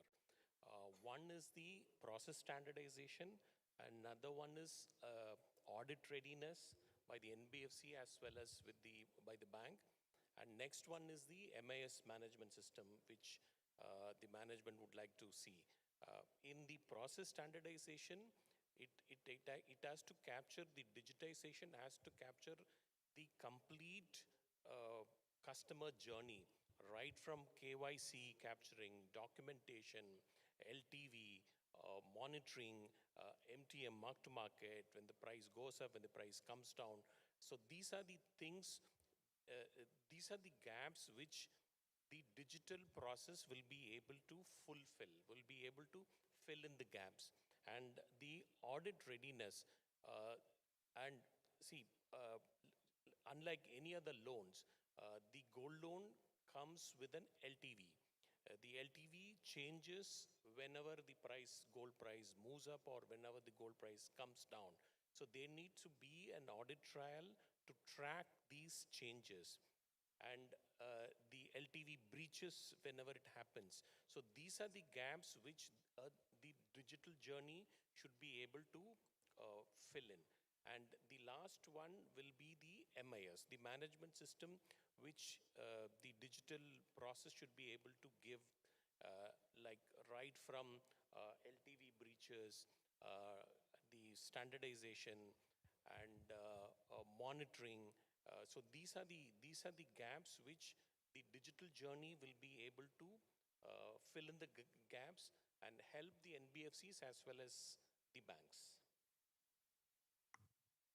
And one point I really like what my co-panelist said, whether you wanted to drive the car with a brake or without a brake.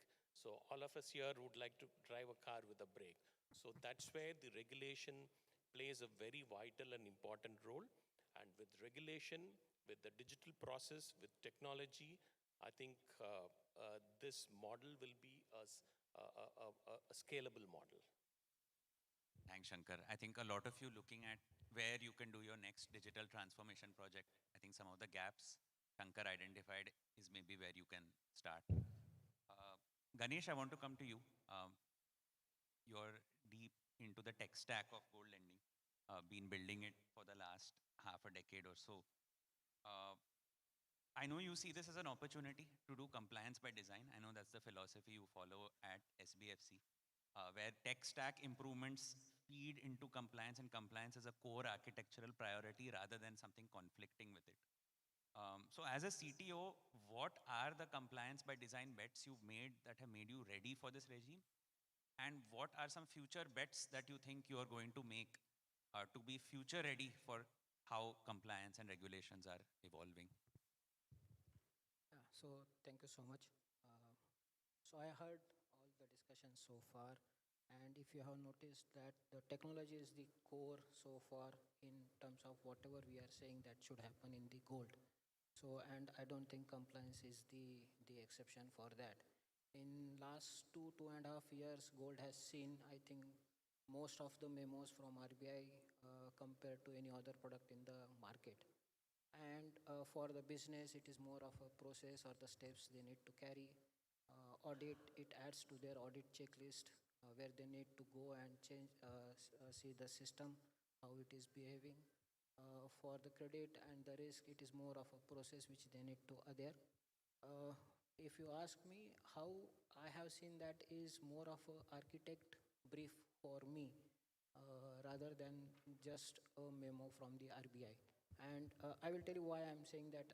That's how I approached this specific the demand from the RBI in last 2.5 years around the gold loan. Everybody put up the numbers. I think 18.5, 18.4 lakh crore of the gold loan, 54% of the growth, and we are still scratching the surface, right?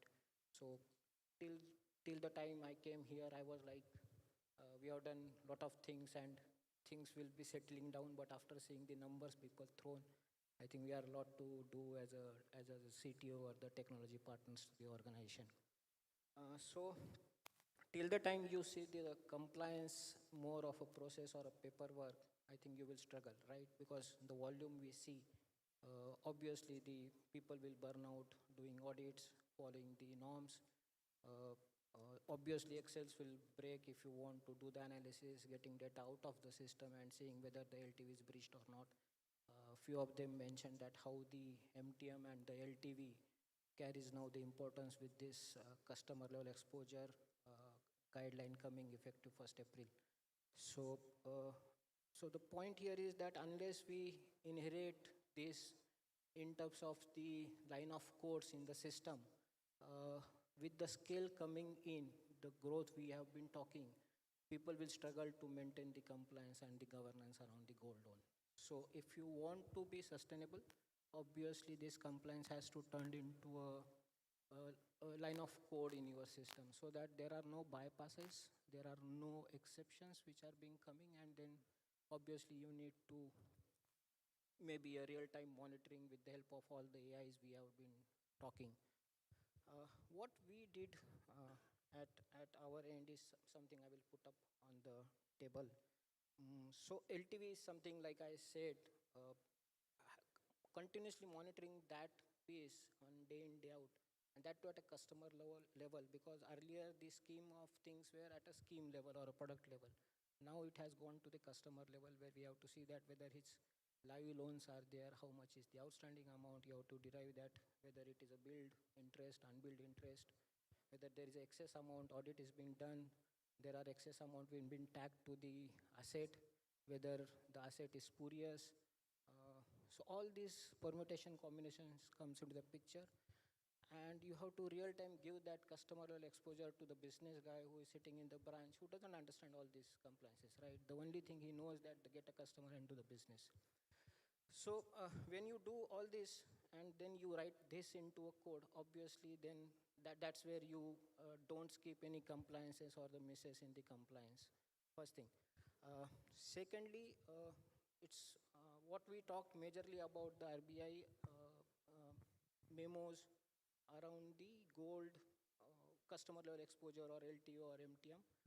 But being from technology, you also have the cyber security, you have the DPDP, you have ISMS, which is ISO, which is good to have, but obviously people see differently. From the investor point of view, that gives additional comfort in terms of the information security you are following. So RBI is one piece. Obviously, this further things of like cyber security, AI is not just impacting the solutions, but obviously they have enriched the way the hackers or the destructive people seeing the opportunities to get into the financial BFSI segments, right?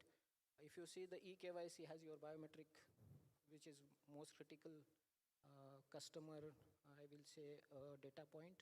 You have addresses, you have mobile numbers, you have faces stored, and anything can happen, right? Aadhaar is almost now a unique identity for the customer in India, and if that is stolen, we can just imagine what can happen to it. So what we did is that we made our environment more secured. APIs which are transiting the data, be it UIDI, be it some third-party partner where you are passing on the details to get the KYC done. Obviously, that has to be a very, very secured way. So not only the data which is stored, but data which is in transit has to be protected now. So that's the second point which we focused, and we say that not only the RBI compliances around the gold, but the cyber security is something we should strengthen, and that second part we did. Third is we built for, I think, for failures and not for the downtimes. So when I say that, it is the guy is coming with the gold, the family gold or the ornaments, like we said. A lot of people said that it has emotions attached, right? The guy is coming with the emotion, and he needs 4 lakh, 5 lakh rupees in, let's say, there's 30 minutes. Anything halting that process, I believe, is like a betrayal to that guy, because he has to wait that longer to hand over that emotion to a person and get the money out of it, which is the last thing any family person would want to do. So we don't treat downtime as a service tickets for us, but we treat that as a betrayal to the customers. And we don't want to snatch that right from them, that they should just come, hand over the ornament, get the money, and go out of this. Maybe a difficult process for him as a emotion to that guy. This is the third thing. Fourth, and I think the DPDP I spoken. We have a lot of personal data which are residing and in transit, obviously. So marking them, those data elements as per their privacy or the criticality of the data element, having the user access reviews, managements around that, so that we know that who is accessing what at what point of time. And fourth, and I think the last but the most important part for me as a CTO is the more we see this more as a compliance process and less of architect, the more difficult it becomes to deliver things to the business. Because we have to deliver customer, like she mentioned, that it's a customer experience and the compliance. So how I see is that it should not be the customer experience despite the regulation, but it should be because of the regulation. So for example, I'll give an example of what we have done with the legalities, the e-sign. The guy signing 34 documents in Hindi or English, because small NBFCs cannot afford to have those 10, 12 languages being distributed all state level in regional languages and then get the signature. Instead of simple thing we can do is that e-sign with those soft copies being sent to him. Because of thanks to the UPI, I think evolution, everybody has a smartphone now. The network is affordable. Everyone has a banking. So the NEFT RTGS helps to get the net direct disbursement, no manual intervention. Cash is not there, because cash also attracts the risk of fraud. So eKYC is another example where getting KYC done is the mandatory by the RBI, but doing it seamlessly with the help of the face authentication or OTP based makes the customer experience, I think, very much delight. So all these things getting at a place and you giving a loan within 15-20 minutes to a customer by doing all this digitalization and keeping compliance in the code rather than in the process on the paper, I think that's what the mantra we have followed. So that's how I think. I will not comment what others will do, but this is what we have done at our end.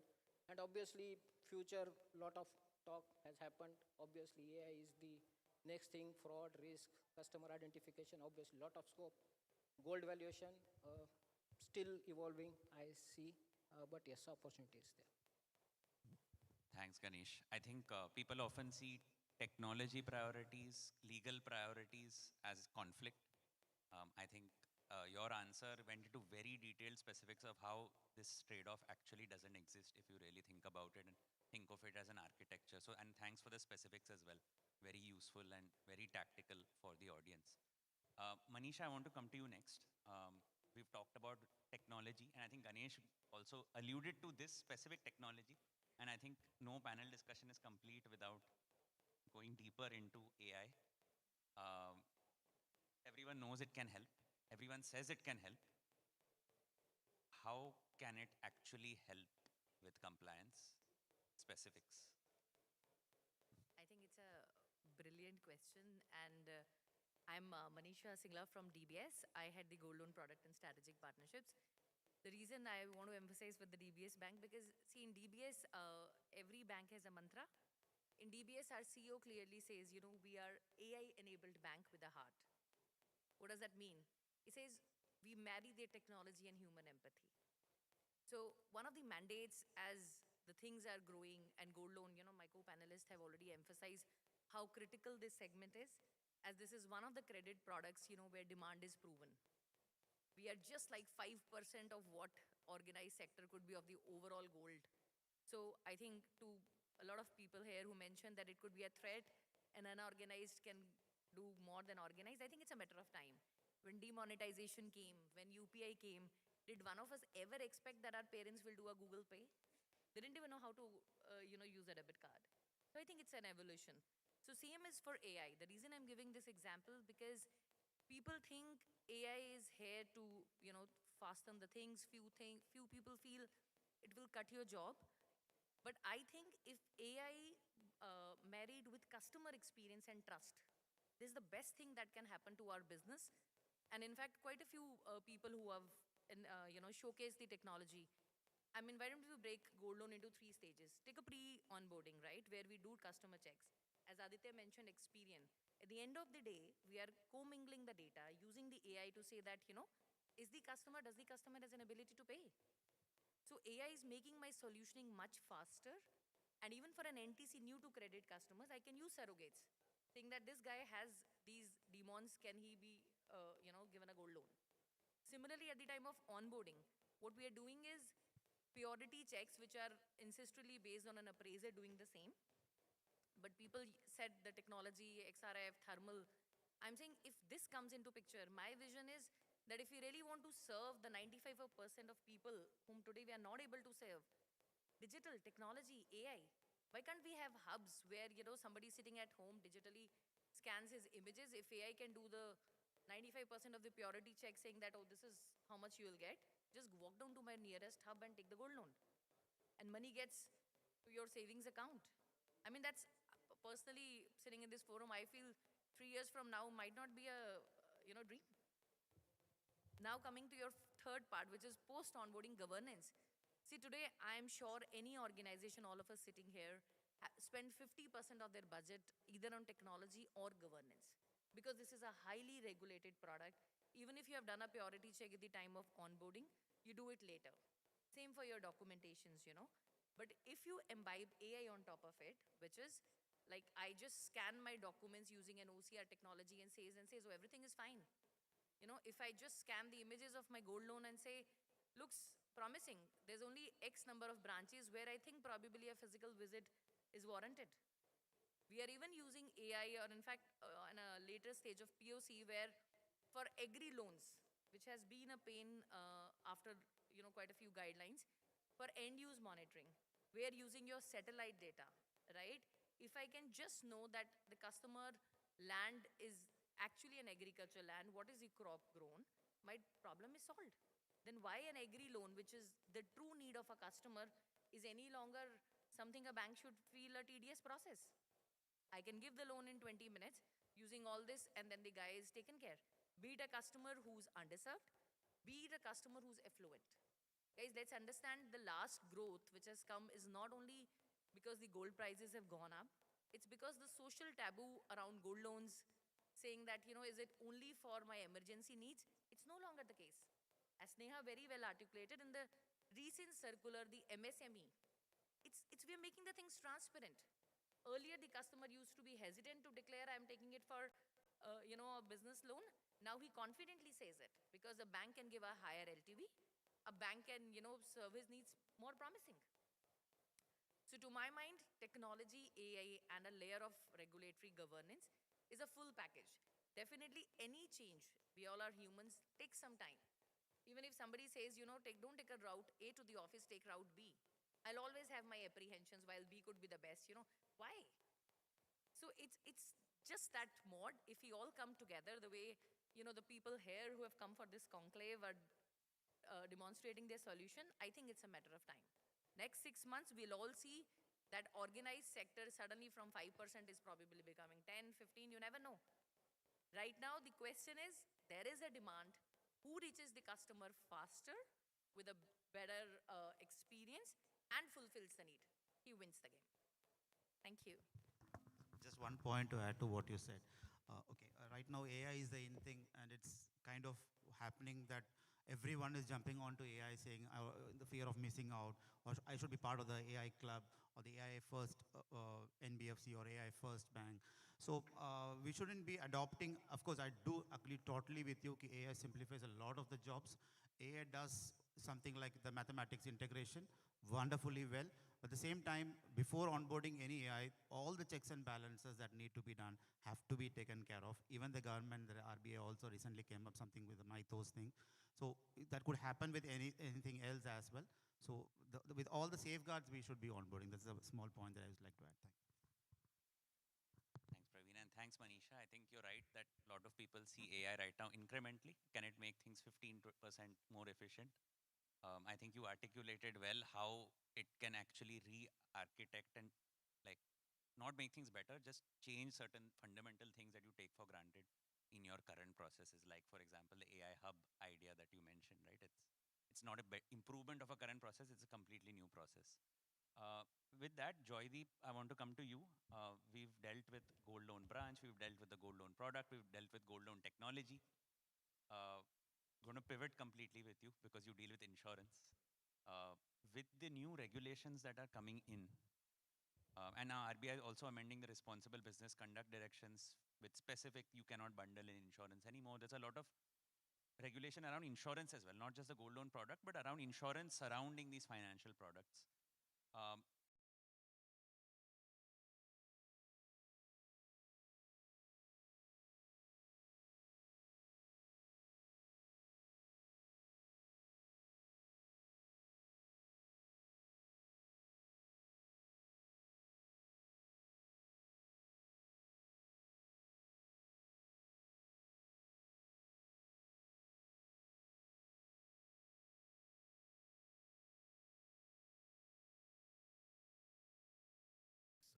I audible? Hello? Yeah.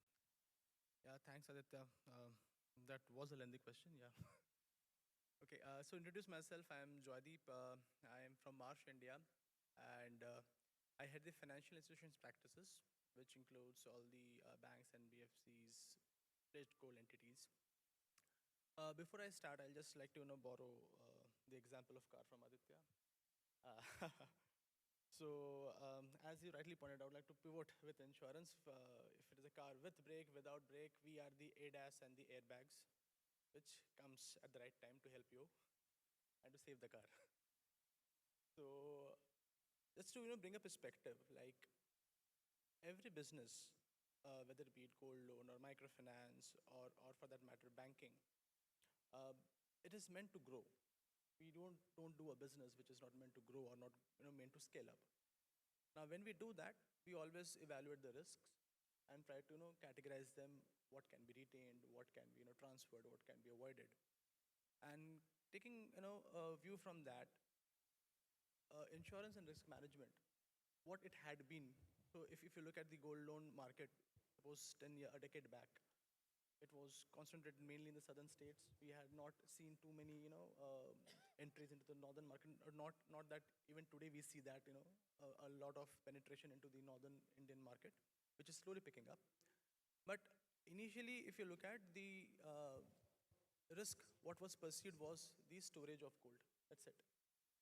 That if I'm taking a customer's gold, I should be only ensuring that the risk I am associated with is the customer's gold, which I need to repay back to.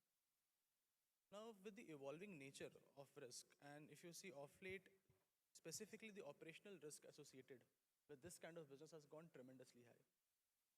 As a reason I can understand, why Praveen has always been, adding up to our comments because he's seeing the increased, op risk in this kind of businesses.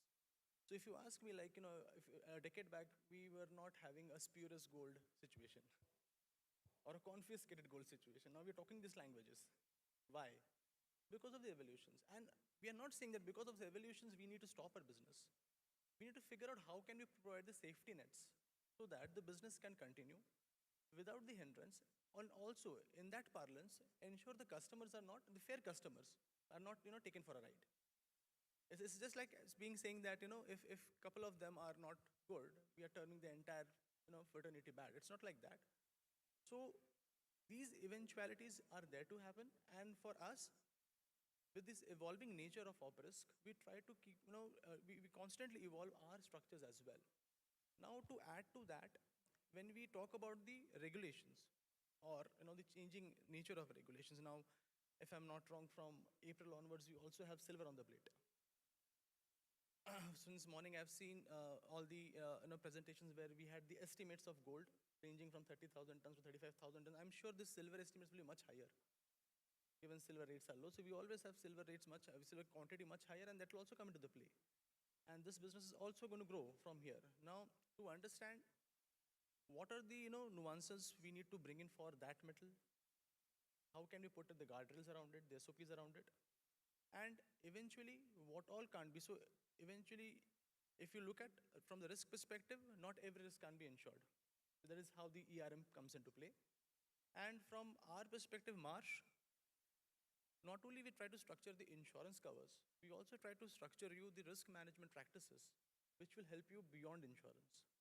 Because it is not possible to have insurance for everything. It is just a risk transfer mechanism. You already have 3 other quadrants for you to manage your risk. So we try to help you out in all other cases as well. Coming to the responsible business conduct framework. Now, not only in pledged gold business, but RBI has been very, very focused on making things more robust and customer-centric.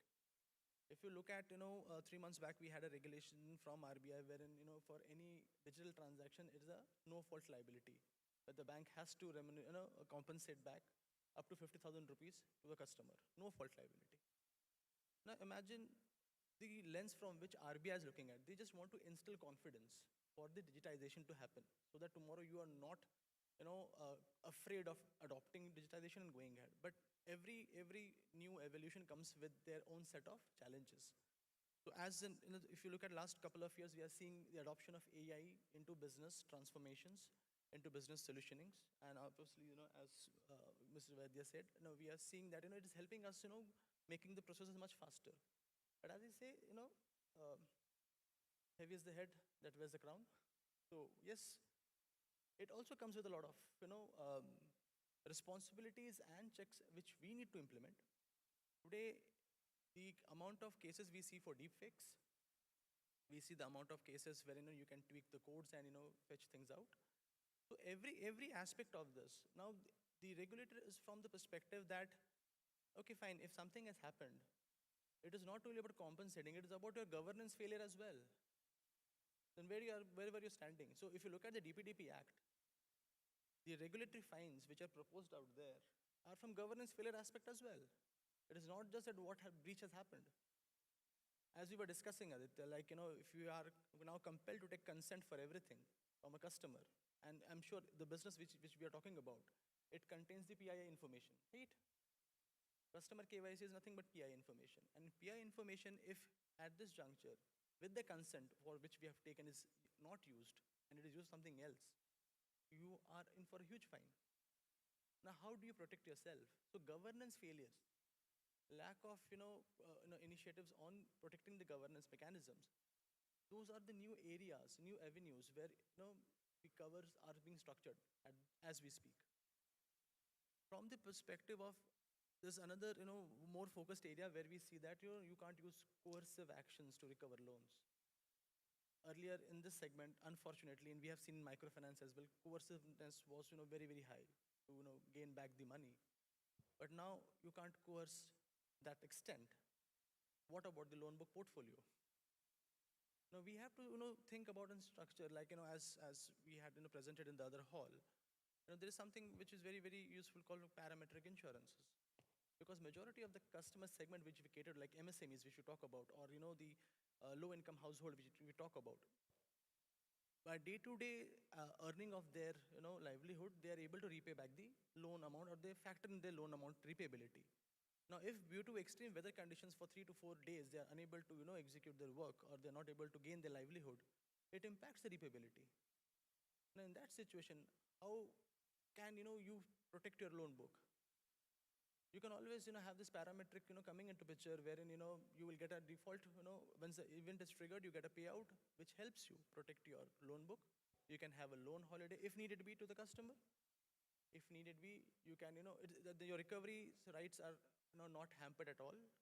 So these are the new age things which come across, which help you overcome the regulatory aspects, which I think the most dynamic regulatory changes which happens in the finance industry only. Every other day you open up and there's a new guideline from the regulator. And that is where our responsibility increases, that we are up to the mark and we are up to the speed, so that we are able to deliver this solutions to you. Or else you just can't go back to your board and say we are stopping this business overnight because we're not having a solution to, or a safety net to fall upon. So considering all these aspects what we just spoke about, I think insurance and risk management plays a very pivotal role. Very pivotal. As we speak, I just didn't want to come across this, but yeah, on this purest gold part, the industry today is facing claims in excess of 300 crores. Spurious. And they bring out this topic because we had so many participants who were demonstrating the purity of gold. And I'm sure that if this technologies come into picture, that these instances will definitely come down. That is absolutely we hope for. But as we speak, despite that huge amount of claims which we look about, the business are not slowing down.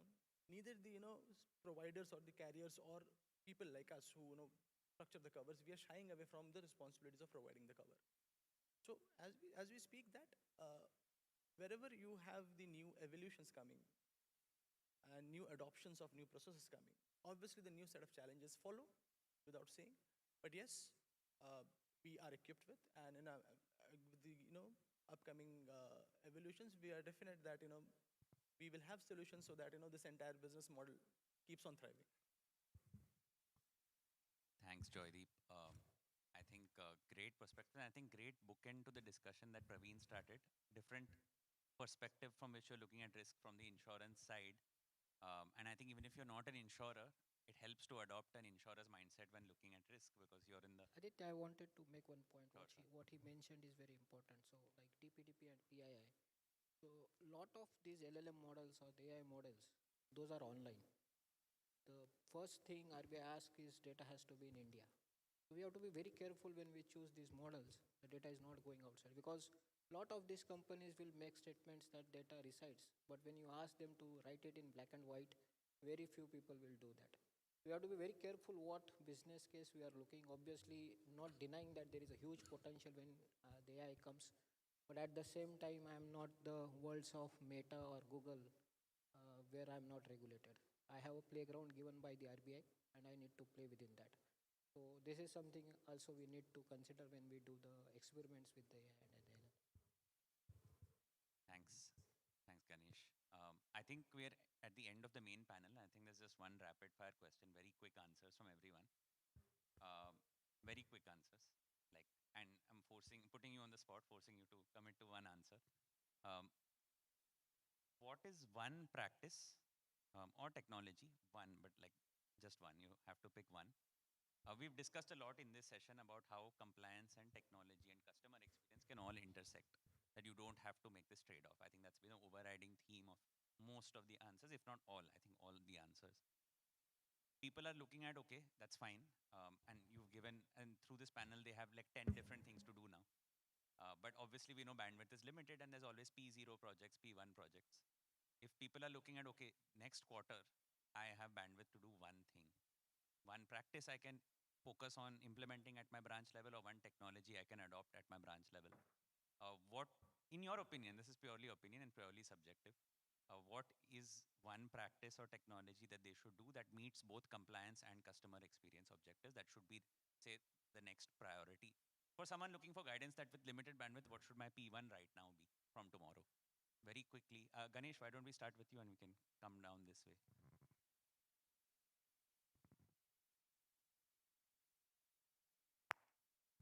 So I think something around making audits easy, because gold being volume driven and unlike ME, but similar to CD, and then audit becomes very cryptic.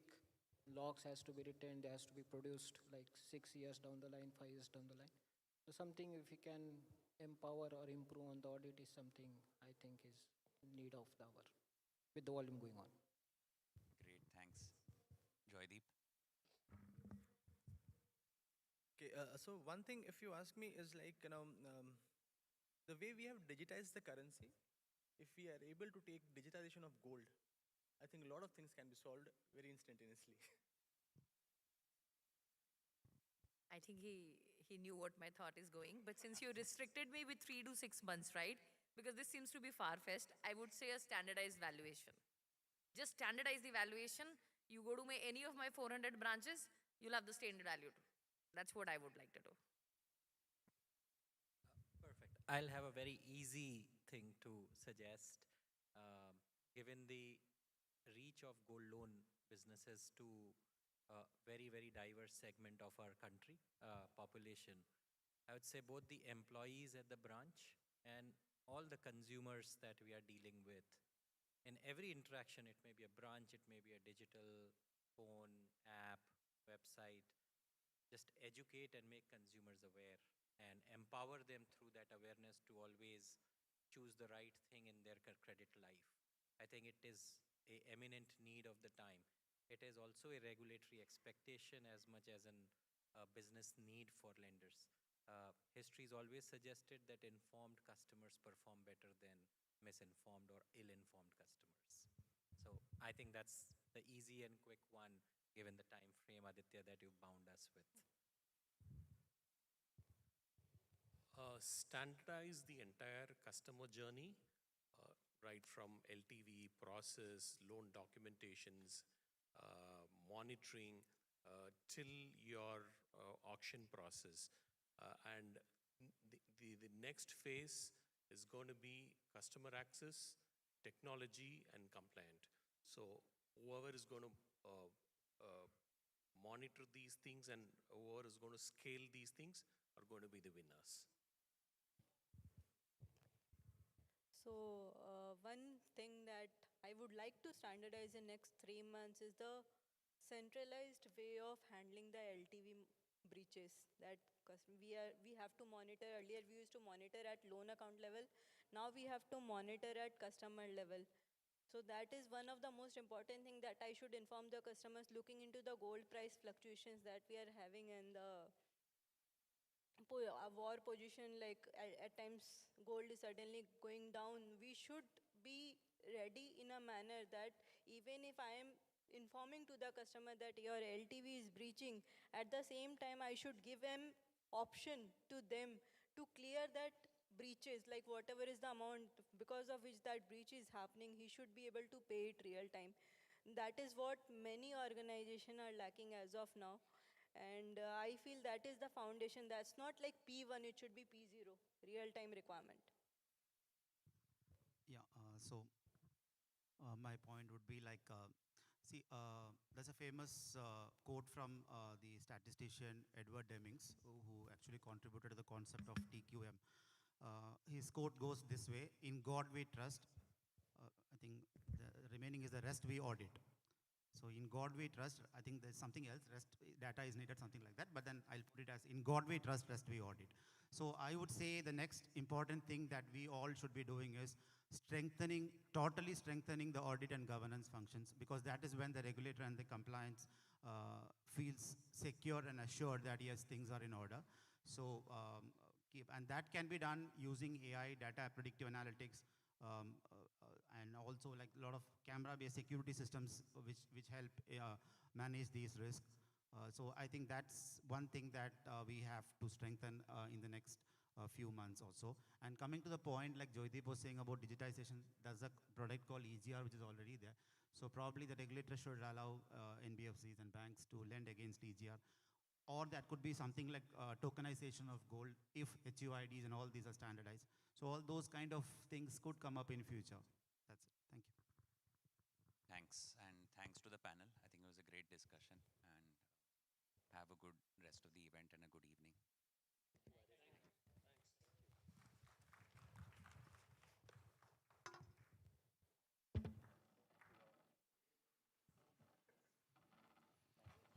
Once again, thank you all for that really engaging session.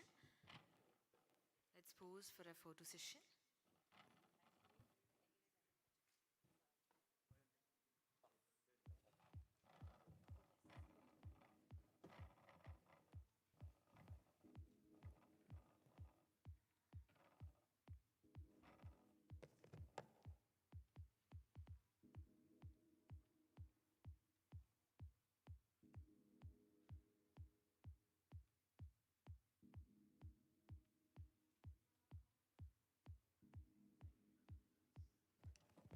Once again, thank you all.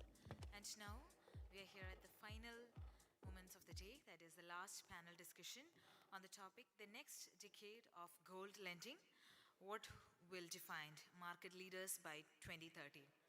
So I'd like to invite the panelists over to the stage. Mr. Swaminathan from ISAF Bank,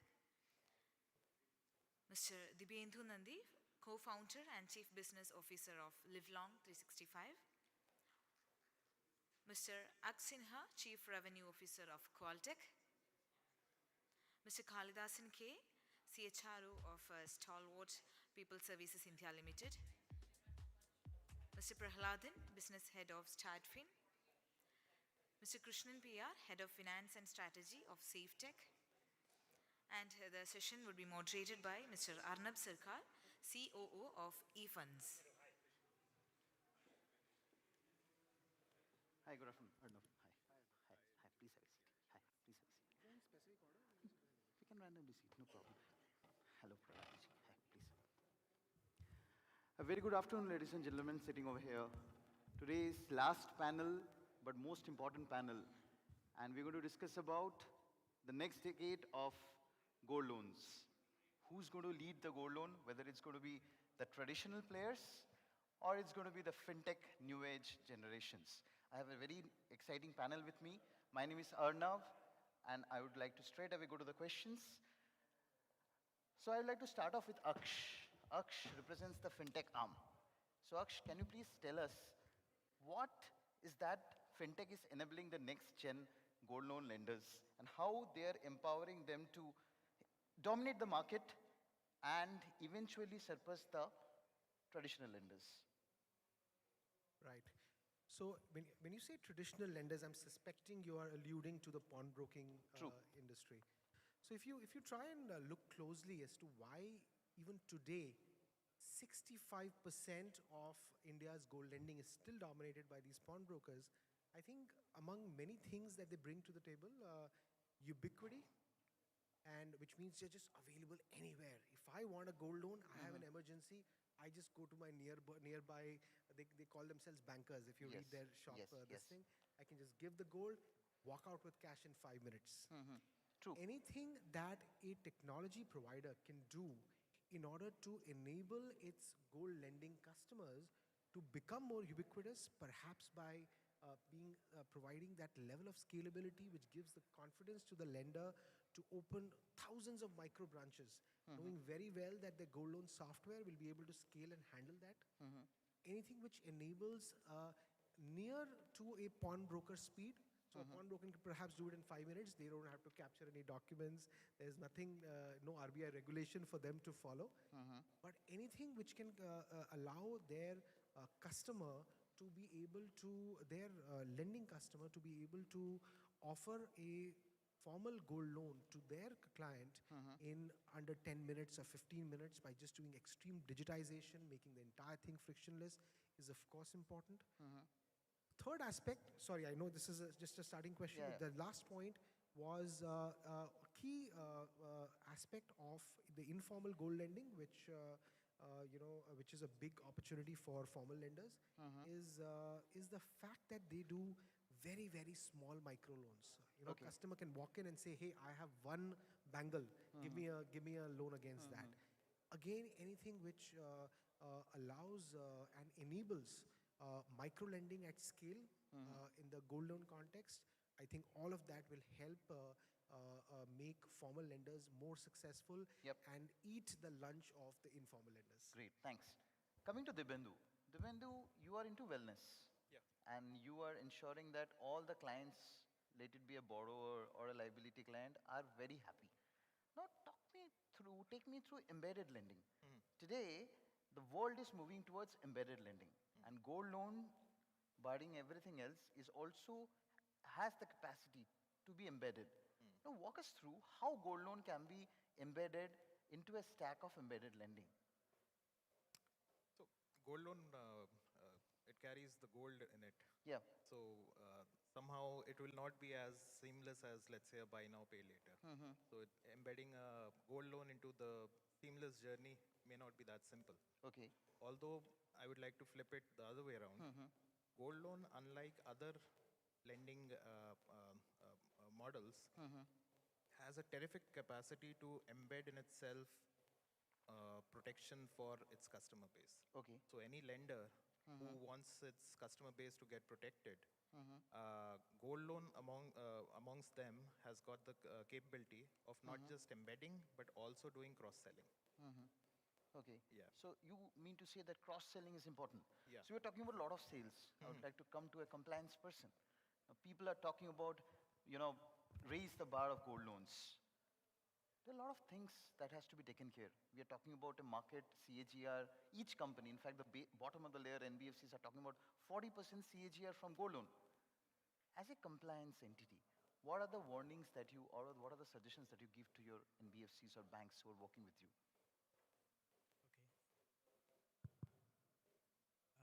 After a heavy lunch, now it's almost a pleasant evening. So when things are relaxed, that is when a fraudster will jump in, right? Okay. So when we are talking about the kind of growth that we are looking at in 2030, so obviously it puts forth a lot of challenge in front of the entire fraternity. What would be the compliance part? How can that help? Okay. See, unfortunately, when we talk about risk and compliance, traditionally what happens, we are being looked upon, like a father. True. Right? Agreed. So whenever... And let me tell you, the salespeople hates you the most. I know. Okay, so whenever, say for example, the daughter wants to go somewhere abroad, study, and obviously the father starts all the cautious questions. Beti sambal ke rakhna. You have to be very careful. I fully agree that your aspirations are good, but keep it in mind that it has to be safe. True. So the same way, we also try to come in as a checkpoint. Okay. So obviously when people are running, when you're looking at the CAGR at 20% and more, there has to be a checkpoint where you sit back, see, evaluate where you are. Okay. See, the gold loan is a very sensitive product. Okay. Here the default doesn't come from a customer side. It is more on a compliance side. Okay. So traditionally, if you look at the kind of the losses that actually happened was more from collateral misgovernance. Okay. Okay. Like for example, it starts right from the valuation stage. Okay. So where there is an inside collusion. Okay, the branch guys collude. The packets are misplaced. Okay, or sometimes the entire packets vanish. Okay, so very recently there was a case where almost 23, 25 packets has totally vanished out of trace. True. Okay, so these kind of internal collusions trigger the major frauds traditionally. But when we are now going towards AI-driven market, of course things are getting digitalized. So as he rightly says, all that glitters is not gold. Sometimes exactly. that can be a fake gold too. Now, you spoke about AI. In that context, I would like to ask you, Krishnan, how is AI changing the entire sphere of the gold loan market? I'll be interested to know how it's helping in reducing the complexity, reducing the TAT, and how is that gold loan has now become driven from vault to algorithm? Yeah. I will not talk from the current context, but from the topic, right? How do we see this for the next 4 years? Now, if you talk about AI or automation, it can touch various parts, right? Right from an origination, onboarding, evaluation. So it can touch a lot of aspects, not from a customer's perspective, even from a lender's perspective. From a customer's perspective, why can't we split these process for a goal, entire origination happening at an app level, at a residence, and only for the pledging you go to a bank, right? So AI can be used for, at an origination level, complete these onboarding processes, evaluation, at an instant, know your profile much earlier before what you lend, what you arrive at for a specific customer. And even from we saw in your earlier presentations, earlier meetings, how AI's imaging MLs are being used for gold evaluation, right?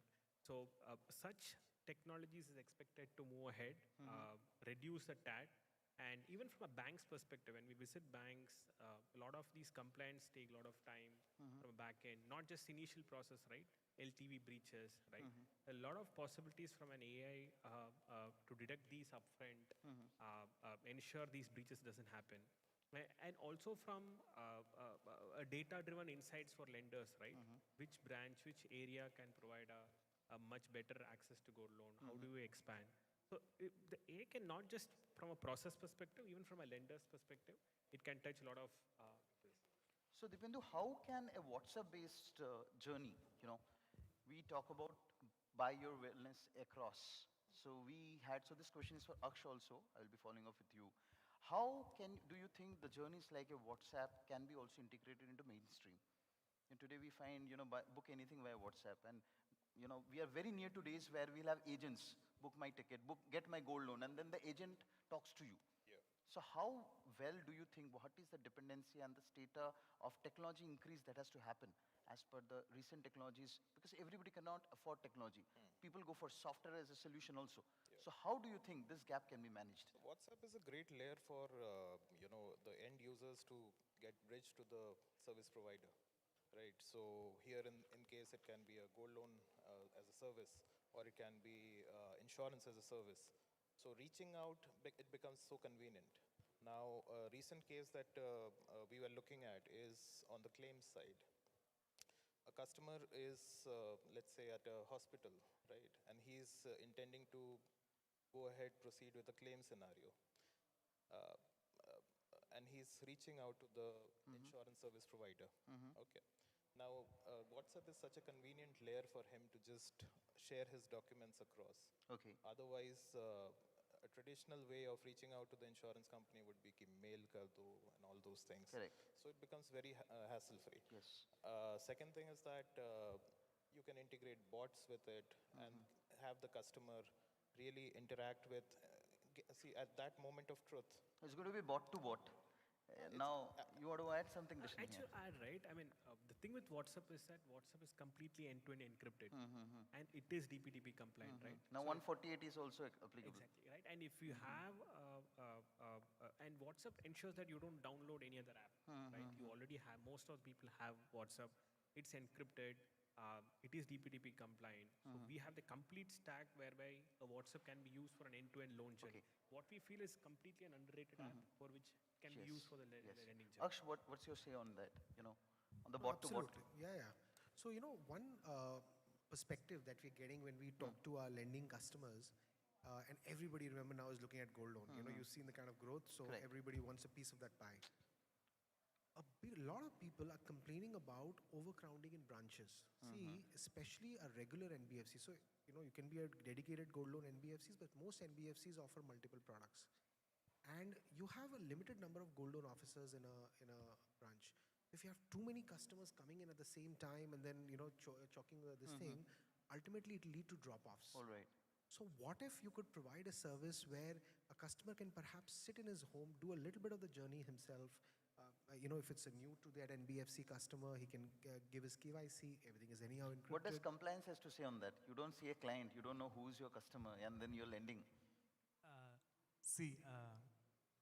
India as such, if you look at, the majority of the market is still rural and semi-urban. Okay, and even by 2030, what we are looking at, 7 to 8 crores of unique customers per year. Still, at least 4 crores is from rural and semi-urban. So, see, obviously, the technology can have a major leverage in urban, where it is 20-30%.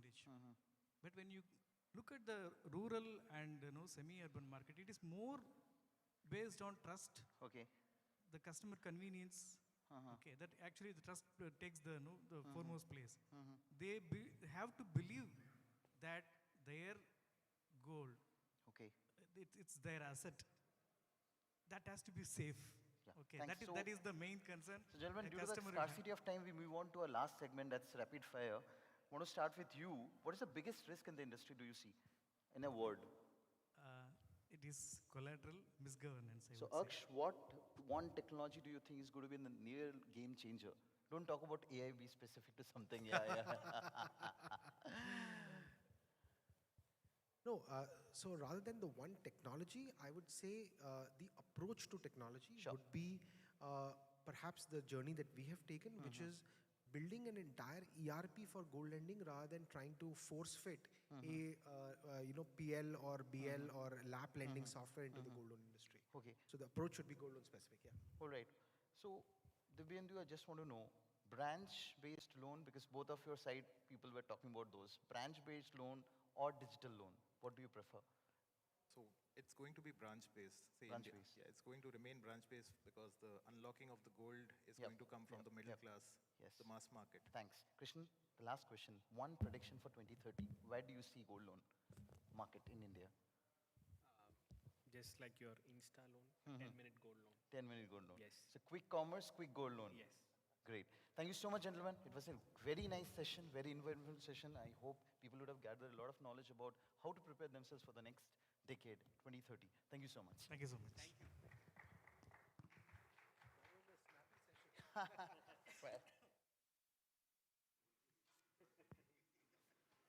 Yes, thank you all for that wonderful session on future of gold lending. So let's pause for our photo session. And with that, we have come to the end of the sessions over this hall. So now I'd like to request all the speakers and attendees to join on Hall A, where we'll be having the award session. So once again, may I request all of you to join on Hall A, where we'll be having the award session. So thank you. Have a great day.